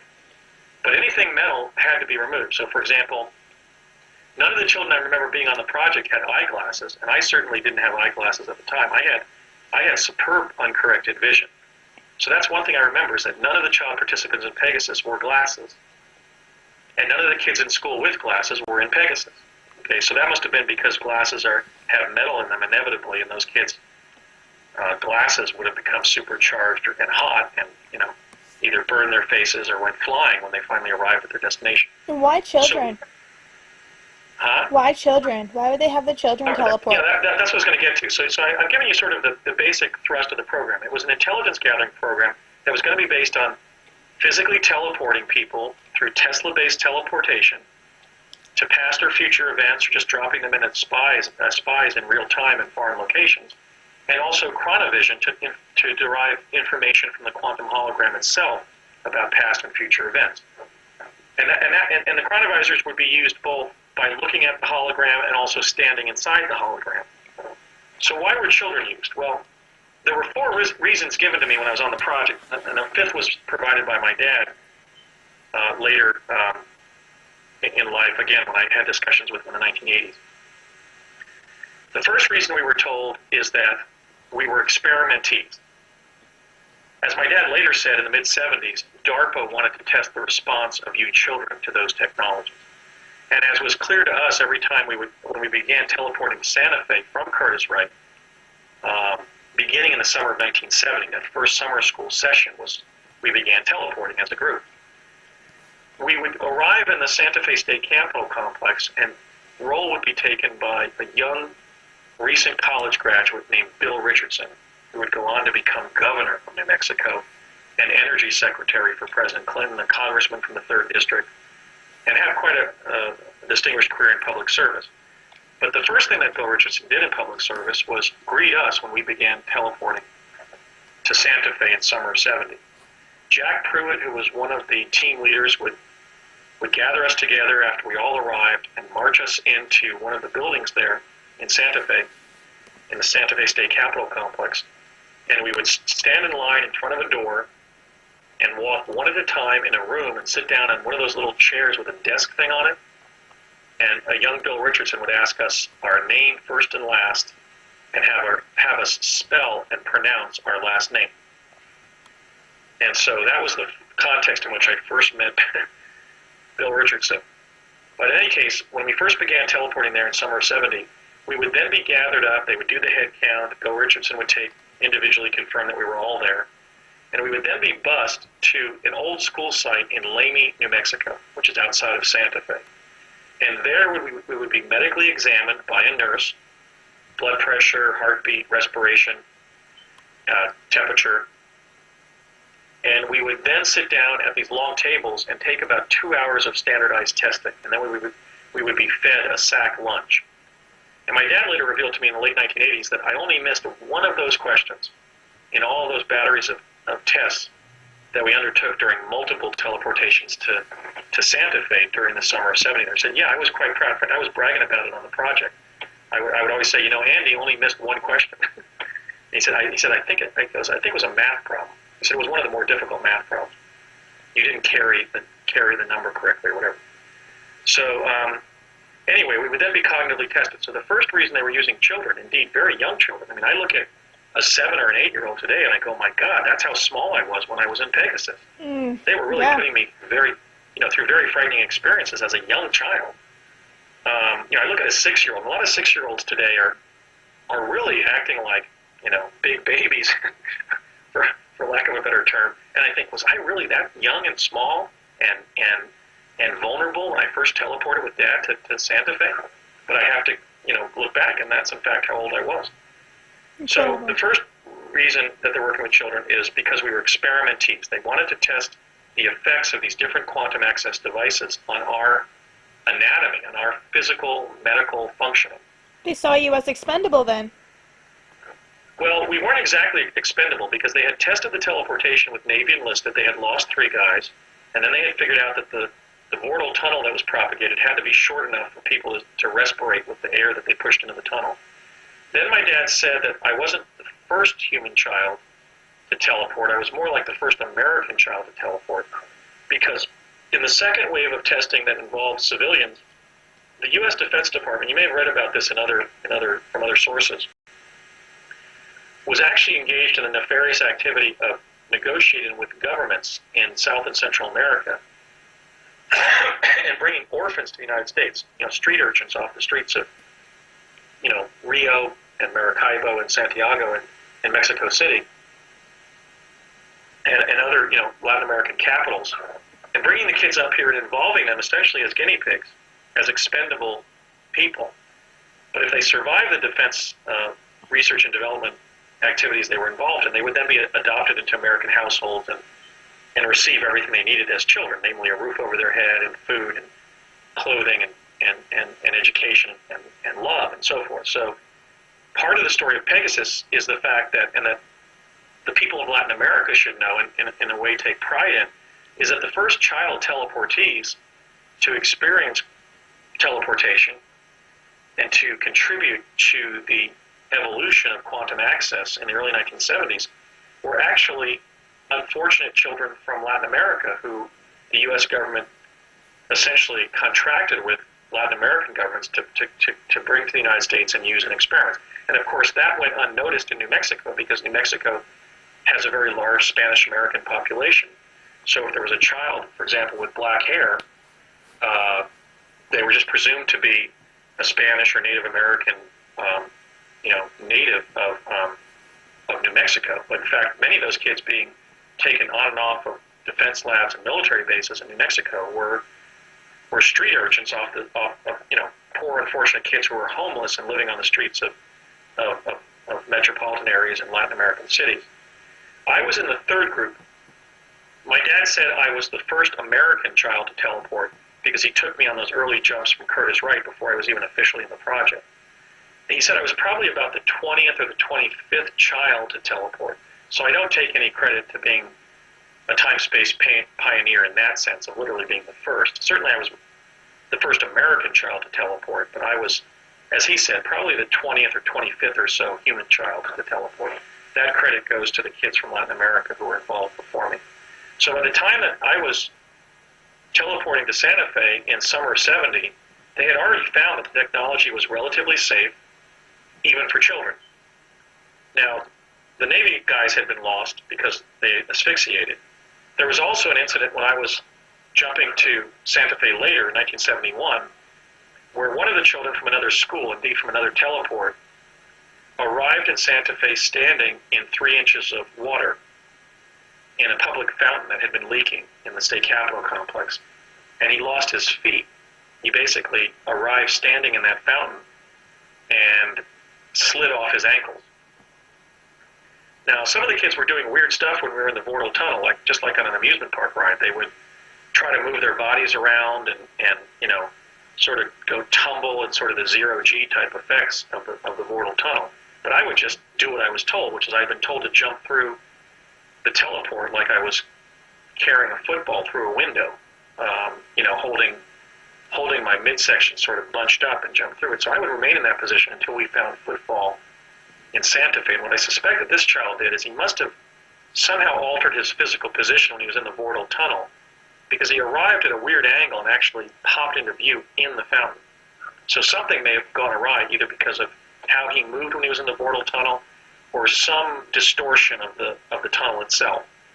But when I ran past his location, I could see that he was writhing on the ground with just stumps where his feet should be. Oh my, it's awful. Screaming, my feet, my feet, I'm only 9 years old, what am I going to do without any feet? And there were already 3 team leaders there. The man was holding him down to the ground, and there were 2 women with walkie-talkies there, because these team leaders were obviously in different locations around the state capitol complex.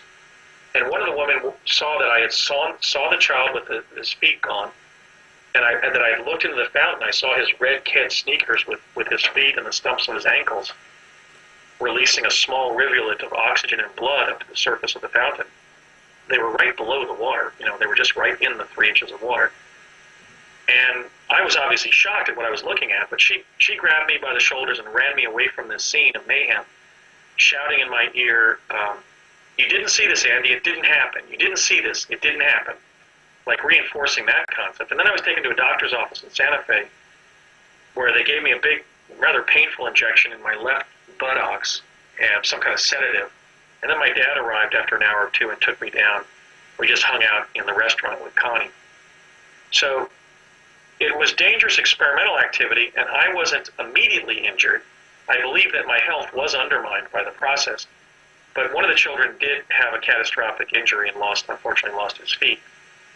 And then I had a discussion with my dad about whether that could happen to me, and he said, yes, theoretically it could happen, but we know it doesn't happen to you because we've looked through the Chronovisor at images of you, and we found you doing things in your late 80s. And I said, what do you mean? He goes, you're still working. You're still practicing. I think he said practicing law. I think he tipped off that I was a lawyer.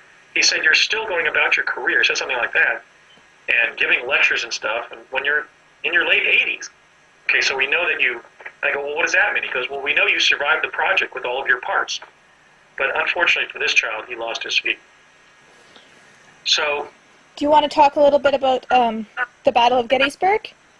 Well, before going on to that, I want to complete my answer to your question in the sense that... Okay. So we were experimentees.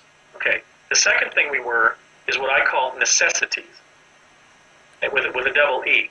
Like teleportees, we were necessities. Cute. Okay. And that is because the hologram that was propagated by the chronovisors was very vulnerable to collapse when they first started working with us. And so if we were told that when an adult would stand on the stage when the hologram had either been tuned in already or was then tuned in around the person, it would frequently collapse immediately because the size, the respiration, the blood pressure, the heartbeat of an adult would simply cause too much vibration and would collapse the hologram in the chronovisor. So they needed to train small, intelligent, cooperative children to use as the participant observers in the holograms. Because the chronovisor propagated holograms, initially 3-dimensional holograms and then 4th-dimensional holograms when I was on the project. So that initially we could be in a past time, for example, as a spectral presence in that time, but not be injured there. We were just sort of visible to humans and animals in that time and place, but we were just there as a light form that could perceive things. We weren't physically there. But then ultimately they were using the chronovisors to literally insert us in past events, where we could eat and sleep and stay there a long time and so forth, and be injured potentially. I have a question about the chronovisor. Sorry, it was just really sudden that came to me. You said that they could look into your future and know that you've kept all your parts and so forth. They have, yeah. But is that, how do you, because there's so many different parallels and probabilities of what can happen, right? I mean, sometimes people can get a reading by a psychic, and the psychic can say, this is going to happen. That's one of the more profound questions of what was going on Pegasus. When I was on Pegasus, they determined that the multiverse exists because when they kept on sending me or another child, for example, to the Lincoln assassination site at Ford's Theater, which I visited at least 5 or 6 times when I was there one of the summers. We were teleporting there for summers and then doing secret defense project activities there, and then we were teleporting back to New Jersey, arriving on the afternoon of the day we had left. There's a summer activity. So in my research of what happened to me, I identified that there were 4 hidden summers in New Mexico that I accessed during the 3 years I was in Pegasus. We did 70 and then back, 71 and then back, and then in fall of 70 we jumped to the summer of 73 and lived that in New Mexico. And then when we were sent back to 71 and then reached 72 by normal means, we then jumped and experienced a summer of 72 in New Mexico, and then that time loop closed when we jumped back to the beginning of the summer of 72 again. So during those 4 summers in those 3 years, I was involved in both teleportation-based and chronovision-based journeys, mostly to past times. And one of them was to the Lincoln speech site, and I was reporting different things were happening to me each time they would send me to the same location. So accessing the past or future is kind of like Groundhog Day, you know, the film with Bill Murray? Yeah. Of Canada? Yes. The Canadian comedic genius Bill Murray? Yes. Because it was the same context all the same time with the same people and the same limited set of probabilities, but each day that you lived over again changed a little bit. So like each time they sent me to the night that Lincoln was shot at Ford's Theater in 1865, what was that, April 12th? I would try to get behind his box to see who shot him, and only once did I even get into the box to see how Lincoln looked during his life. And he was really rail thin and very skeletonous, and his body was being illuminated by the light from the stage.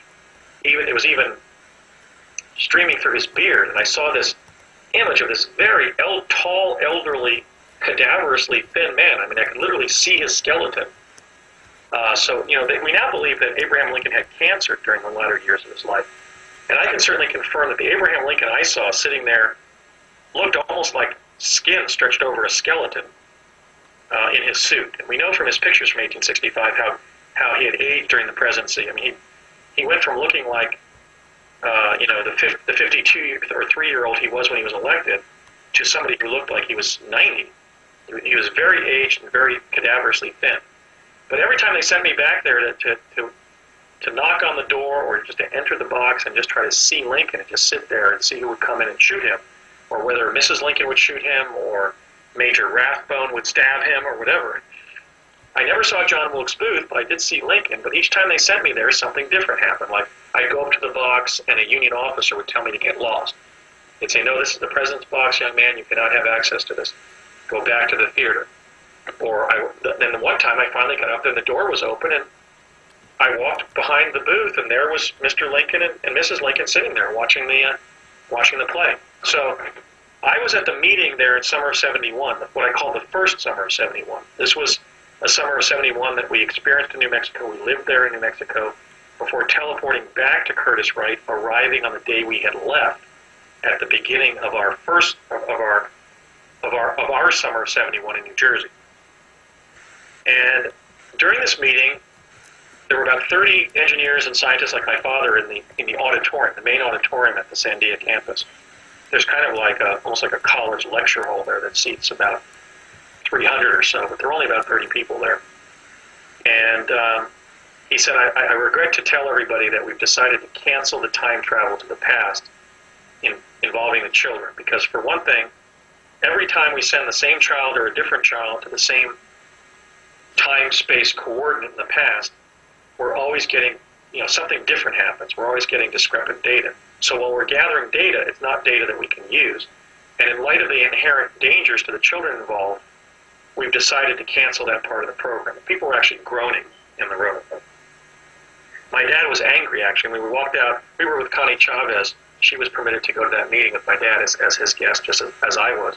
When we walked out to the car, my dad was actually fulminating about how stupid it was to cancel the time travel to the past, because it was gathering data. I mean, it was data from some past, so it was still potentially valuable information. But they wanted actionable intelligence. They wanted to know the specific past or future that the timeline that we were on directly connected to. Now the paradox here is that before his death in 1990, I had a number of discussions with my dad where he knew, and the project knew, specific elements of my destiny, just as they did had shown with the Mars findings. For example, he told me that I was going to graduate from law school. He told me that I was going to pass the Washington State bar exam. He told me that I was going to be invited to attend graduate school at Cambridge University in the United Kingdom. He told me that my mother was going to develop cancer and I was going to come back and take care of her at the house. He told me that I was going to move up to Seattle. Ultimately, my career was going to take off like a rocket ship. Okay? So he gave me this data, and some of it has come true, but none of it seems to have accidentally not come true. So it looks like certainly by the late 1980s, they were able to somehow identify the specific timeline that a specific person would access in the future. But I'm kind of digressing here because I wanted to finish the reasons why they were working with kids. We were clearly experimentees, physiological guinea pigs. We were clearly necessities because we were tiny humans.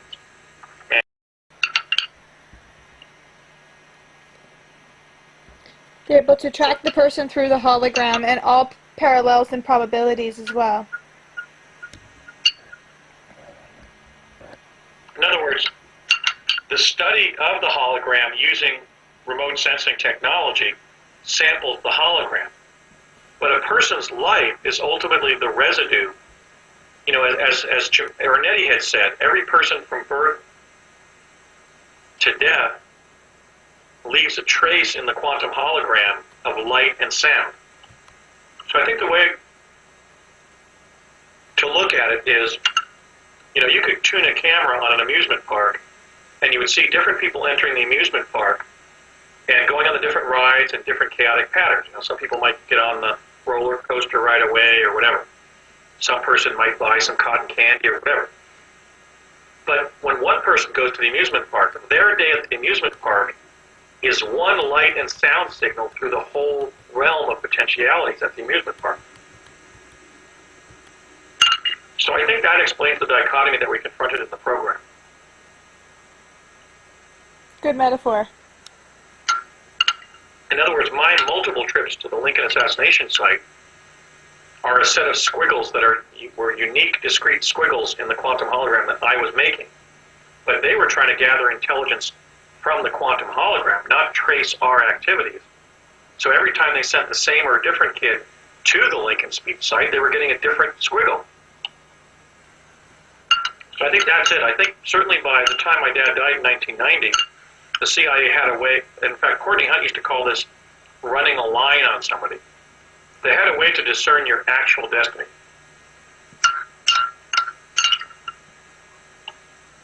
Because there are many people who have people come up to them and say something about who they are, who just somehow knows about them, and it seems like they're foreshadowing of things to come. And maybe they haven't had physical experience time traveling, but perhaps on some spiritual level that it's occurred, or a point where we will understand time travel and it will be for all of the people to be using, and we'll be like, hey, let's go back to ourselves at this time and so forth. Or somebody knows you in that future timeline and they go back to you at a certain time in the past. Yeah, I think that psychically we can clearly sample the quantum hologram. So those kinds of events may be explainable in terms of a very psychically gifted person. Their mind can go out and pervade those other dimensions where those identities mean something. But at the end of the day, the life that we live is the result of a set of decisions that cause, when we have the collapse of the wave function at the level of quantum mechanics, the person ends up living a discrete life that can be traced. Like let's say you had a professional baseball player. They got up to bat at different times at only so many finite baseball games. It's not really helpful to say, well, Tom Seaver never pitched against you, or you never hit a grand slam during the World Series. Because whatever that person was whatever that person ended up doing on the baseball diamond was their career, right? But theoretically, they could have had multiple different careers just by making different choices. Like maybe they would have gotten an offer to change what club they play baseball for, or had been traded. So that would have diverted their destiny. But ultimately, when you have the collapse of the wave function around any specific event in your life, that is the discrete sampling of the quantum hologram that you experience. So when they were using these devices to go forward in time and focus on a person's destiny rather than all the multiplicity of events that could happen in the hologram itself, they were studying that limited data set. And I think they, based on what my father was telling me, they could identify discrete outcomes. Like this person is destined to die in 2061 or whatever. I say that because I believe that's when I died. I think I was shown something when I was on the project. I lived to be 100. Wow. I was shown a biography that said 1961 to 2061. I think I die when I'm 99. I think I die like in April of 2061, something like that. I don't think I reached, my birthday in 2061, so I think I die when I'm 99. Wow. Which is kind of interesting as a penultimate number right before 100, as somebody involved in time travel research as a kid and later. But so I think that explains it, is that they were able to track a specific person's trajectory through the quantum hologram, but that when they studied the events independent of a person, they got multiple outcomes. Because an event is always person dependent, right? Yes. Somebody decides to get out of bed, put their pants on, and drive across town and go fishing rather than go to work that day, right? Yes. So every discrete moment in the quantum hologram is a singularity. It's not a multiplicity. But quantum physics shows that it's going on, the Schrodinger's cat analogy shows it's going on in a multiplicity where that person does decide to go to work that morning, or decides to sleep in bed, stay in bed, or get up and, read the newspaper for 3 hours or whatever rather than go to work. So I think that the variability is in the quantum hologram, not in the sample of the quantum hologram that a person's life is composed of. Did you... Are you ready to type? To tape? Yeah, I've been taping the whole time. Oh, okay. Okay, so we started again. Yeah. So I was saying that I'm fairly certain that that's the case because they were clearly viewing the quantum hologram rather than elevating our significance in the probes, and we were actually tasked, and that was the third purpose of involving children, is we were told that we were tabula rasa, we were blank slates, and that is to say that in the holograms generated by the chronovisors, children would see things that adults would tend to miss because adults have biased perception resulting from their experiences. So I remember them using the phrase tabula rasa and explaining that it was a Latin phrase that meant blank slate, blank table. Interesting, very interesting. Yeah, and so that was part of it. And we actually received specialized training.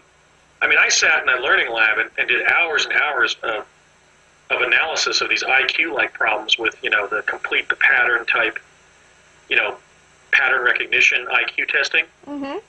Very, very, very esoteric images ultimately where you couldn't tell whether the right answer was the scrambled eggs with the green center or not, So we were clearly participant observers in the intelligence gathering, the remote sensing in time, if you will, for which Project Pegasus was principally organized. And then fourth, we were told that we were basically trainees. That is to say, we were time-space cadets. It was expected that when we grew up, we would be in a fully fledged time-space program under DARPA that would rival the space program under NASA. And that is verified, whatever, it's corroborated by the discussion that I was privy to between my father and Donald Rumsfeld that night in Albuquerque at the bar, where he said we plan to send the kids through the Naval Academy as a pretext for involving them in later project activities. Okay, so we were trainees, and we were told that if we qualified in the future, we would be one of the chrononauts in the time-space program. Now that's what we were told when I was being trained on the project, or just that I just gleaned from interacting with the adult team leaders on the project. But when I spoke with my father in the late 80s about my project experiences and his, he said, no, they may have told you all that, and all that was true. But the principal reason we were using children is we were finding that when we were training adults to time travel, for example, Navy enlisted men, again, sometimes they were going insane when they would come back to the present. He said, we learned that it's not as easy to go from this location in time space to another and come back with the ease, for example, that we know human beings can scuba dive. Most people who are not afraid of drowning or of water can be trained to put on scuba gear and go 20 or 40 feet underwater and then enjoy the terrestrial environment, explore it, and then come back out and in the aquatic environment, then come back out and reestablish the primacy of the terrestrial environment. That movement between fundamentally different environments is something that humans seem maybe even naturally endowed with the ability to do, because we were diving in for seafood in the lagoons that we were evolving in and so forth. But moving people between time-space coordinates, between times, rather than just physical environments, is something that in many adult time travelers was having such a deracinating effect psychologically that the program found that many of the adults who were trained to time travel later lost their minds. They went into catatonic or fugue states they couldn't extricate the people from, or they committed suicide after panicking when they were back in the present or whatever. Something about the notion that time is relative. And I remember some of these feelings myself when I was time traveling as a child in the project. The awareness that time is relative and that you're like in this ocean of probability caused thinking sometimes it was almost like a fear that the physical universe would drop out from underneath you. There was something fundamentally psychologically destabilizing by going, let's say, from 1971 to 1863 to give the Abraham, to see Abraham give the Lincoln, to see Abraham Lincoln give the Gettysburg Address, as I did, from a time lab in East Hanover, New Jersey, in the spring of 1972. So my dad explained how they were working with children so that as we developed in the project, we would be familiar with time traveling. And he used the analogy of how I had been initially averse to water and didn't like to swim. But after I was introduced to swimming when I was 4 and 5, I became like a human fish. I mean, I would even enjoy putting on just a snorkel and a mask and just go down and swim around in our pool in California for like minutes, or go swimming in the ocean like that. I became like a human fish after originally not enjoying the water. So he said, we knew if we worked with children like you that we would have adult time travelers who could easily move between different times, between our time and other times, and not lose it. So that, in fact, apparently was the primary reason that we were being used. We were trainees because they hoped to acclimate us to time travel in a way in which we could psychologically integrate it so that we would be effective and capable chrononauts when we developed into chrononauts as adults, as young adults in the project. So those are the 4 reasons I remember being told, or either in the learning lab situation or when we were practically interacting with the team leaders. But then that's a 5th sort of overarching reason that my father shared with me in the period in the late 80s when we were talking about what we did on the project. So when you were sent back to Lincoln time, for example, were you having to dress a certain way as well? Actually, yeah, in that time period? That's a good question. Actually, I did. When we were doing the Chronovisor probes to the Lincoln assassination site in New Mexico, one of those summers, it was the first part of the first summer of 1971 for me. Because the second summer was the second half of that first summer of 71 was pretty much dedicated to just. I was going up to the Sandia campus with my dad, and we were looking at images of me doing stuff in the future because they had canceled the time travel to the past. And meanwhile, they had determined that I was destined to be the whistleblower in the project. So we spent the second half of that summer doing something unexpected that my father had been kind of ordered to do, which is take me through scenes of my own future and ask me questions about what was happening. So when I was sent 5 or 6 times, I think it was, to the Lincoln speech site, I was dressed in kind of this evening finery that a child from the privileged class in Washington, the kind of the, that Tad Lincoln would have been dressed in. You may have seen photographs of Abraham Lincoln's youngest son, Tad, where he has kind of like this elegant jacket on. He has like pants, but then he has like this elegant waistcoat that's almost like a bullfighter's cape, sort of. It's like this fancy jacket. We don't really have anything like it in our time. But it was kind of a little Lord Fauntleroy kind of fancy evening wear that a child from the privileged classes in Washington would have worn during that time.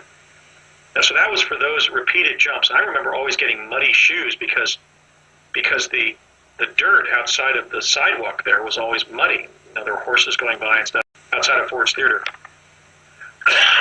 But when they sent me to the Gettysburg speech site via a different device, this was via a time lab in East Hanover, New Jersey, that was using plasma confinement to send people to past events. I was dressed as a Union Bugle Boy. And when I tumbled through a set of wormholes to Gettysburg, they put me down on a road north of Gettysburg that was known to go south by southeast and then due south right into the heart of Gettysburg. So I popped into view there, and I immediately noticed that my Union Bugle Boy hat and both of my shoes and one of my socks had been pulled off in the process of getting there. And this was a process where they could insert you in a past event through a set of wormholes, and you were zipped all over the place. It was like really quite a riotous ride to get to the past location. But then when you were in that time-space location, you would get like this massive Kundalini effect, and you would just find yourself back in the plasma confinement chamber back in East Hanover. So we did one probe in that device, I did, to the Gettysburg speech site of November 19th, 1863. And I walked into town. I was told that the first time I crossed somebody on the road, I should say, "Hey friend, which way Gettysburg?" And I did that with this tall, gaunt Union soldier who was walking by like he had, suffering from shell shock from the Battle of Gettysburg 4 months previously. And I yelled that to him, and he pointed his shoulders in one direction and gave this very officious, almost like a salute to me, like he pointed very officiously to the direction that Gettysburg was. And I said, "Thank you." But I took this remaining sock that I had on, I threw it in the bushes, because when I walked into Gettysburg, I didn't want to, we were always trained to avoid attracting attention. So I got into Gettysburg, and I was essentially accosted by this man in downtown who I've identified as the Gettysburg cobbler, John Lawrence Burns. I've actually identified him in an historical photograph as the man who accosted me as I was looking into what would have been called a millinery shop at that time. It was basically a men's clothing shop with things like hats, cravats, stick pins for cravats, canes, socks, shoes, and so forth.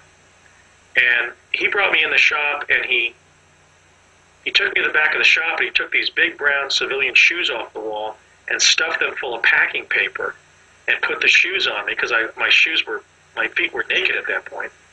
I don't know if he gave me any socks. I don't think he gave me any socks. Then he took me to the back of the storeroom, where there were all these jackets, men's jackets on the floor. And he outfitted me in a Union Army parka, a winter jacket that was kind of like one of those cloth winter jackets from the 50s, where before down jackets were introduced with nylon fabric. Was this it was sort of a cloth jacket with cotton batting inside. Was this before traveling? Was this before traveling, or after you traveled they changed you? Well, I had been outfitted at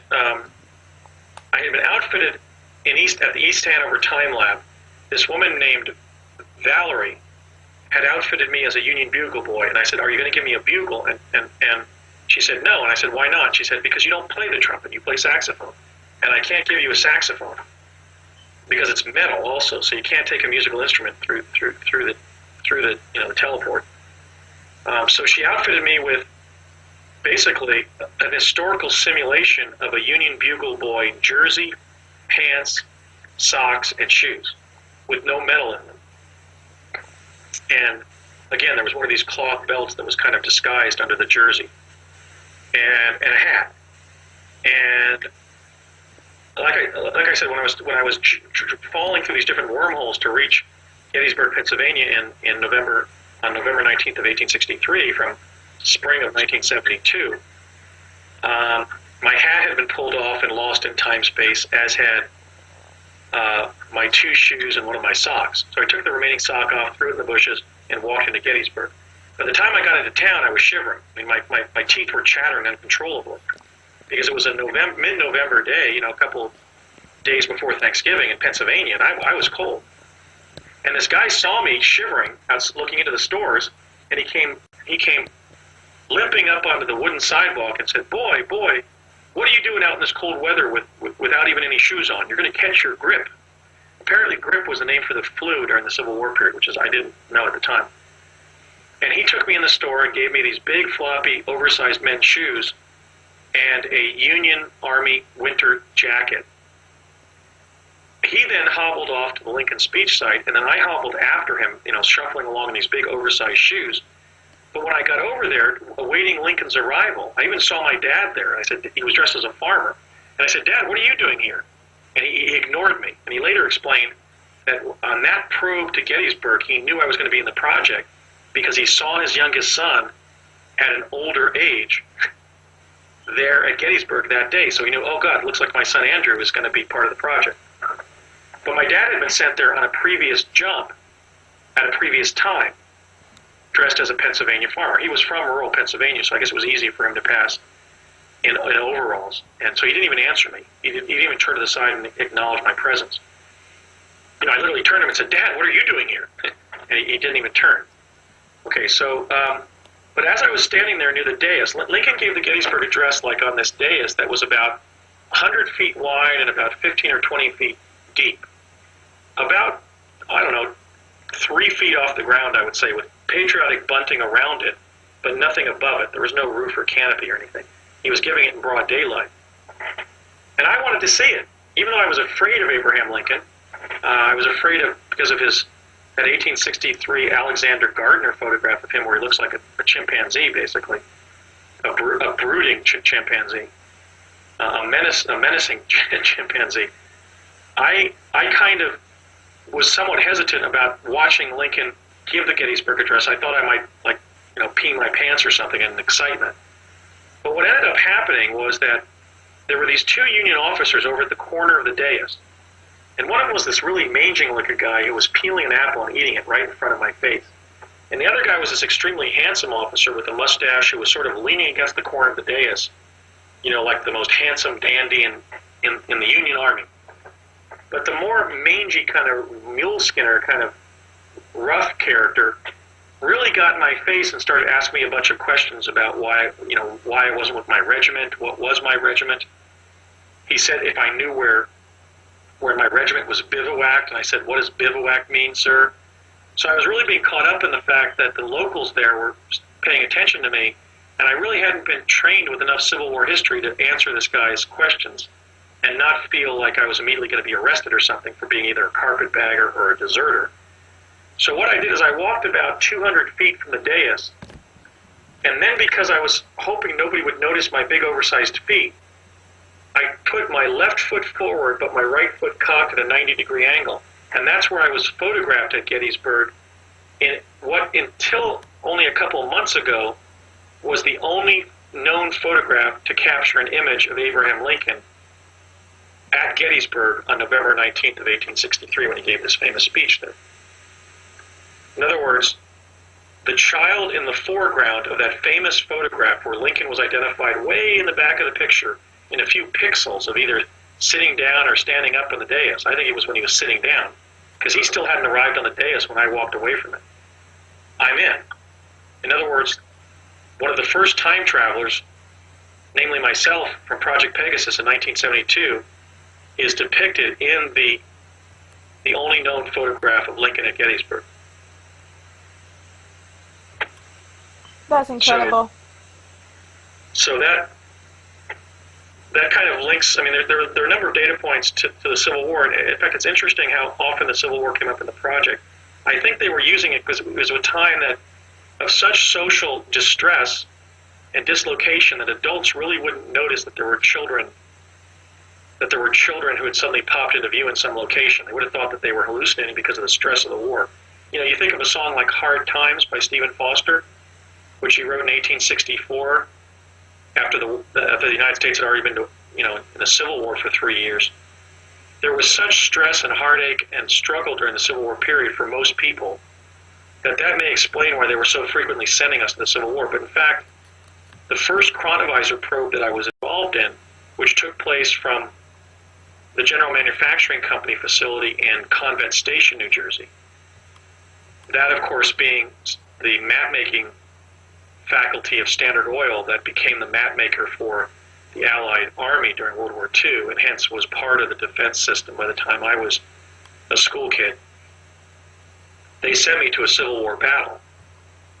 And that's when we were there in three-dimensional chronovision as just a spectral presence. But this Union soldier saw me, this Union sergeant with the sword, saw me and said, boy, what are you doing on this battlefield?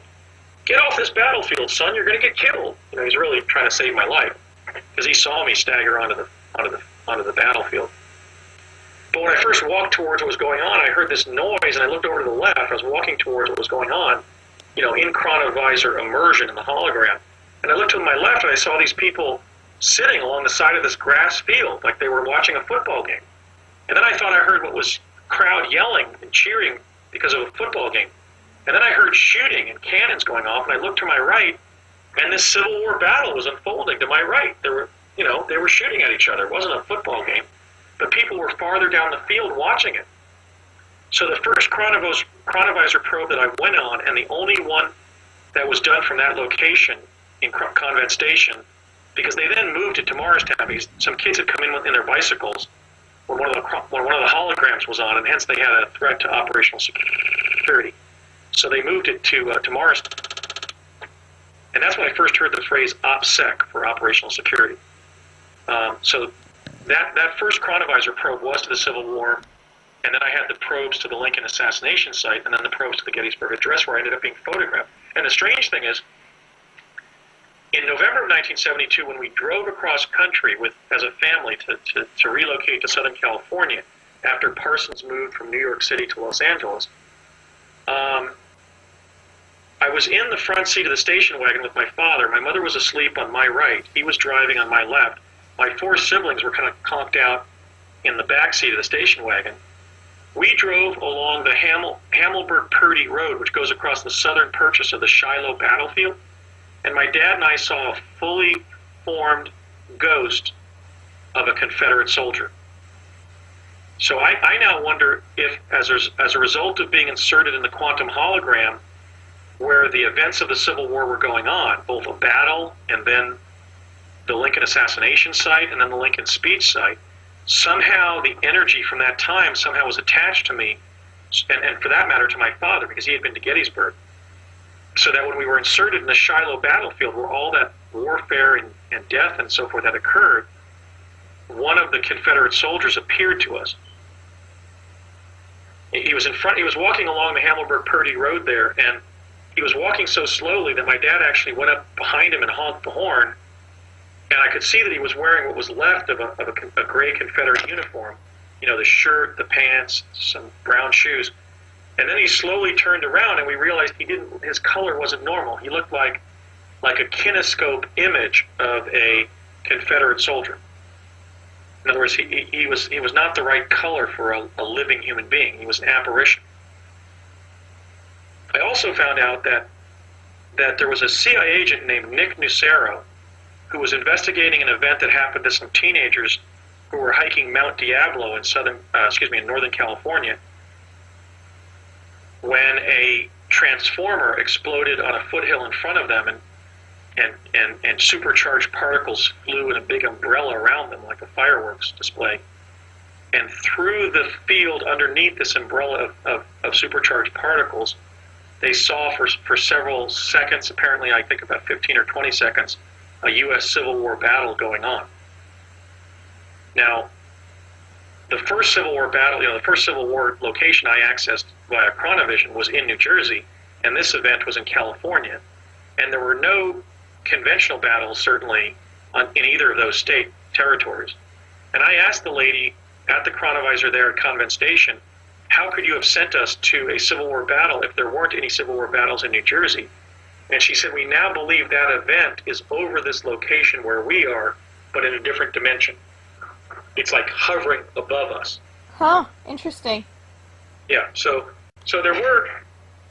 I've had a lifelong interest in the Civil War, and it evokes a certain recognition of a past life in the Civil War. And I think because my memories of having been in the Civil War period were stoked by my exposures to the same data as a young chrononaut on Project Pegasus. But I'm really engrossed in Civil War history as a result of my experiences in the project. But had you not remembered that you actually physically time traveled there, then you would have thought, oh, I'm so connected to it and so interested. Maybe I had a past life there. Yeah, I went so deep with my time travel experiences in Pegasus, and I was also basically tortured to forget. Which we'll get to later on. Yeah, and it was so young in my childhood that frequently people will lose almost all or part of their conventional memories when they go through puberty. So it was a real exertion of the will to go back and recover everything that happened. But I also didn't just recover my memories of the project.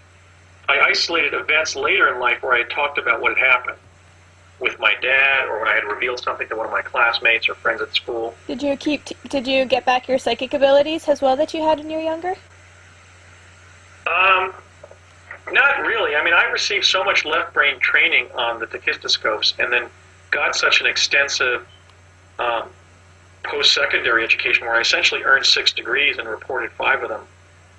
Because one of the degrees I earned at UCLA was an advanced math program run by the Naval Postgraduate School that we were instructed not to report. So I think I'm in running there with astronaut Story Musgrave in terms of earning 6 degrees. But I think all that left brain education kind of dampened my psychic ability. But in other words, I'm operating often, I'm ESTP, right? Or ESF, what is it? ESFJ, or no, I'm ENTJ. So I'm doing more thinking than perceiving a lot. Oh, Myers-Briggs, you mean? Yeah, on Myers-Briggs, I'm ENTJ. I think I was a more intuitive, artistic person at birth, but I think that I ended up becoming more of a field marshal personality type, the ENTJ, and I'm doing more thinking than perceiving, or however that works. More thinking and judging than feeling and perceiving, because I got so much left brain training. So yeah, I still have psychic ability, but if you look at my photograph, like the one that I use on my Facebook website, the dynamic part of my face is the right side of my face, which is being governed by my left brain, which is the logical, verbal side, and the right side of the brain, which is controlling the left side of my face. The left side of my face is just sort of watching. So I think that psychic ability is still there, but I don't access it with the ease that I did when I was a child. And they worked with us extensively with parapsychology in the learning lab, but they were also cramming a college liberal arts degree program in the modern history of Western civilization and of the history of science into our minds. And so I had different times that information has come out. Like I participate when I was an undergraduate at UCLA. I participated in the college quiz bowl, and the question that the questioner was starting was, centuries before Nicholas Copernicus, this Greek philosopher framed the heliocentric theory of the solar system. And right after the questioner said, centuries before Nia, I leaned forward and pressed the button and said, Aristarchus of Samos. Actually, I said, who is Aristarchus of Samos? And my friend Steve Faber, who became a comedy writer, said, Andy, this isn't a Jeopardy, man. This is the college quiz bowl. You don't have to say who is or what is. So I said, oh, I'm sorry. I said, okay. My answer is Aristarchus of Samos. So stuff that I put in my mind on the speed learning machines is still up there, but I can't really access it very easily. How did they know what exactly place to send you to? For example, they could have sent you right in the middle of war, and you could have just been a casualty caught in the crossfire. Well, I was sent to a Civil War battle, but in that instance, it was only when we were participating in three-dimensional chronovision. So I was there. I wasn't physically there. I was there as a spectral phenomenon. I was actually physically, biologically still on the stage in Morristown. So what we had been told, relative to your, an answer to your question, is we had been told that they had selected times when we wouldn't be killed by predators. For example, when they sent me to the time of the dinosaurs, they sent me to the time when there were no meat-eating dinosaurs. They sent you to the time of the dinosaurs? That's new. That one you didn't tell me from before. Well, the first probe that we did from Morristown, when they turned the hologram on, I found myself walking along a red earth ridgeline, kind of like Sedona, but maybe a little bit closer to like Flagstaff, Arizona. And when I got to the crest of the hill, I looked over to my right, and there was this huge valley in which these large, long-necked dinosaurs, I think they're from the group called sauropods, were chumping on the grass. And when we came back, Jack Pruitt explained that they sent us to a time when all of the dinosaurs were vegetarian. And he said, but listen, if either a meat-eating or a plant-eating dinosaur had stepped on you, for example, with its big feet, can anybody tell me what would have happened? And we said we would have seen a shadow go over us and then see the inside of a dinosaur's foot, and then we would have seen the inside of a dinosaur's foot lift off of us and see the bottom of a dinosaur's foot moving away, and then we would have been fine. And he said, that's right. In fact, I answered the question. Mm-hmm. And Jack said, yes, Andy, that's right.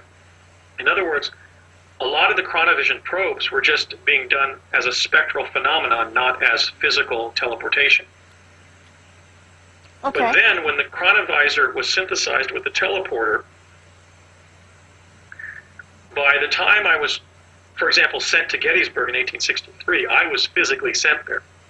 So by 1972, they had synthesized the teleporter with the chronovisor, and we were physically being inserted in past events, and we were physically jumping as well to future events. But that was through that one jump I took to the future that was physical, that I can remember, there may have been several, was done from the Stargate device that they built at the Cerritos Cultural Center by summer of 72. I understand that you didn't fully, you walked out into the field, so you didn't complete what they wanted you to do, that your mission, let's just call it. Well, you mean in Gettysburg? Yes. Well, I was supposed to go. It was basically what had happened was my father and I were interacting with Dr. Sterling Colgate, who went on to a distinguished career in astrophysics at the Los Alamos National Labs. But in those days, he was doing stuff at the laboratory level in both New Mexico and New Jersey. He was actually taking the teleporter to relocate at Curtis Wright to relocate to New Jersey to work at the time lab there in East Hanover. And the opportunity to go see Lincoln give the Gettysburg Address was kind of a treat that was given to me because I had served well in the project. My dad and Dr. Colgate confronted me at the time lab in East Hanover and said, do you want to go to Gettysburg to see Abraham Lincoln give the Gettysburg Address? Do you want to go to 1863 to see Lincoln give the Gettysburg Address? And I said, geez, I don't know. See, every once in a while they would confront you with something in the project that was kind of like intimidating, like jumping off the high dive at the swimming pool. Okay. It required kind of an exertion of courage to think, okay, that now you're going to send me through this, because we were often having to think on our feet when we were sent to a certain location. I mean, this is like the 3rd, 4th, and 5th grade, and yes, I was a child with an IQ of 187. Yes, I was a kid who was so psychic that I could always guess the card right every time the teacher drew one card out of a stack of 52 cards. But since I had been through this time travel stuff in the Chronovisor, for example, where they said they could always see us, but I spent, for example, several nights sleeping in this god-awful tenement in the Five Points neighborhood of New York City around 1900. I had some real stressful sojourns out there in the time-space continuum. So when he said, do you want to go to 1863 to see Lincoln give the Gettysburg Address? He said President Lincoln give the Gettysburg Address. I initially said, no, you can go there if you want. In fact, he had already been there. So subjectively, from my dad's experience, when he had previously been sent there, he had seen me there. So he knew I was going to go there at some point. And so did Dr. Colgate, because when I said initially, no, I don't want to go there, my dad, standing in the lab that day, clearly knew that I was destined to go there because he had seen me when he was sent there to that same day. And so Dr. Colgate said, well, let's give Andy a few weeks to think about it, Ray, and then we can come back and you can ask him again. So the next time he took me to the time lab at East Hanover that Dr. Colgate was supervising, which wasn't a very big facility. It was only about the size of like 2 high school chemistry labs. They had this plasma confinement chamber that Colgate was using to insert us in the past. I agreed.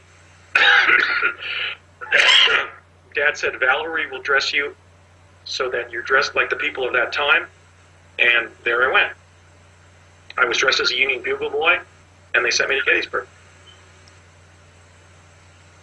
And but there wasn't any special seminar on like Civil War Army terms, so that if I was challenged by 2 officers at the corner of the dais where Lincoln was going to give the Gettysburg Address, I would know what a bivouac was.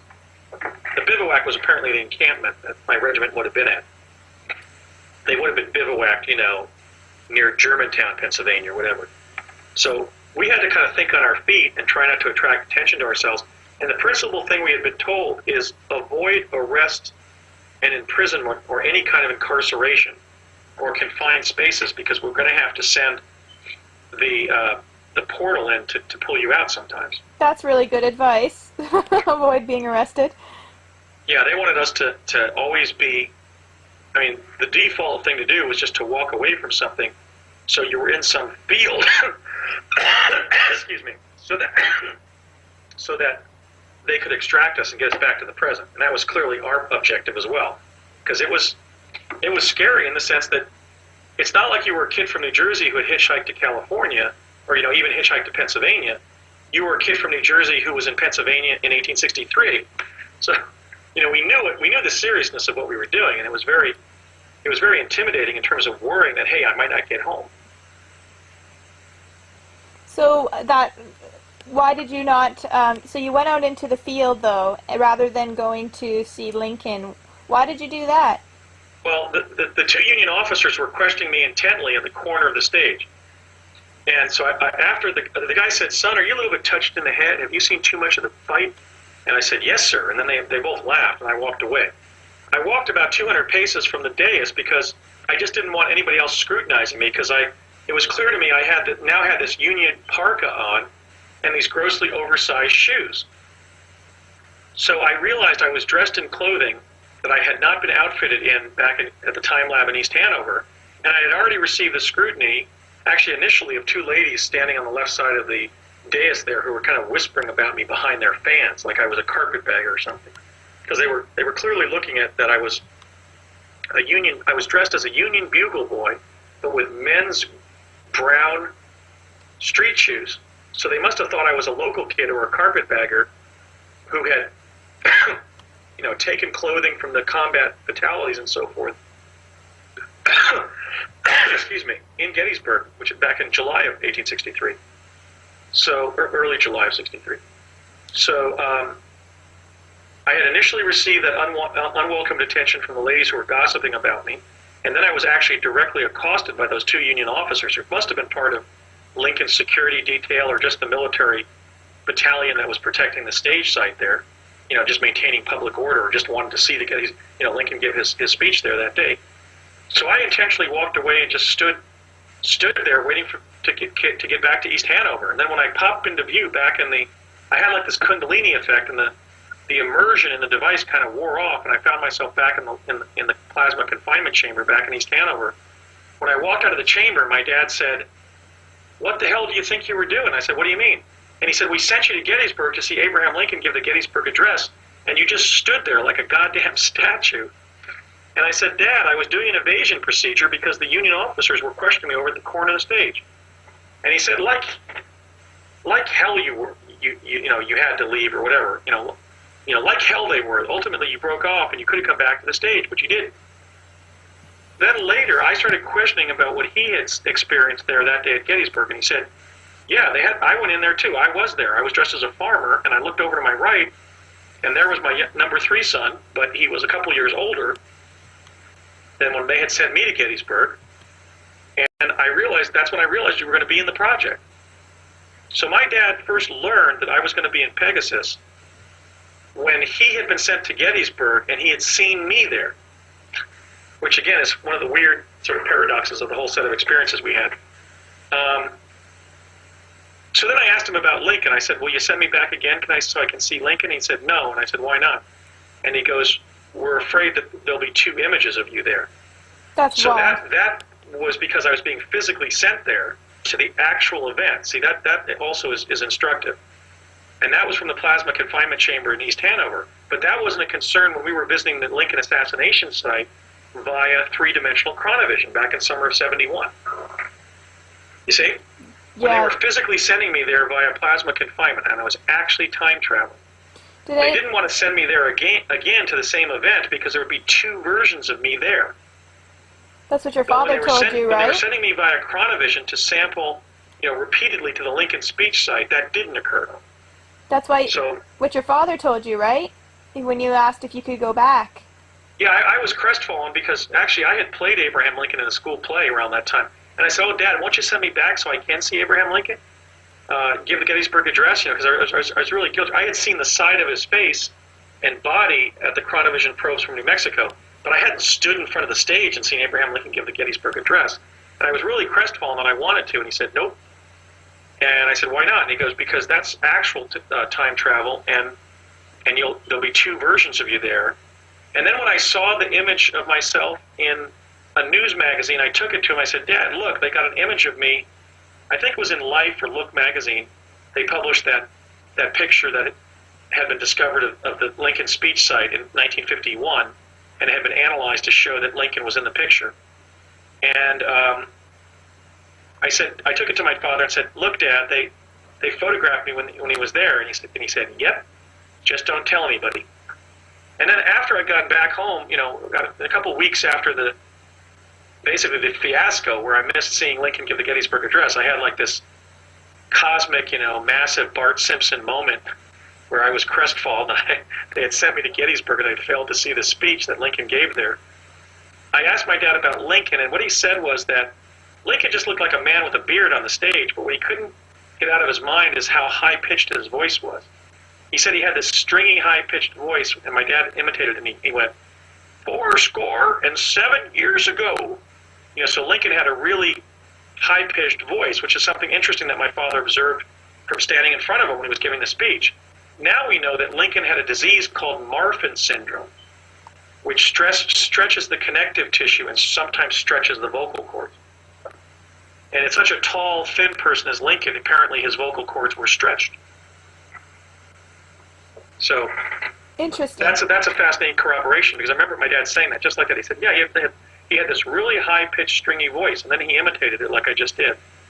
And so then we later found out that Lincoln had Marfan syndrome. So that was one of the many internal proofs that I've developed about my experiences. Certainly not the only one. Certainly the photograph is demonstrative of the fact that it's me, because if you examine that photograph, you see that boy is in the pantaloons of a Union Bugle Boy outfit, but he has a Union parka on and grossly oversized men's shoes. I'm talking about like size 14 men's shoes. Yeah, touched in the head for sure. Yeah. So you also traveled into the future, correct? Yes, they were sending us to a location in front of a very beautiful green glass building at a kind of an industrial park in the Southwest somewhere in the year 2045, through this very large black anvil-shaped time gate that they constructed on the gymnasium floor in the gym, the basketball court or gym floor, in the Cerritos Cultural Center building or complex in the summer of '72. And we were still getting training in that building, and when we saw that thing going up, we just groaned and went, oh God, now we're going to have to jump through that? But this was this big gate-shaped, kind of anvil-shaped thing, it looked like a big printing press with different electromagnetic components and lights and stuff on it that they built on the floor of the gym there in Cerritos. And there was a notch of blue light at the bottom, kind of a dense blue light. And we ran up a ramp with some of that black no-skid rubber mat on it, and ran through the portal, which was the dense doorway of dense blue, neon blue light. And again, teleported very quickly and popped out in 2045. Now, the explanation there is that this was a teleport that generated a much denser energy field and hence a much more effective vortal tunnel. In other words, now we were literally jumping to 2045 in a couple seconds. What is 2045 like? What is the future like there?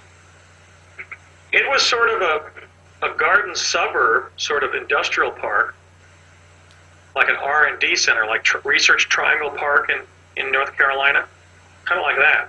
It was a very opulent green glass building. There were no cars, there was no pollution. There were large grassy areas with very beautifully landscaped trees and shrubs. And on the large sidewalks, which were sort of like some of those large walkways that you find on university campuses, people were going by on those sedgeways that Dean Kamen invented. You mean I remember seeing those. I remember saying to my dad, Dad, these people are going by on these things that look like lawn fertilizers that they stand on top of and lean forward. Okay. And he says, yeah, we saw those. That's some kind of invention that somebody comes along with. Segways. The segways, the. Yeah. So in this big college campus-like setting, sort of a Research Triangle Park with very opulent glass buildings and these big, wide walkways, so there were a few people went. I saw one time a guy went by past the building pretty rapidly on a sedgeway, like at 20 miles per hour or so. So it was a steady state society that had survived whatever environmental vicissitudes or population pressures or whatever the world had been subjected to in the intervening years. It clearly was a sustainable society. More of a garden, paradise. When I went inside, I noticed that the people working there looked kind of young and tall. And as I walked in the second or third time, I realized that I did multiple trips to that building. Did they dress you for that time, too? Did they dress you for that time? Otherwise, you would have stood out. I was just dressed in my ordinary clothing that I was wearing in New Mexico. And in fact, people's clothing was a little bit more Star Trek-y, but it really wasn't that much different than our time. It was a little bit more... So you didn't stand out? Like these office pantsuits, but I think one of the guys I was actually interacting with was even in a suit and tie, so he may have been an engineer from my dad's side of the project who was stationed there. Interesting. Okay. But I was just thinking, I was sent there numerous times because I entered the building different times to get the data scrolls. And one time when I did, these two kind of office gals, they were like tall, attractive young women who were clearly working there as researchers or whatever, walked past me, and one was a Caucasian woman, and another was a kind of a light-skinned black lady. They were both very pretty, I remember. And the African-American woman turned to the Caucasian woman and then pointed to me, and under her breath, all excited, said, "Oh, that's Andy. That one must be Andy. Look, that's Andy right there." Because I had been known to them in their time as a result of my book and my public lectures about my experiences in Pegasus in this time, and presumably the movie that's going to be made about my experiences. So you're famous, and they recognize you time traveling into their time. Well, I was in their project location, so they may have been briefed on the history of the project. So their knowledge of me as people who were probably born around 2020, because they were on 25 years old, it was 2045. Maybe 25 or 30 years old. I'd say maybe mid to late 20s. I'll be about 60 in that time. They knew I don't know how they knew who I was, but they did know who I was. So it could have been from their own project training, because my involvement in the project they would have been briefed on, because I was going to be one of the kids who was going to show up. But I think it was more of the fact that, at least during their training, if not in general cultural terms, they knew that I was the teller of the tale. They either knew from having the project training, they would have been briefed on the project, that one of the children they were going to be interacting with was destined to grow up and tell the story of what happened to me in the project. But for all I know, that book may be a book that they are familiar with in their time, if it's that celebrated as a book. I don't know whether it is, but they certainly knew who I was. So somehow they knew who I was. Did you have a desire to want to stay there? It seemed to be very peaceful and serene. Not really. Several of us who were in the projects kind of doubled back like I did and lived with our mom for a period of time as young adults. I frequently just wanted to go home to New Jersey in the 1970s. That was certainly one of the more pleasant environments to visit, and I was always treated very nicely there. In fact, the teleport was actually the wall of a conference room in that building. You just jumped through the wall, and we would pop into view at the microwave tower array, the microwave tower at the Lobo Overlook site in Continental Divide, north of Pagosa Springs, Colorado, near Wolf Creek Pass. By the time I was a fifth grader, I had time traveled so much and then doubled back to my ordinary time-space reference that time travel became kind of like a lucid dream that I could participate in. In other words, I relaxed and I enjoyed the experience. And I'm kind of proud of that because I was pretty much intimidated when we began.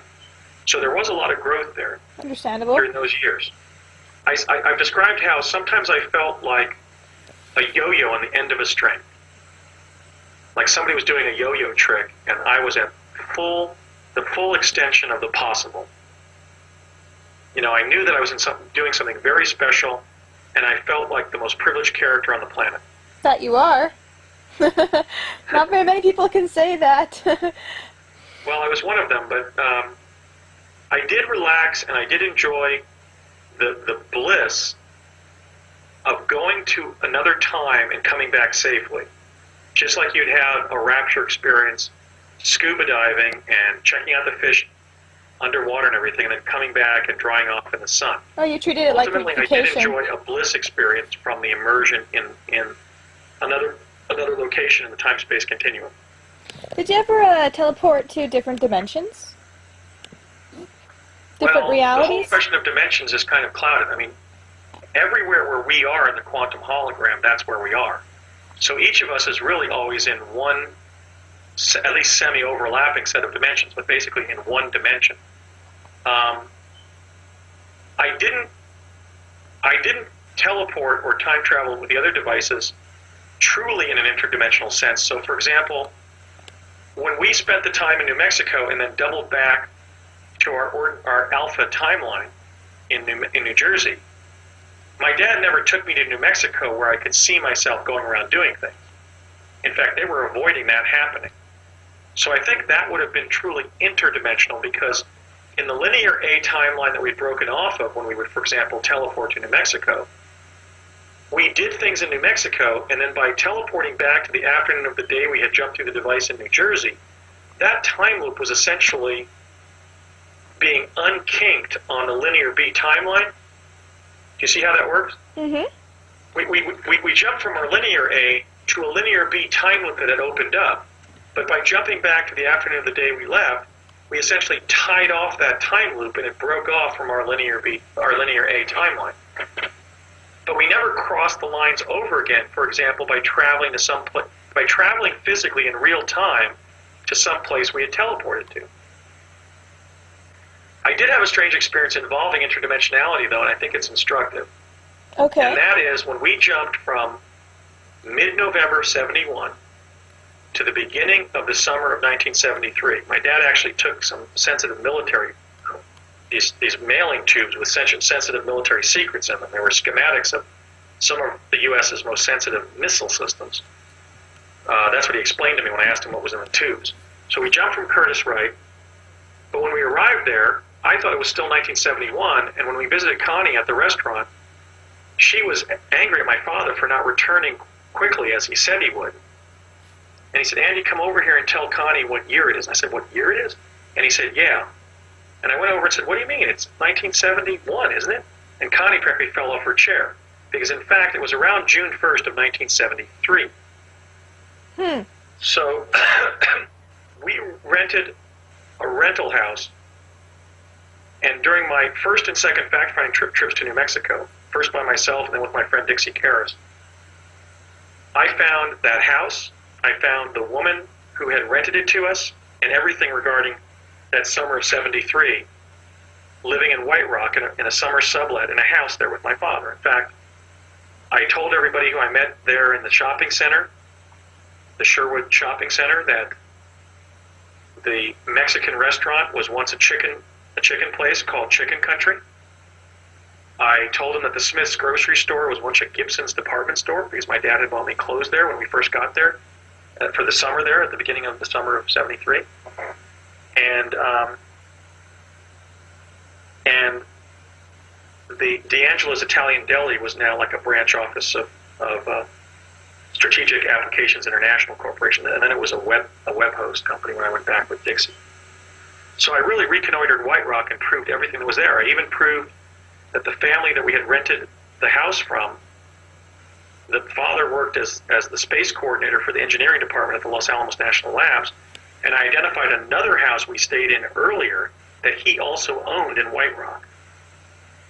Now, when I started living at that 20 Grand Canyon Avenue, or Grand Canyon Drive house there in White Rock, I had a stupid idea, but it actually ended up being an important experiment.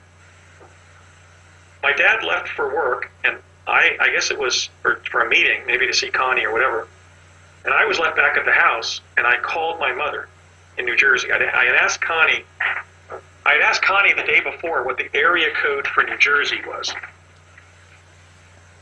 And I knew what our 7-digit home phone number was. It was 539-4948. I still remember it. But I think the New Jersey area code was 201 or something like that, 212, something like that. I guess 212 is New York City. Yeah, I think it was 201, that part of New Jersey at that time. And so I asked Connie, and she gave me the area code for New Jersey.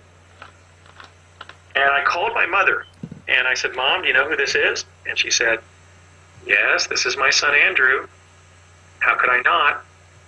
And I said, "Do you know where I am?" And she said, "Where are you?" And I said, "I'm in New Mexico with Dad. We're on a secret government project. We teleported here. I'm taking special classes in a lab under the auxiliary gym at the Los Alamos Public High School," which I was thinking she was wondering where I was coming up with that. And she said, "No, you're not. You're right here in the house with me." And I think she said something like, "So don't play tricks on your loving mother," or something like that. Holy cow, that's so cool. And what happened was, when she received the call, I was in the house because this call was undertaken 3 weeks after we arrived in New Mexico via teleportation.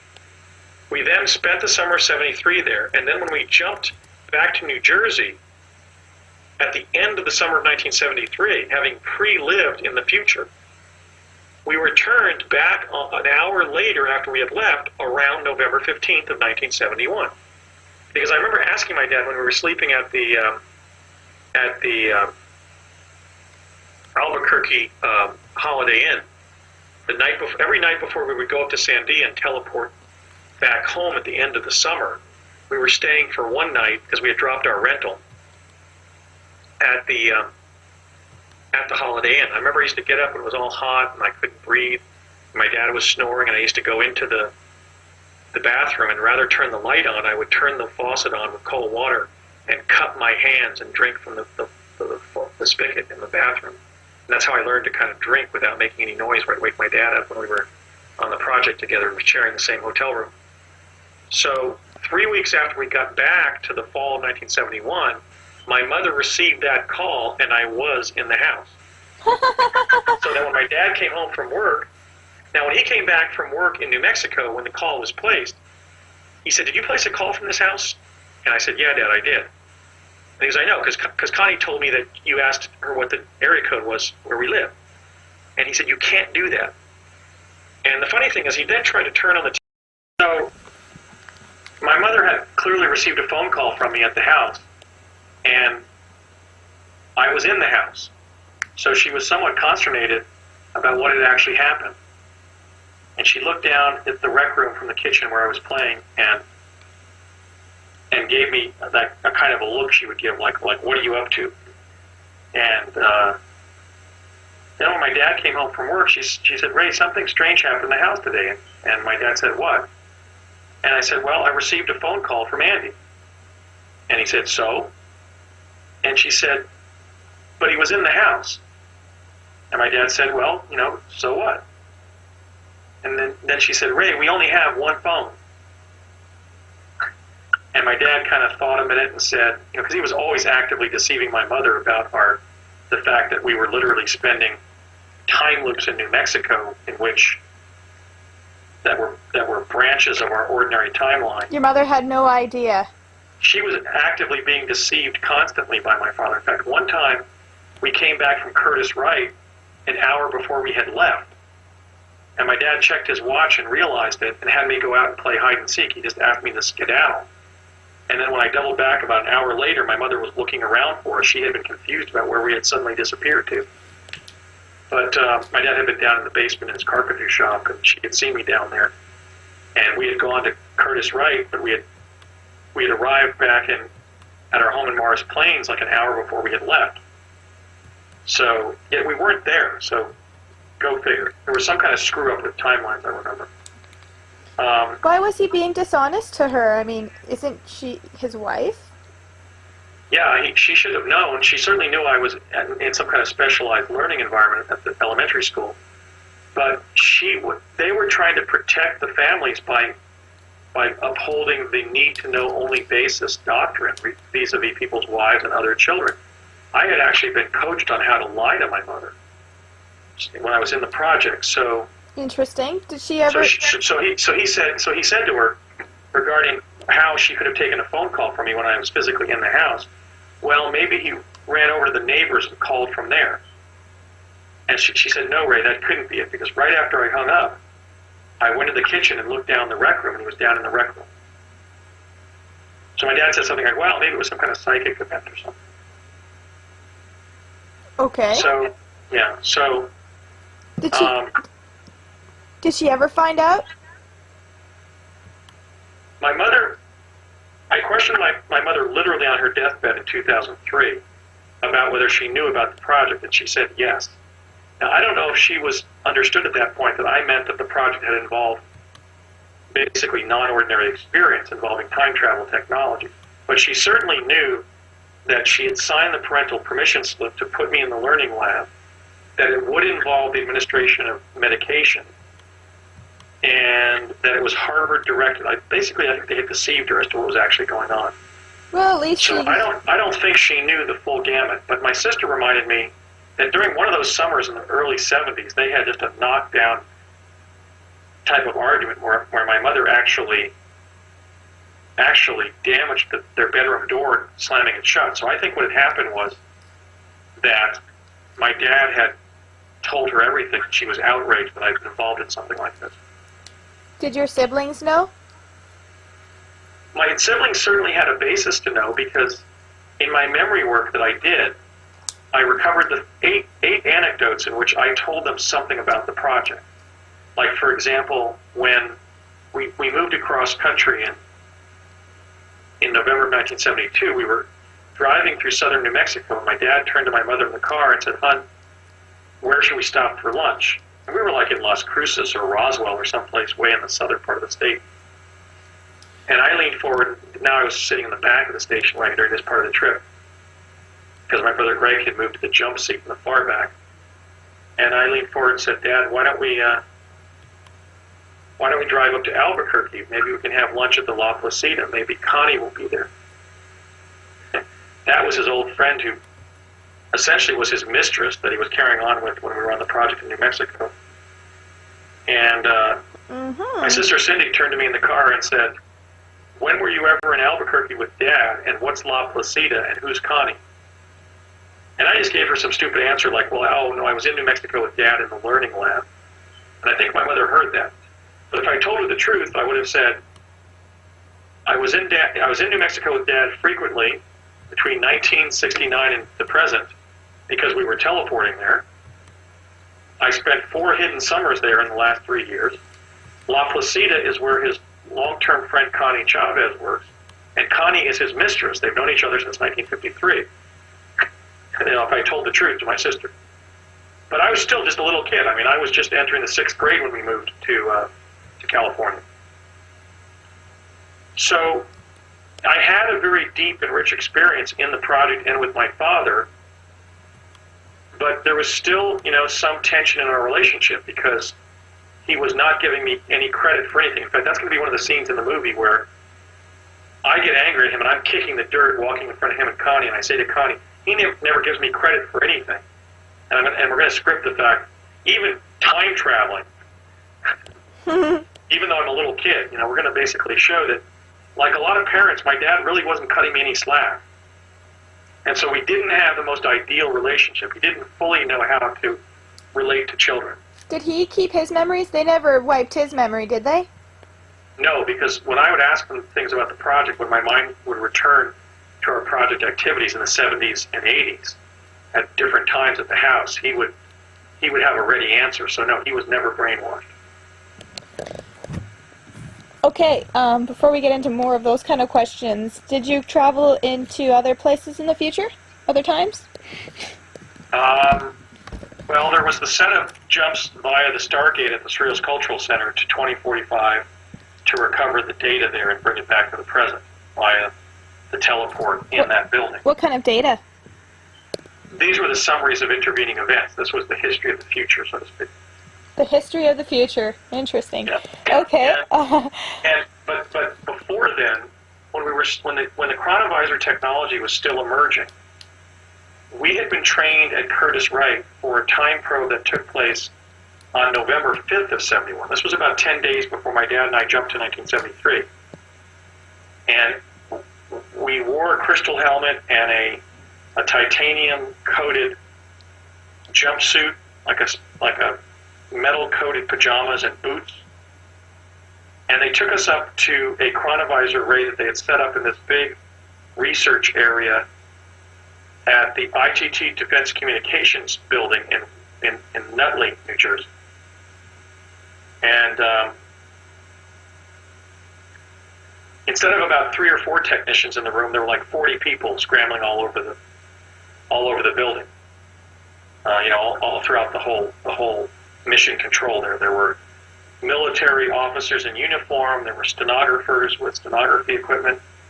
There were engineers like my dad with their pens and slide rules in their left pocket, and so forth. And we were actually physically fastened to these posts on the stage.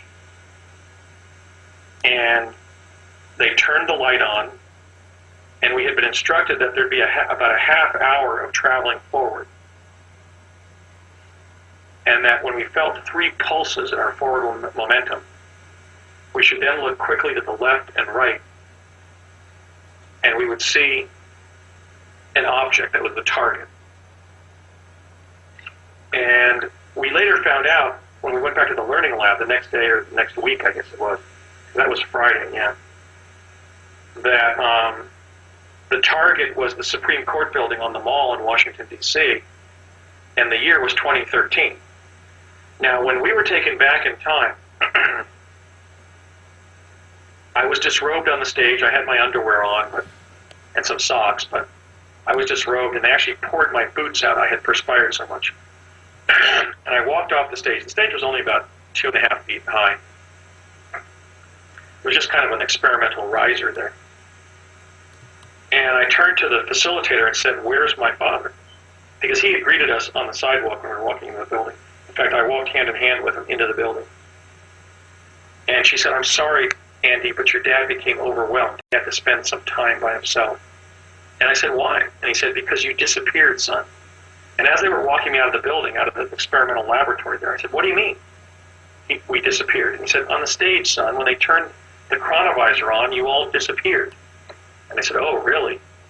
Then they walked me down the hall to this meeting with this debriefing by a Naval Intelligence Office.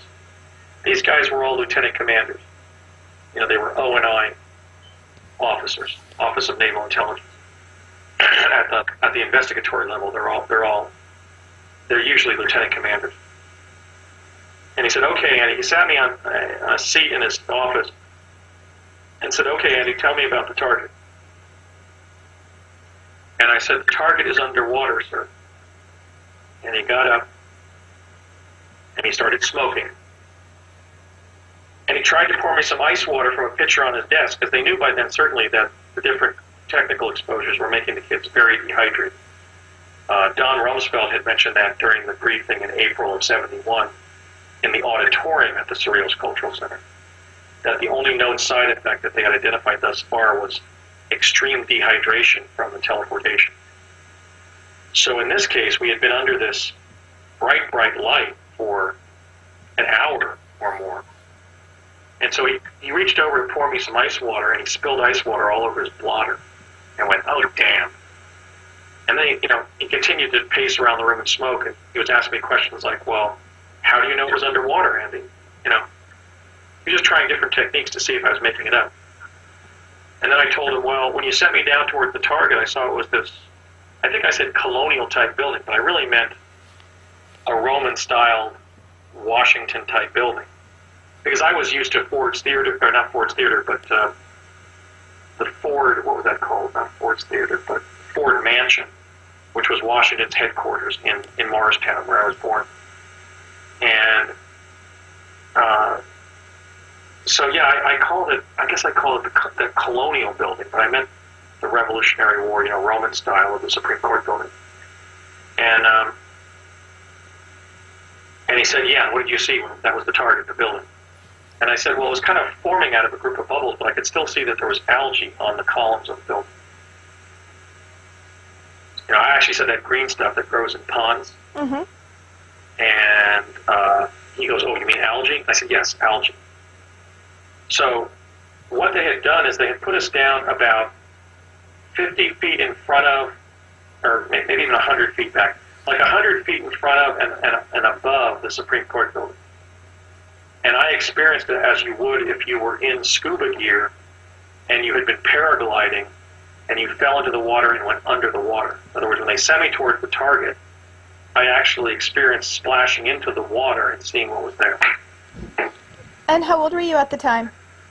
That was November 5th of 71, so I had just turned 10 in September. And where was this, what was underwater? What location was this? No, this was on the Mall in Washington, D.C. This was the U.S. Supreme Court building. Okay. On the Mall in Washington, D.C. So this indicated that at least on that timeline that they were sampling, the U.S. Supreme Court building was underwater. And could it be because the people who were, involved in this project were, of military and a fear-based kind of mentality, that kind of probability is what they would have manifested? Well, they were clearly sending us there to that location to see what condition the nation's capital was in, that Washington, D.C. was in, following some cataclysmic event, presumably the events of 2012. But yes, I would say yes to your question in the sense that they were looking to see whether a catastrophic event had affected Washington, D.C. by 2013. So we may very well have been finding what they were looking for. And what do you think about 2012? I think that because Project Pegasus proved the multiverse, and while all of us have a discrete destiny that will ultimately manifest, to the extent that the future is a realm of pure potentiality, as Deepak Chopra has called it, and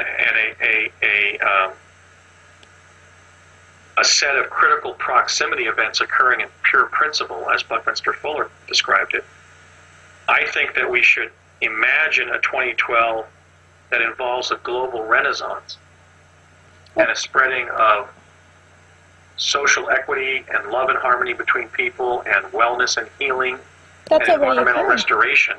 That's already occurring. There's a lot of people that are starting to remember not just past lives, but future lives, multidimensional lives, interdimensional lives, lives in between lives, Right, like when I met you between this last life. That's right. Yes. So, yeah, I think we should just simply toss the fear-based paradigm over our shoulder and say, okay, let's experience a 2012 that is the beginning of the great future we're going to be living in. Yeah. And so, no, I don't believe that disastrous event has to happen. But on the other hand, when you have a government that's not just fear-based, but that is deriving contingency planning from intelligence findings, based on a linear, no-threshold model of reality, rather than a non-linear, unlimited threshold, non-existent threshold of reality. I mean, Courtney Hunt, the CIA officer they put in my life, I mentioned him earlier in the interview, he told me one time that he encouraged people not to think about their past lives or different times in history with too much, too engrossing of a perspective, because the CIA had determined that sometimes people would slide between lives. Mm-hmm. They would literally slide into a life that they were, let's say, engrossed in.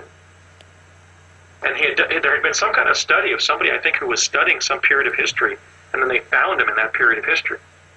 This was like validated at a university. So I think that the future is malleable, and it's malleable based on our hopes and fears.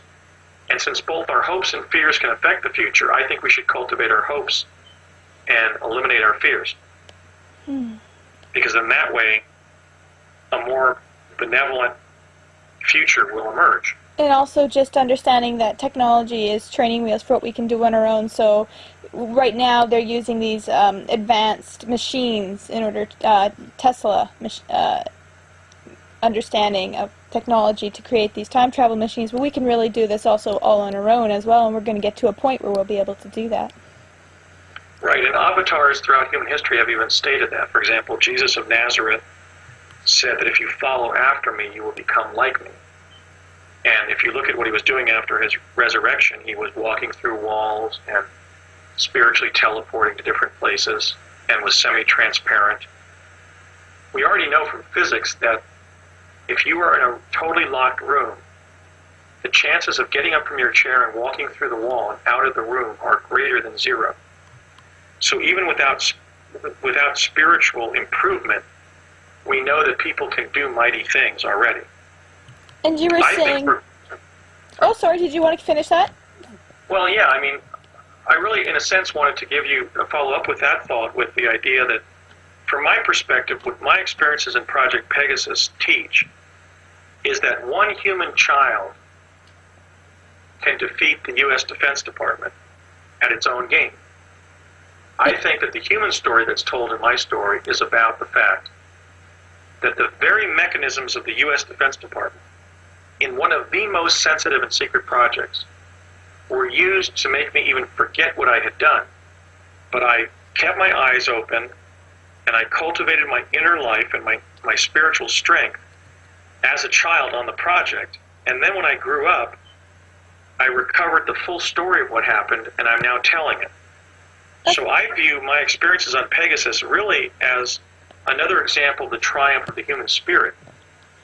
It's just incredible because, you know, you hear of stories like Arizona Wilder and Bryce Taylor and all the horrible things they've gone through and the effort that was made to have them forget, and yet they've overcome all of that and remember. And after remembering everything and handling the trauma of remembering all the things that you have taken part in and what you understand of reality is, you know, a big psychological feat. And to be motivated and inspired to still share and get that information out, I think is highly commendable. Thank you. But I just meant, you know, Bucky Fuller used to say that he was just, you know, Bucky A. He was just, or Bucky B. He was another example of the human race, right? So in saying this, what I mean is, look, as a kid, I was a bright kid, and I was a fairly healthy kid when I didn't have my bronchitis attack. And I was born into a stable church-going family where my dad was employed.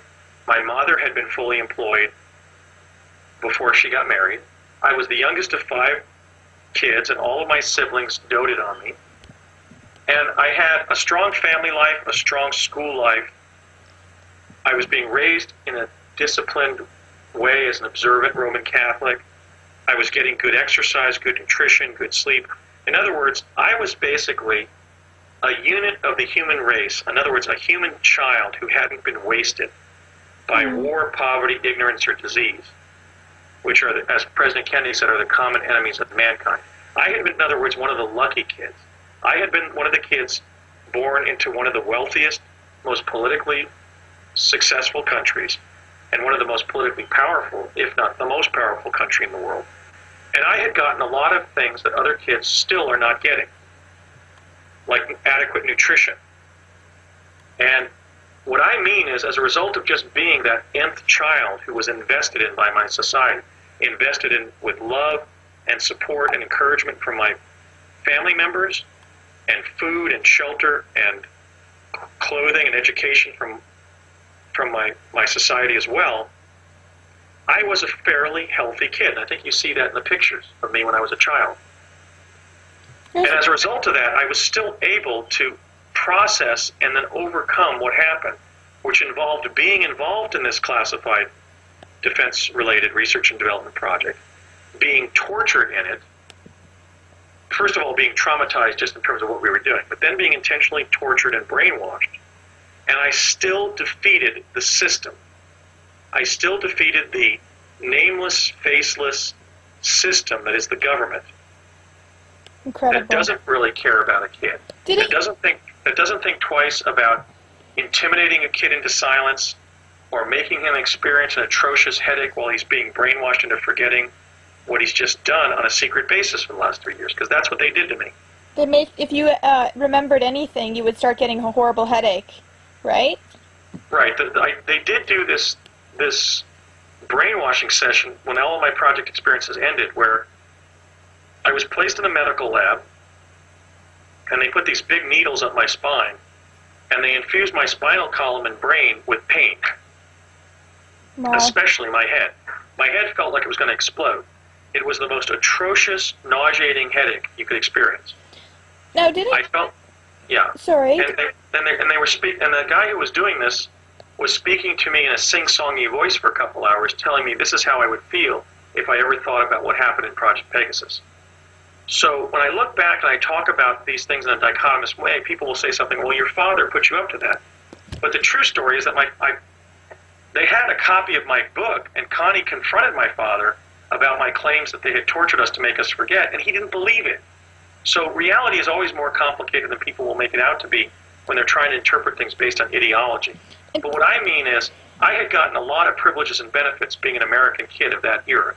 I had even better nutrition than my father did. My father grew up during the Great Depression eating apple butter jelly and apple butter and toast for 2 meals a day. Andy? Okay?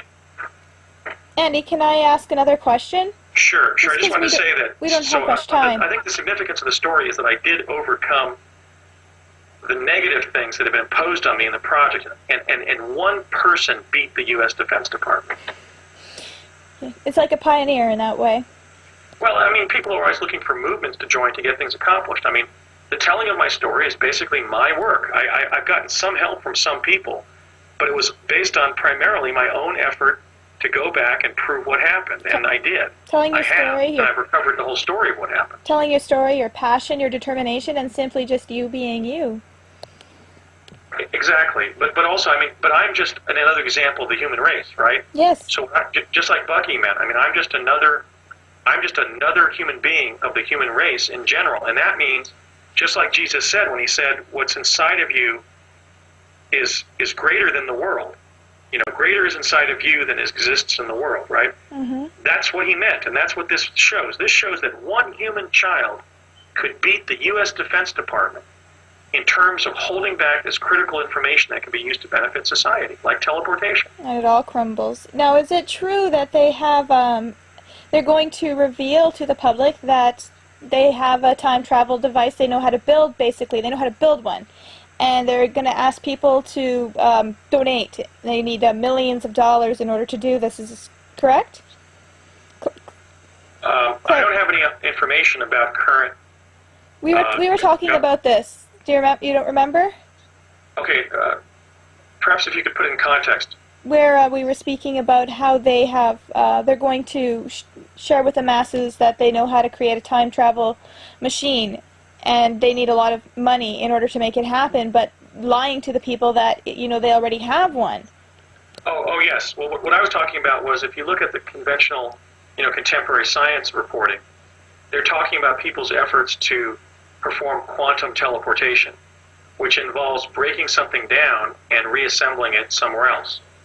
Now, that's not effective for physical time travel of human beings or teleportation of human beings, because disintegrating a biological organism arrests cellular metabolism and also central nervous system function and everything else, and basically kills the person. The person is killed being disintegrated, and they can't be brought back to life after their cells are reintegrated, or their atoms that make them up are reintegrated. We were not doing that. We weren't doing quantum teleportation. We were doing Tesla-based teleportation via vortal tunnels that the device was opening up in time-space. In other words, we were doing the opposite of what was then being depicted on Star Trek to confuse the public. What I meant is, over the next several generations, if this information is not liberated, and in the way that I'm trying to liberate it to help humanity, human civilization, led by essentially the English-speaking countries in the echelon group and the European Union, will pioneer teleportation and spend billions of, re-pioneer it and spend billions of dollars doing it. And those are dollars that could be spent on nutrition and disease alleviation and education and the upliftment of people from the common enemies of humanity: war, poverty, ignorance, and disease. And so there's a moral dimension to this. We cannot tolerate the spending of public dollars to redevelop technologies that were developed 40 and 50 years ago just to keep them secret. Because that's why those billions of dollars would be wasted in redeveloping teleportation. Of all the things, the money that could go to? It could go to having hospital ships that would go around the world and cure children, correct their cleft palates and cure them from guinea worm, and give them medication to prevent malaria and cholera. It could be done. I was just thinking of the. I was trying to think of what event it was that could have been used to pay for 100 hospital ships. It was some big recent waste of taxpayer money. But there's a moral dimension to this, and that is that clearly the government is allowing the same things to be reinvented so that the science journals and so forth can be filled in the public sense, in the public realm, with data that suggests that certain technology hasn't been developed yet secretly. And I consider that really immoral, because those dollars need to be allocated for present problems. We still have too many children who are hungry. We have something like, 3 out of 10 children in North America even are living in poverty? Yes. Okay, so as long as there are impoverished and hungry children in the world, and impoverished, hungry people, it is immoral to be spending these dollars to develop arcane technical applications that were developed secretly 40 years ago. So in that sense, the disclosure movement is a moral movement as significant and as weighty as the abolition movement. And I've been saying this in my public lectures. The abolition movement was about freeing people from physical bondage. The disclosure movement is about freeing them from metaphysical bondage. Metaphysical not bondage. Knowing the true extent of the development of science and technology in their civilization, not knowing the true history who they really of their are, solar what system. they're capable of, that one child can take out the whole government. Right, what one or a small group of committed individuals is capable of achieving against the mighty forces of government and corporation and public inertia and everything else. Look at the phobic reaction I've gotten to my Mars date. It's basically me against 1,000 cynics and character assassins. But what I mean by the world being in metaphysical bondage is, as long as teleportation exists and people aren't doing it to get to work or to travel across the country, we are in metaphysical bondage to archaic technologies. And the contemporary technologies that we should be using to pattern our civilization are being sequestered as state secrets. And that metaphysical bondage is perpetuating physical bondage. Because as long as we continue to spend dollars on these psyops in which technologies that have already been developed but that are kept secret are reinvented by other researchers, often going way out on limbs that will prove utterly fruitless and very expensive, we are wasting the money that we need for other solutions that we need to explore. And that is keeping the people in physical bondage, just like slavery did. It's keeping too many children in poverty, too many children in starvation. And so we have to realize that the disclosure movement can't just be about whether or not little green men from other planets have come here. They have. It has to be about liberating people from metaphysical bondage so we don't waste resources and end up protracting the time in which human beings on Earth have to languish in physical bondage. Bondage to homelessness, bondage to hunger, bondage to ignorance, to disease, to poverty. Do you believe that Tesla was a time traveler, or was inspired by other beings, or? Well, you know, we know that Tesla was a brilliant individual who had a series of paranormal experiences when he was a youth. We know he in all likelihood, was an extraterrestrial contactee of some sort. He claimed to have been in communication with extraterrestrials throughout his life. We know he established binary communication with the indigenous humanoid population on Mars in 1902. We also know that he was essentially an extremely brilliant person who may have been, for example, on the highly functional range of the autism spectrum. He may have been somebody, for example, with Asperger's syndrome linked to a very, very high IQ, because he was apparently able to see into the nature of reality in a way that most people can't. And that is to see into the energetic effects, for example, that go on in the universe. The energy, for example, that he discovered that the teleporter actually derives from the natural universe, is a natural energy form that's latent in the physical universe, and that has among its properties the capacity to bend the fabric of time-space. So I think that it's clear that Tesla was a very unusual person. He was definitely a genius. He may have been an idiot savant in some way relative to his prodigious nature of his intellect, but he seems to have been a brilliant writer and lecturer too, so that his lack of communication deficits would seem to indicate that he wasn't autistic. But he also seems to have been a contactee, as I mentioned. We also don't know something that's implied by everything I've talked about tonight, and I'm sure your listeners will have thought of this as well. And that is, we don't know to what extent project personnel from the U.S. Defense Department, beginning around 1970, when these quantum access technologies were reduced to practice, we don't know to what extent they were used to brief people in the past. I mean, there's something called dependent but relative causation. In fact, I developed that terminology. What if this happened? What if, based on Tesla's papers, as I've described, and I'm alleging that this is what I was told happened, this is how the teleport developed. The War Department, later to become the Defense Department, got hold of his paperwork, built what was in them, namely the teleport, and then used them to go back in time to directly consult with Tesla, even give him the information. Then the emergence of these time travel technologies emerges spontaneously from the quantum hologram, but with causation that is both dependent and relative at the same time. I'll give you another example. So I was writing an SAT primer for high school students, a textbook to help them take their scholastic aptitude test. And I put at the beginning of the book a saying that one of my SAT tutorial students had shared with me, which was her family's motto for learning and for striving in life.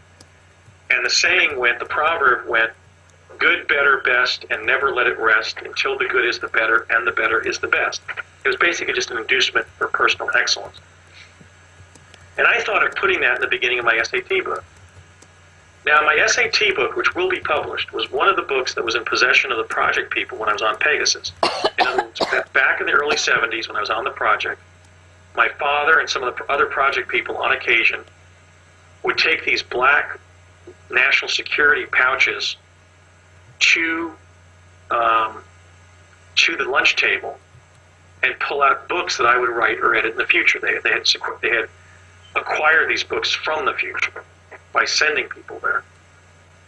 Now, what if one of those books was my SAT book with that proverb in it, good, better, best, and it was read aloud at the lunch table, remembered by one of the project engineers, and he was the grandfather of my SAT tutorial student who shared that saying with me.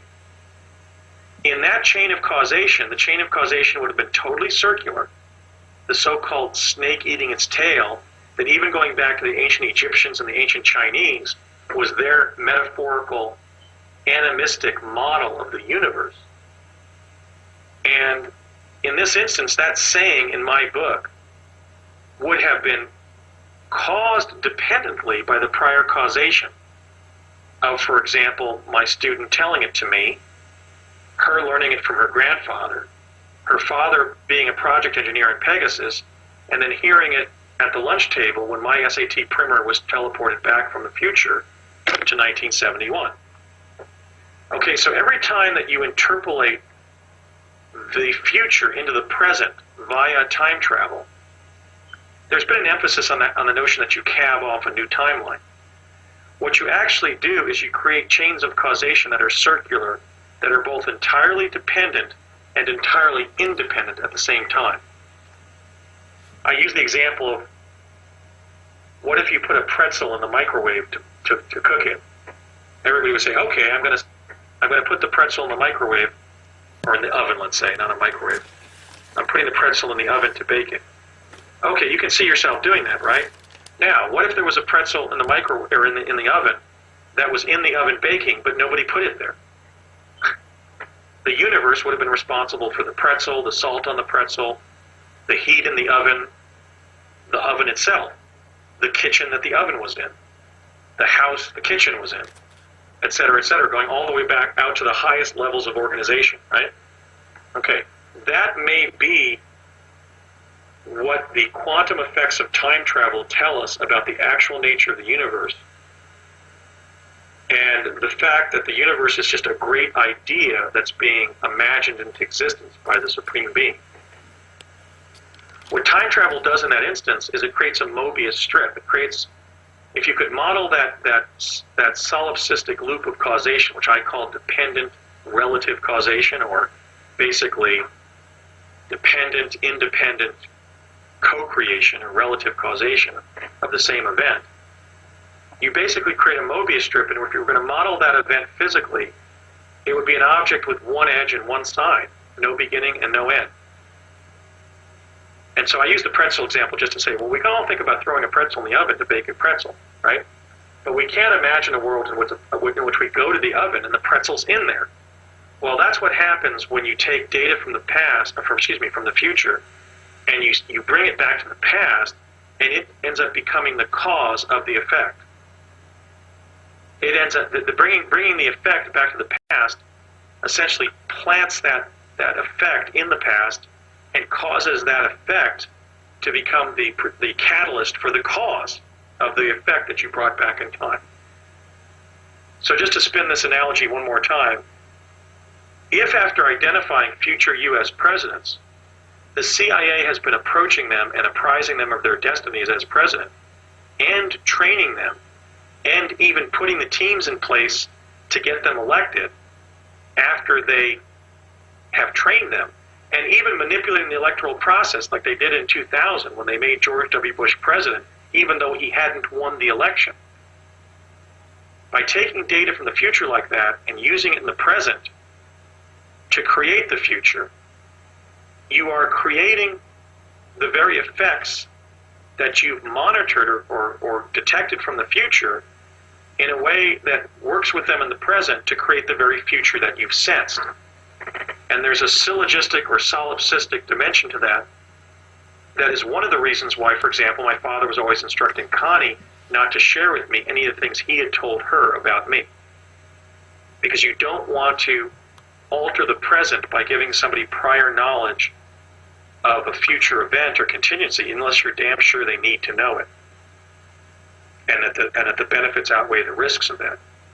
But I think that if we look at the history of the last 40 years of U.S. presidential politics, if we consider the fact that I met George H.W. Bush and George W. Bush at the La Hacienda restaurant in Albuquerque when I was on Pegasus, and they were being run through to be told what their destinies were, and that George W. Bush, his 25-year-old son, was all over those tables at that restaurant where the project people were dining, joking repeatedly, my daddy and I are going to be president, as he was, in his silly way.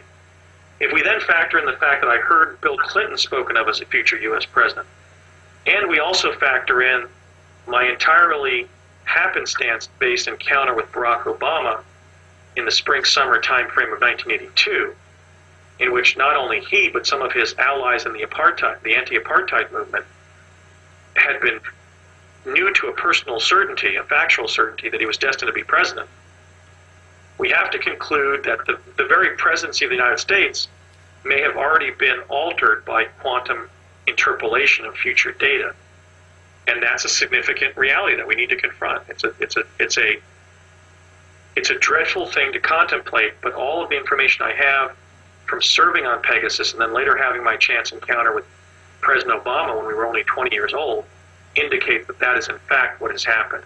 There is an inner party, an inner directorate within the U.S. government that is relying on quantum access to influence events. And I'm hoping and praying that my work in the disclosure movement will end that conspiracy.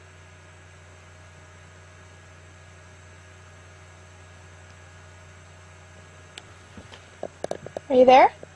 Yeah? Oh, okay. So Wonderful.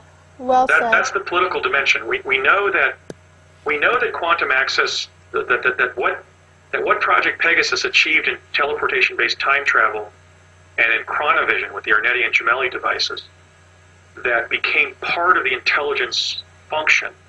In other words,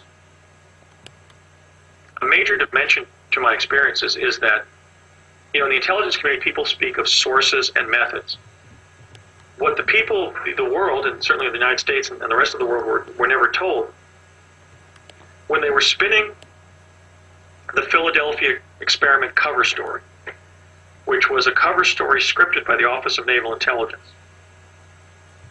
to de-link via disinformation the critical linkage between Tesla, teleportation, and the Los Alamos physicists.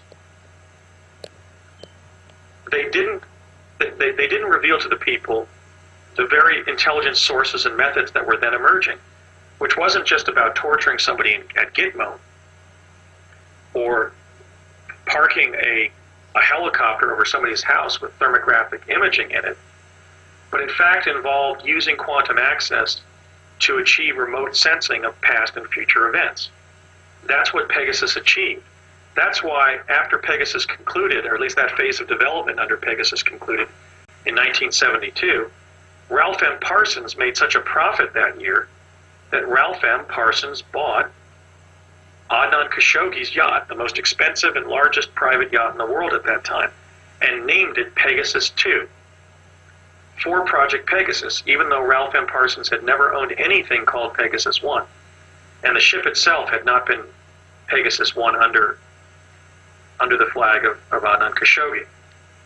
So there is a deep political implication to my story, and that is that at least one faction in the permanent secret government of the United States, what we might describe as that power elite that includes people like Donald Rumsfeld, people who have worked in elective office and the intelligence community and secret military projects, been in the military, and then worked at cabinet level and also for very powerful private corporations. People like Don Rumsfeld have been in a world for the last 40 years in which they have been reading intelligence reports about the future gathered by the quantum access technologies that Project Pegasus developed. I find that so serious in its implications, in its deep political implications, that I've been willing to step forward and possibly be assassinated, that is, lose my life as a result of bringing this information to the attention of the world. But it needs to be brought to the attention of the world because major events are being planned on the basis of the expectation of future events. For example, the invasion of Iraq in 2003. I'm confident that on at least one timeline, the U.S. intelligence community had concluded that Saddam Hussein acquired weapons of mass destruction and used them in some way, maybe to bomb London or Paris or New York City or God knows where, maybe Miami, maybe Rome, and to end the Vatican. And I believe we invaded Iraq in 2003 to prevent him from getting those weapons of mass destruction, which was certainly a worthwhile initiative. But in the confusion after that, we saw the Secretary of State of the United States, Colin Powell, embarrassed by having made false claims before the United Nations that the U.S. government had determined, in fact, that Saddam Hussein of Iraq was in possession of weapons of mass destruction, not that he might get them. And I think that confusion resulted from the fact that they had used quantum access to determine that at least one or several major timelines, Saddam Hussein was going to acquire weapons of mass destruction and either use them or use them to blackmail the West. But then by invading Iraq in early 2003, we prevented him from getting weapons of mass destruction. So we had the egg on the face of the United States leadership was the outcome that results from detecting a future event and preventing it by intervening in the present before it happens to prevent it occurring. Now, when I was on Pegasus, the project engineers and scientists and administrators were fairly unanimous in their belief that that should not be done, that quantum engineering should not be done based on quantum access. They wanted to just use quantum access to gather information about the past and future and use it for Defense Department contingency planning. And I think among that, with that we can include the deep underground military construction in the Southwest, for example, the construction of the Denver International Airport as a continuity of government hub for the U.S. federal bureaucracy in the event that Washington, D.C. is destroyed. But I think it's fraught with profound implications, and so I'm speaking out because I think a lot of people intuit that we're being manipulated somehow, but they don't have my information, so they don't know that the manipulation that has occurred is one in which devices that allow for quantum access are giving the government insiders information about the future before it happens. I also don't believe that, Groucho Marx once said something characteristically brilliant of him. He said, "I don't want to be a member of any club that would have me as a member." I remember that. And I love Groucho Marx. That way with these members of this permanent secret government. I wonder if sometimes the Donald Rumsfelds of the Washington power elite look at themselves in the mirror and say, I never should have been allowed to be a member of this power elite because nobody should be a member of a power elite, much less myself.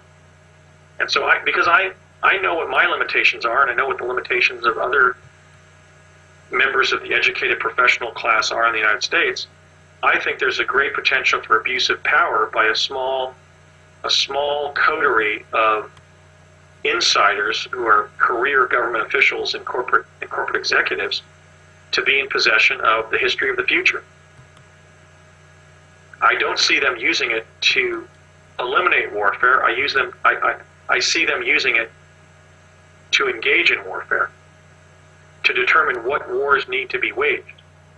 And what we've seen since the end of World War II, which was supposed to create a regime of peace and of international human rights protection that was going to end warfare and end totalitarian governments waging war on innocent populations, is one war after another in which innocent people are being slaughtered. I believe that warfare is being used in contemporary life to depopulate the planet, and that the thrust has been on wars of aggression that take advantage of innocent populations that power elites believe should be genocided. I think that's what the true history of post-war warfare shows, in whatever country it's been waged. Many of the wars have been propagated into existence through propaganda and the creation of artificial opposition between tribal factions like the Hutus and the Tutsis in the Rwandan genocide. And because I'm convinced that quantum access is being used to determine what wars to wage, I think the emphasis is off. The emphasis should be on using quantum access, for example, to expedite technology transfer from the future to the present, so that we create a better future right around ourselves. That we take information from a successful future and use it to engineer a sustainable present. And there has been very little work in that area.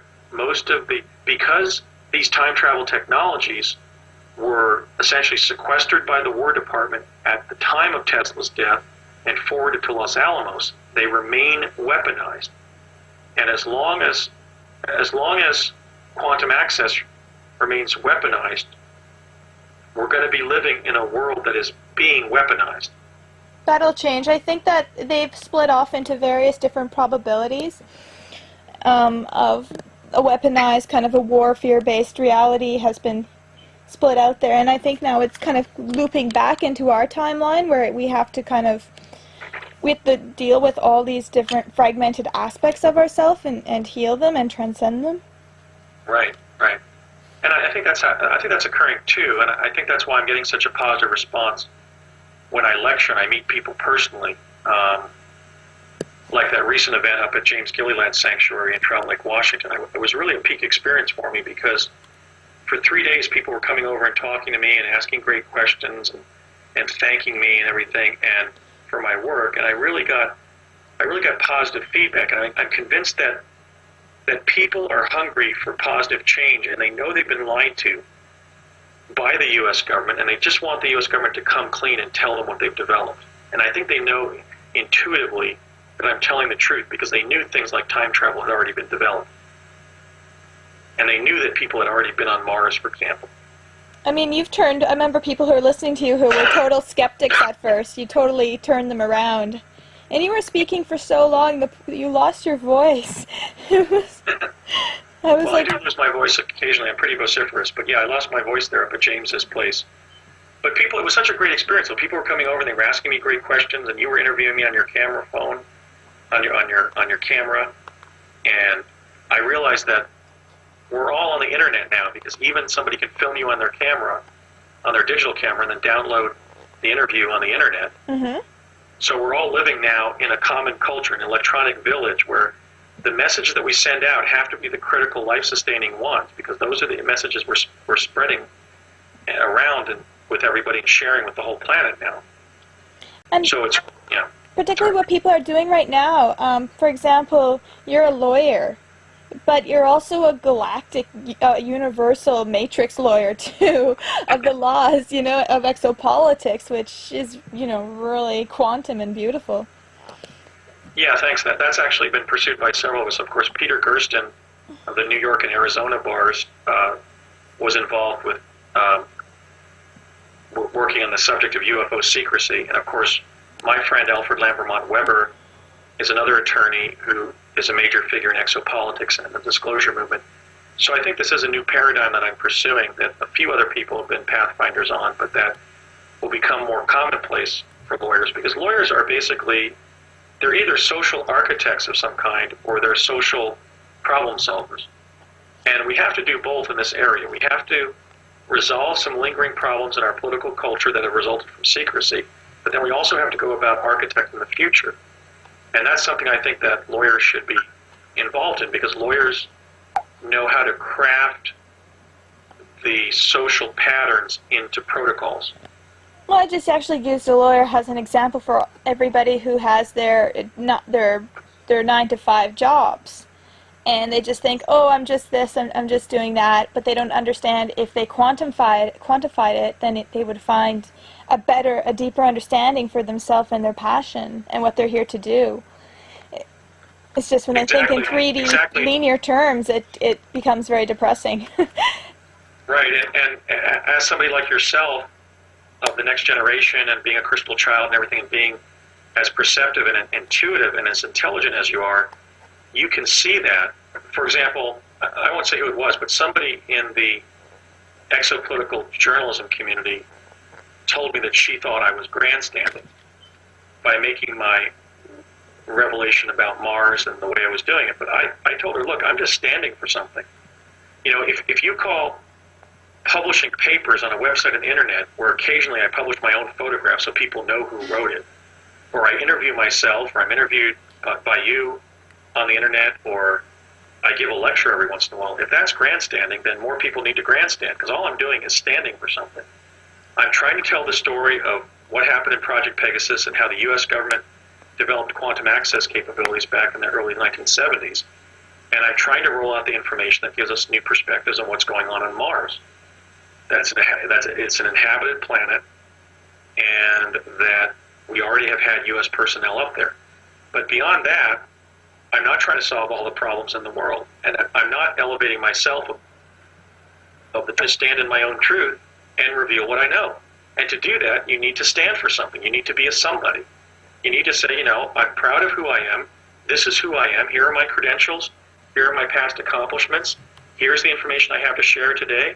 I hope that you can derive something from it. But I certainly haven't, for example, been claiming to be the only person who's discovered anything significant about Mars. I mean, humans have been speculating that Mars is inhabited since the days of Percival Lowell, who studied Schiaparelli's Canali on Mars and had read Flammarion's book, The Planet Mars, and actually built the Lowell Observatory in Flagstaff, Arizona, because he wanted to prove that Mars was inhabited. So the tradition within natural history to purport that Mars is inhabited and that certain data establishes it, that's been going on since the 1880s. And we wouldn't have a Lowell Observatory if that was not Percival Lowell's passion. And in fact, I might add that as a result of Percival Lowell being inspired to build the Lowell Observatory to prove that the canali on Mars that Schiaparelli had accidentally discovered were in fact artificial waterways, that led to the discovery by a young astronomer named Clyde Tombaugh at the Lowell Observatory of the planet Pluto, which was named Pluto with the first and second words or letters being PL in honor of Percival Lowell. So if Percival Lowell hadn't been obsessed by the notion that Mars is inhabited, we would not have discovered one of the planets in our solar system. Now we have the luxury of better imaging from both above the surface of Mars and now from on the surface of Mars. And a lawyer from Washington State can announce 100 years after Percival Lowell built the Lowell Observatory that Schiaparelli and Lowell and Tesla were right, as was Flammarion and the early Mars researchers, that Mars is an inhabited planet. And I kind of feel a neat connection with them in that sense. I mean, I really feel when I, researched their lives and careers and recovered photographs of these individuals, the early Mars pioneers, and then took the information forward to the works of great researchers like Richard Hoagland and Tom Van. Okay. Well, when I really dug into the rich over 100-year history, the 120-year history of people who conjectured that Mars was an inhabited planet and tried to find different ways to defend it, beginning with Schiaparelli and Flammarion, and through the works of Percival Lowell and Nikola Tesla that were inspired by people like Schiaparelli and Flammarion. And then I took it through the modern Mars anomaly community, embodied in the works of people like Richard Hoagland and Michael Barra and Dr. Tom Van Flanderen and Graham Hancock, who wrote an excellent book called The Mars Mystery about the prior civilization on Mars. Even though a lot of this work was directed at establishing that there are ancient monuments on Mars, and that I have discovered the fact that there are life forms on Mars, I still felt like I was part of a great tradition in natural history, and that was probably the neatest thing I think that's happened thus far in my Mars research. I think even neater than going up to Mars for the CIA in the early 80s, which was pretty much just a pretty stressful experience. Something I can kind of savor at the end of a long day is the fact that I've made a contribution to this great tradition in natural history. And I'm proud of that, and I also feel connected to the people that are in that tradition, people like Lowell and Tesla and Flammarion, and Hoagland and Barra and Hancock and Van Flanderen. I mean, we've had a really rich tradition in natural history that for over 100 years was insisting that Mars was either once inhabited or still was inhabited. And I feel very cosmically privileged that I was able to prove finally that it is inhabited, not by writing about people's subjective claims of being up there for the U.S. government, which is always subject to refutation on the basis that there's no physical proof to establish your presence there. Okay, but we don't. No, in the photographs from NASA's own rovers on the surface of Mars, we now can show that Mars is presently inhabited with Martian life forms. We don't have much time now. We're pretty much come to the end. Thank you so much, Andrew, for sharing for 6 hours. And we'll have people write in if they have any questions for you, and we can do a follow-up interview. And I will also get your links for your website and for your email as well. Okay, do you want to put those up, or do you want me to say what they are now? You can say what they are now, but I'll put them up as well. Okay, my Mars research papers are at a feature called The Discovery of Life on Mars, Uncovering a NASA Cover-Up. That's at the top of the website, www.exopolitics.com. That's exopolitics.com. They're being sponsored there by one of our leading exopolitical theorists, Alfred Lambermont Weber, who is the chairman of the board of advisors of the Mars Anomaly Research Society that I founded. I'm the president of that organization. And so Alfred is posting my papers at the top of his website, which I think he's to be commended and thanked for, and so I am doing so. Alfred Weber? Yes. Okay. And I also have a group on Facebook that is entitled The Discovery of Life on Mars. So anybody who joins Facebook can ask to join that group and join it. We presently have about 400 members. Wonderful. I'm joining. Okay, and there's a feature at that in the recent news section. I'm basically posting links to all of my papers on Alfred's website. So you'll pretty much be able to track what I'm doing with all of my material, both my book about Pegasus and then my other book about Mars. But you'll be able to track all my breaking research papers on Mars simply by logging on